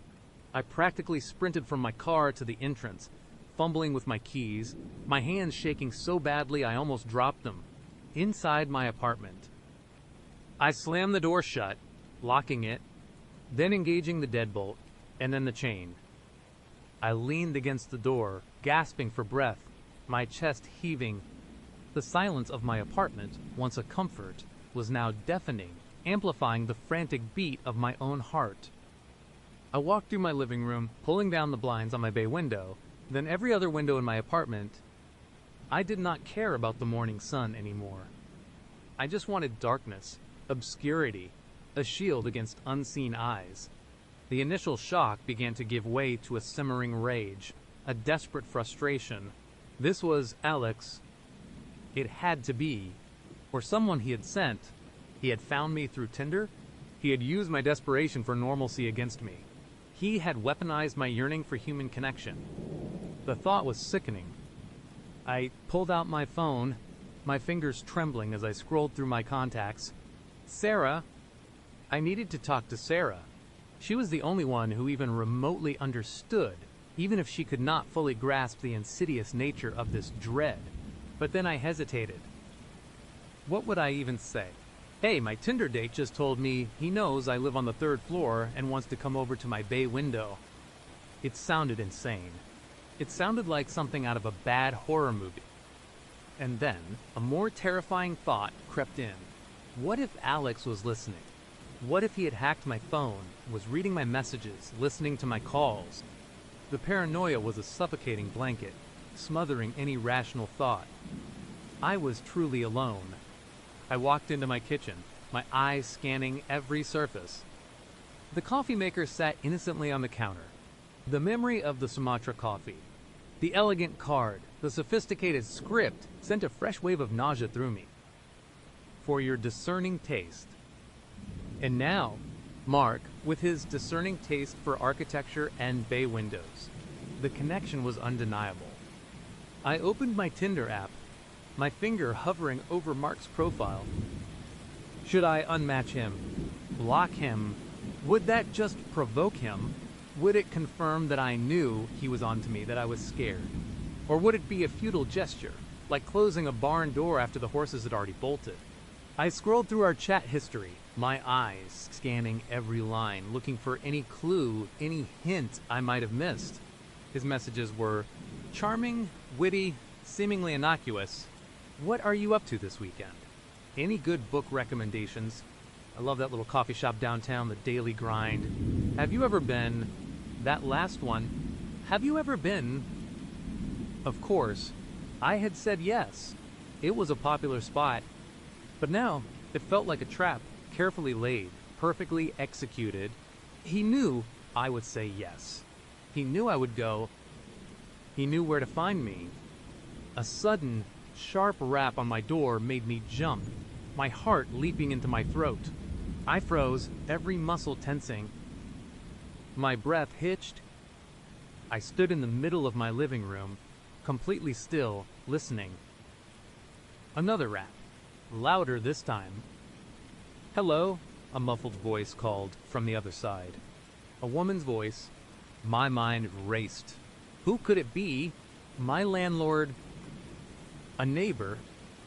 But it was late, and I had not ordered anything. I saw your lights on, the voice continued, a little louder. Did you, happen to get a package for apartment 3B? My stomach clenched. Apartment 3B. That was the apartment directly across the hall from me. Mrs. Henderson lived there, a sweet, elderly lady who was often forgetful. Relief, sharp and sudden, washed over me. It was not Mark. It was not Alex. It was just Mrs. Henderson. But the sheer terror of that moment, the immediate assumption that it was him, was a stark reminder of how deeply this fear had burrowed into my soul. I slowly walked to the door, peering through the peephole. It was indeed Mrs. Henderson, her white hair, a halo around her head, a confused expression on her face. I unlocked the door, just the deadbolt, keeping the chain on.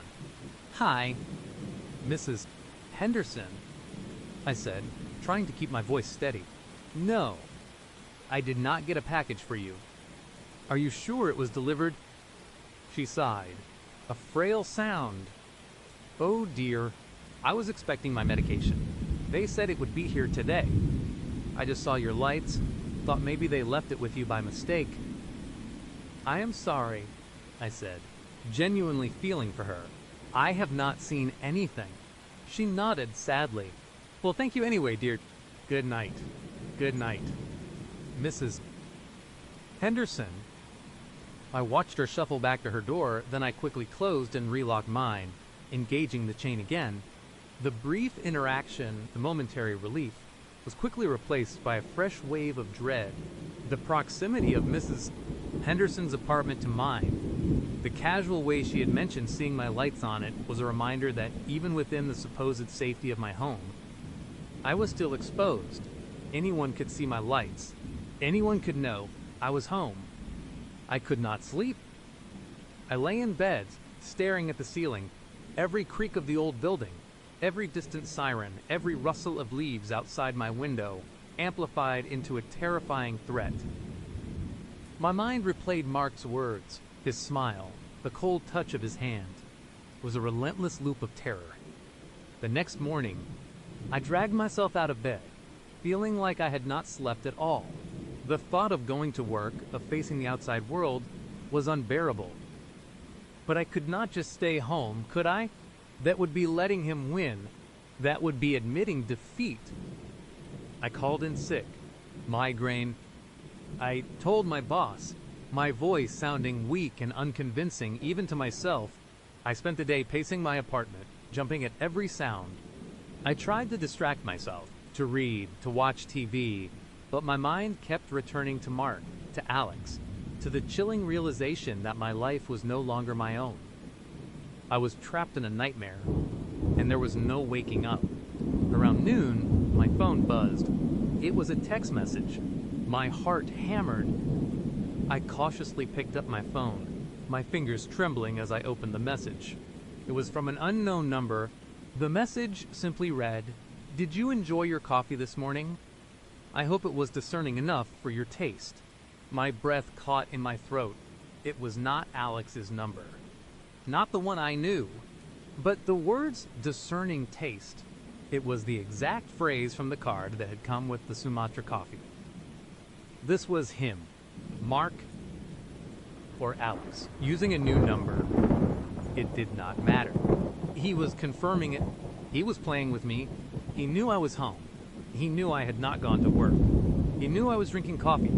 I looked around my apartment, my eyes wide with terror. Where was he? How did he know?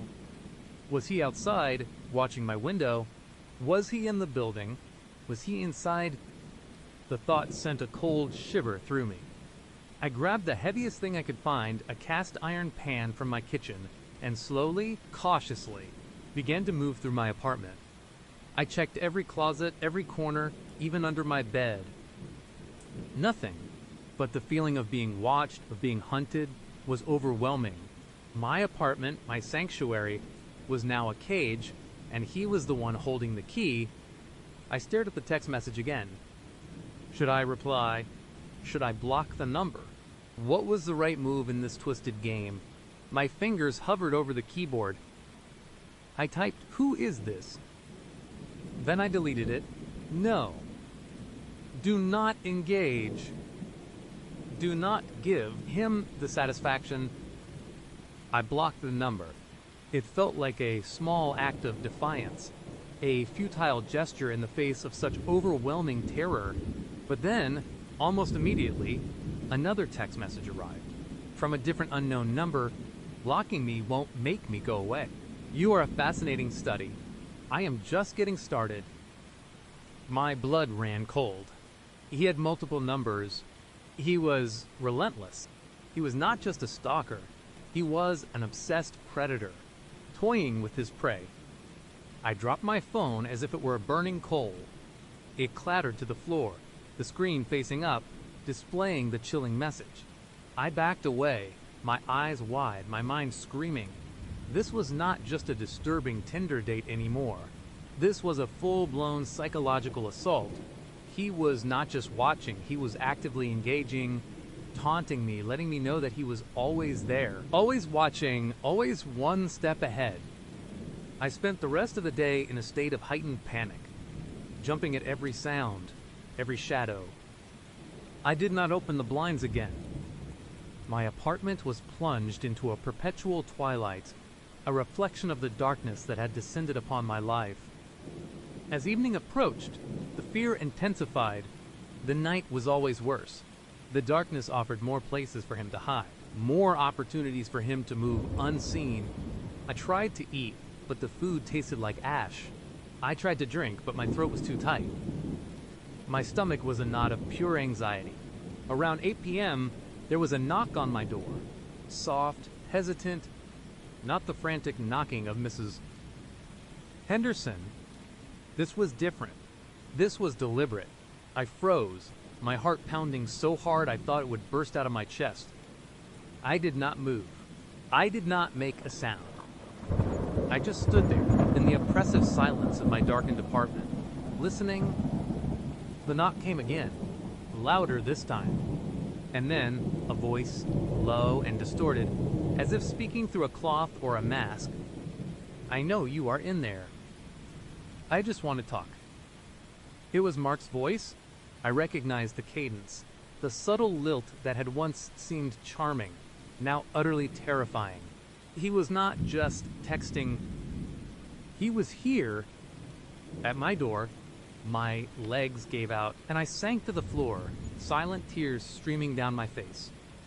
I covered my mouth with my hand, stifling a sob, terrified that any sound would betray my presence. "Do not worry," his voice continued, still muffled, still distorted. "I just wanted to make sure you were okay.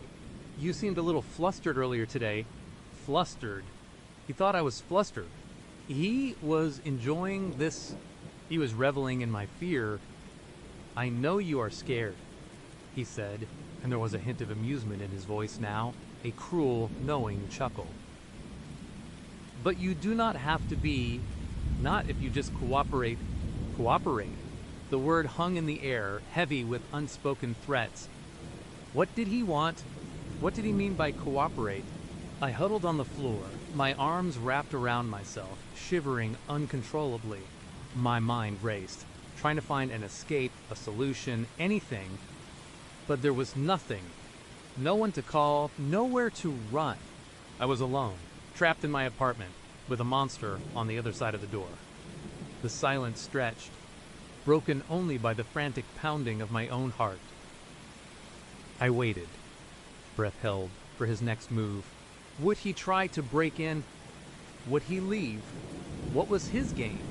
After what felt like an eternity but was probably only a few minutes, I heard a soft rustling sound outside my door. Then, the faint click of something being slipped under the door. My blood ran cold again. What now? A note. Another package. I waited until I heard footsteps retreating down the hall, then the distant sound of the elevator. Cautiously, slowly, I crawled to the door, peering through the peephole. The hallway was empty. My eyes dropped to the floor, to the small object lying just inside my door, a dark silhouette against the pale carpet. It was a single, perfect rose, a deep, blood-red rose, and nestled among its petals, a small, elegantly folded piece of paper. My hands trembled as I picked up the rose. Its beauty was sickening, a stark contrast to the terror it represented. I unfolded the paper. In that same sophisticated, artistic script from the coffee card, 2 words were written, "See you soon." My breath hitched. My entire body went numb. He was not just watching. He was not just taunting. He was promising. He was coming for me. And I had no idea when or how or what he would do when he finally arrived. My apartment, my life, was no longer mine. It belonged to him, and I was just waiting for him to collect. Now, get ready for the next part. The last word hung in the air, a final, poisoned arrow shot straight into my soul. Michael was not just a bad date. He was not just a little creepy. He was a stalker. He was watching me, and he had been for a long, terrifying time. Nausea, a cold, clenching fist, seized my stomach. My vision swam, the familiar coffee shop around me blurring into a kaleidoscope of meaningless shapes and sounds, the clatter of cups, the murmur of conversations, the soft jazz playing overhead. It all felt distant, like a broadcast from another planet. Only Michael was real. Only his smug, knowing smile, his dark, calculating eyes held any meaning. The cat. I choked out, the word barely a whisper. How do you know about the cat? It was a pathetic question, a desperate plea for a shred of logic, but I knew, even as I asked it, that there was no innocent explanation. The cat figurine was tucked away on my fourth-floor windowsill, facing inward, a small, private memento. You could not see it from the street. You could not see it from any other apartment building. You could only see it if you were inside my apartment. Michael chuckled again, a low, guttural sound that vibrated through the small table separating us. It was not a laugh of amusement. It was the sound of a predator savoring its prey's terror. Oh, I know all about the cat. Sarah, about your grandmother's handwriting on the base, the way the chip on its ear looks like a tiny crescent moon. My blood did not just run cold, it froze solid, splintering into icy shards that pierced every vein. He knew about the handwriting. He knew about the chip. This was not just observing from a distance. This was not even peeking through a window. This was intimate. This was inside. Panic, raw and animalistic, clawed its way up my throat. Every fiber of my being screamed to run, to bolt, to get away from him. But I was paralyzed. My hands were clammy, my legs felt like lead, and my breath hitched in my chest. He just sat there, watching me unravel, his smile widening. A cruel, triumphant curve. You are not going to run, are you? He murmured, his voice still that low, smooth caress, but now it was laced with something far more sinister. Not yet, anyway. We are just getting to know each other. My mind raced. A frantic hamster on a wheel. What could I do? Scream in a crowded coffee shop? What would I say? This man knows about my cat figurine. It sounded insane. The police would not do anything. He had not done anything. Not technically. He was just talking. But his words were a violation, a trespass into the most private corners of my life. I forced myself to breathe, to swallow past the lump of fear in my throat. Why? I managed to croak, my voice barely audible. Why are you doing this? He leaned back, a picture of casual ease, as if we were discussing the weather. Because you are fascinating. Sarah, you are a puzzle, and I love puzzles. Not by author. The specific brand of Earl Grey, you prefer the one with the blue label. The way you hum that old folk song when you are watering your plants. Each detail was a fresh stab, a new layer of horror. The books, the tea, the humming. These were things I did when I was alone, when I thought no one was watching. He had not just been outside my apartment, he had been inside my life. A silent, invisible observer, meticulously cataloging every habit, every preference, every secret. How, I whispered, my voice trembling, how did you get in? His smile faded slightly, replaced by a look of almost childlike curiosity. Oh, that is part of the puzzle, is not it? But do not worry. I never touch anything. I am just observing, learning about you. He paused, then added, his eyes twinkling with a dark amusement. Though I did fix that squeaky floorboard in your hallway. It was driving me crazy. That squeaky floorboard. I would meant to get around to it for months. It was right outside my bedroom door. The implication hit me with the force of a physical blow. He was not just entering my apartment, he was living in it. In a twisted, parasitic way. He knew its quirks, its flaws, its intimate sounds. He was making himself at home. A cold, primal scream tried to escape my lips, but I bit it back. I had to stay calm. I had to think. Running now felt impossible. He knew where I lived. He clearly knew my schedule. And if he could fix a floorboard without me knowing, what else could he do? I need to go, I said, pushing my chair back, the scrape of metal on tile jarringly loud in the sudden silence that had fallen between us. Michael did not move. His gaze was fixed on me, intense and unblinking. Already, but we have not even finished our coffee. I was just about to tell you how much I admire your taste in art. That painting above your sofa, the one with the stormy sea, it is quite striking. My hand, reaching for my purse, froze. The stormy sea painting, it was a gift from my aunt, a rather large, abstract piece. It was impossible to see from the street, even if you craned your neck. It was truly, undeniably inside. You have been in my apartment, I stated, my voice flat, devoid of emotion, because emotion felt like a luxury I could not afford right now. Many times, he confirmed, his tone almost casual. You are surprisingly consistent with your schedule and those gargoyles on your building. They are quite a conversation starter, are not they? They look like they are watching everything. He leaned forward again, his voice dropping to that conspiratorial whisper that now felt like a viper's hiss. Just like me, Sarah, always watching. My heart pounded a frantic rhythm against my ribs. My vision tunneled. I had to get out. Now. I snatched my purse, ignoring the coffee still steaming on the table, ignoring Michael's calm, predatory smile. I am leaving, I said, trying to inject some authority into my voice, but it came out as a shaky breath. He did not try to stop me. He simply watched, his eyes following my every move as I stumbled away from the table, weaving through the other patrons who seemed oblivious to the horror unfolding in their midst. I could feel his gaze on my back, a physical weight, burning into my skin. That was a promise, a threat, a declaration that this was far from over.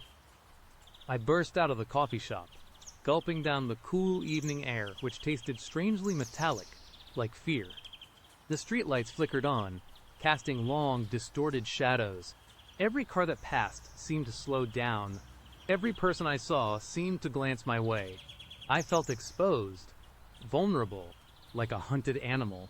My apartment, my sanctuary, it was no longer a safe place. It was a trap, a stage for his twisted game. I hailed a taxi, something I rarely did, desperate to put distance between myself and Michael, between myself and the coffee shop, between myself and the horrifying truth. As the taxi pulled away, I risked a glance back. Michael was still sitting at our table, unmoving, watching.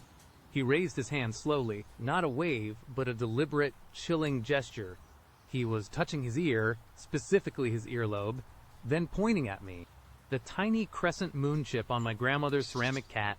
He was reminding me, he was telling me he was still there, always watching. The taxi ride home was a blur of frantic thoughts.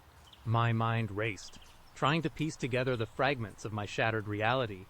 The mail slot, ajar, the cologne, the Earl Grey note, they were not isolated incidents. They were breadcrumbs, leading me into his web. He had not just been observing, he had been testing me, gauging my reactions, seeing how far he could push before I noticed, and I had not until it was too late. When I finally reached my building on Elm Street, the familiar gargoyles leering down from the roof seemed to mock me. They were not just decorative anymore, they were complicit, silent witnesses to my terror. The hallway, usually a comforting passage, now felt like a dark, echoing tunnel. Every shadow seemed to shift. Every creak of the old building sent a jolt of adrenaline through me.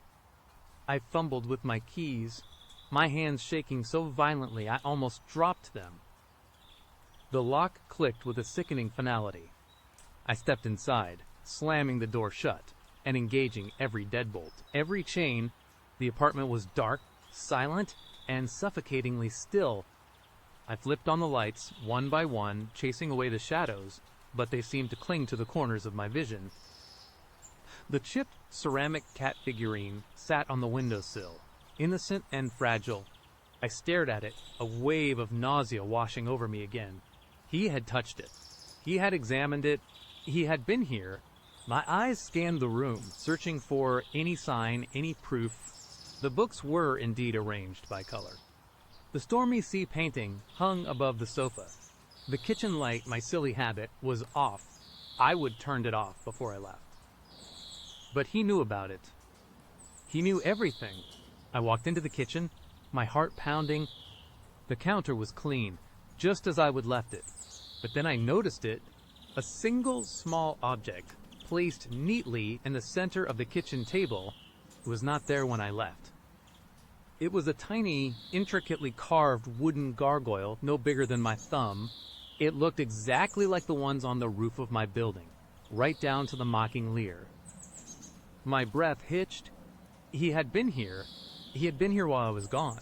He had placed this chilling gift, a silent declaration of his presence, his dominion. The implication was clear: he could come and go as he pleased. My home was no longer mine. It was his hunting ground. I backed away slowly, my eyes glued to the miniature gargoyle. My phone was still in my purse. I needed to call someone. The police? But what would I say? A man I met on a dating app knows things about me and left a tiny wooden gargoyle on my table. They would tell me to change my locks, maybe get a restraining order if I had enough proof. But I had no proof. Just a feeling, a pervasive soul-deep dread. I pulled out my phone, my fingers fumbling. I scrolled through my contacts, looking for a friend, anyone. But then another thought struck me, cold and sharp. If he could get in, if he knew so much, what if he had access to my phone? What if he was listening? The paranoia was already setting in, a thick, suffocating blanket. I decided against calling anyone for now. I needed to think. I needed to secure my apartment. But what did that even mean when he could apparently bypass all security? I spent the rest of the night in a state of hypervigilance. I checked every window, every lock, every closet. I even looked under the bed. Absurd as it felt. Every creak of the building, every distant siren, sent a jolt of fear through me. I did not dare turn off the lights. I sat on the sofa, clutching a kitchen knife, staring at the front door, convinced that at any moment I would hear the soft click of the lock, the gentle push of the door opening. Sleep was impossible. My mind raced, replaying Michael's words, his smile, the terrifying details he would reveal. He was not just a stalker, he was a master manipulator, a psychological terrorist. He wanted to break me, to possess me, not just physically, but mentally. The sun finally began to peek through the blinds, casting a weak gray light into the room. Exhaustion weighed heavily on me, but fear still kept me tethered to the sofa. I put the knife down, my hand aching from gripping it so tightly. I needed coffee. As I walked into the kitchen, I saw it again. The wooden gargoyle. It seemed to stare at me, its tiny stone eyes filled with malevolent amusement. And then I noticed something new. Tucked beneath its base was a small, folded piece of paper. My heart hammered. I picked up the gargoyle, my fingers trembling as I unfolded the note. It was a single line, written in elegant, flowing script. I will see you soon. Do not forget to water your plants. The world tilted again. My plants. I had forgotten to water them yesterday. It was a small, mundane detail, but it was just another confirmation. He was not just observing, he was present. He knew my routines, my forgetfulness, my every move. He was not just watching from afar, he was inside my life, inside my home, a shadow lurking in the periphery, always one step ahead. A cold, determined rage began to mix with my terror. This could not go on. I could not live like this. I had to do something. But what? I decided to try to find out more about Michael. I went to my laptop, my fingers hovering over the search bar. What did I even know about him? His first name, a vague sense of his appearance. and the dating app profile that was likely a fabrication. I logged back into the dating app, my stomach churning. His profile was gone, completely deleted, as if he had never existed. My heart sank. He had covered his tracks. It was a ghost, a phantom, leaving behind only the chilling evidence of his presence. Frantic, I scrolled through my messages. Our conversation was there, but his profile picture was replaced with a generic gray icon. His name was simply User. I could not even report him. There was nothing to report. I felt a fresh wave of despair. He was untraceable. He had planned this. He had carefully orchestrated his appearance in my life, like a spider spinning a web. And I had walked right into it. Days turned into a blur of sleepless nights and paranoid days.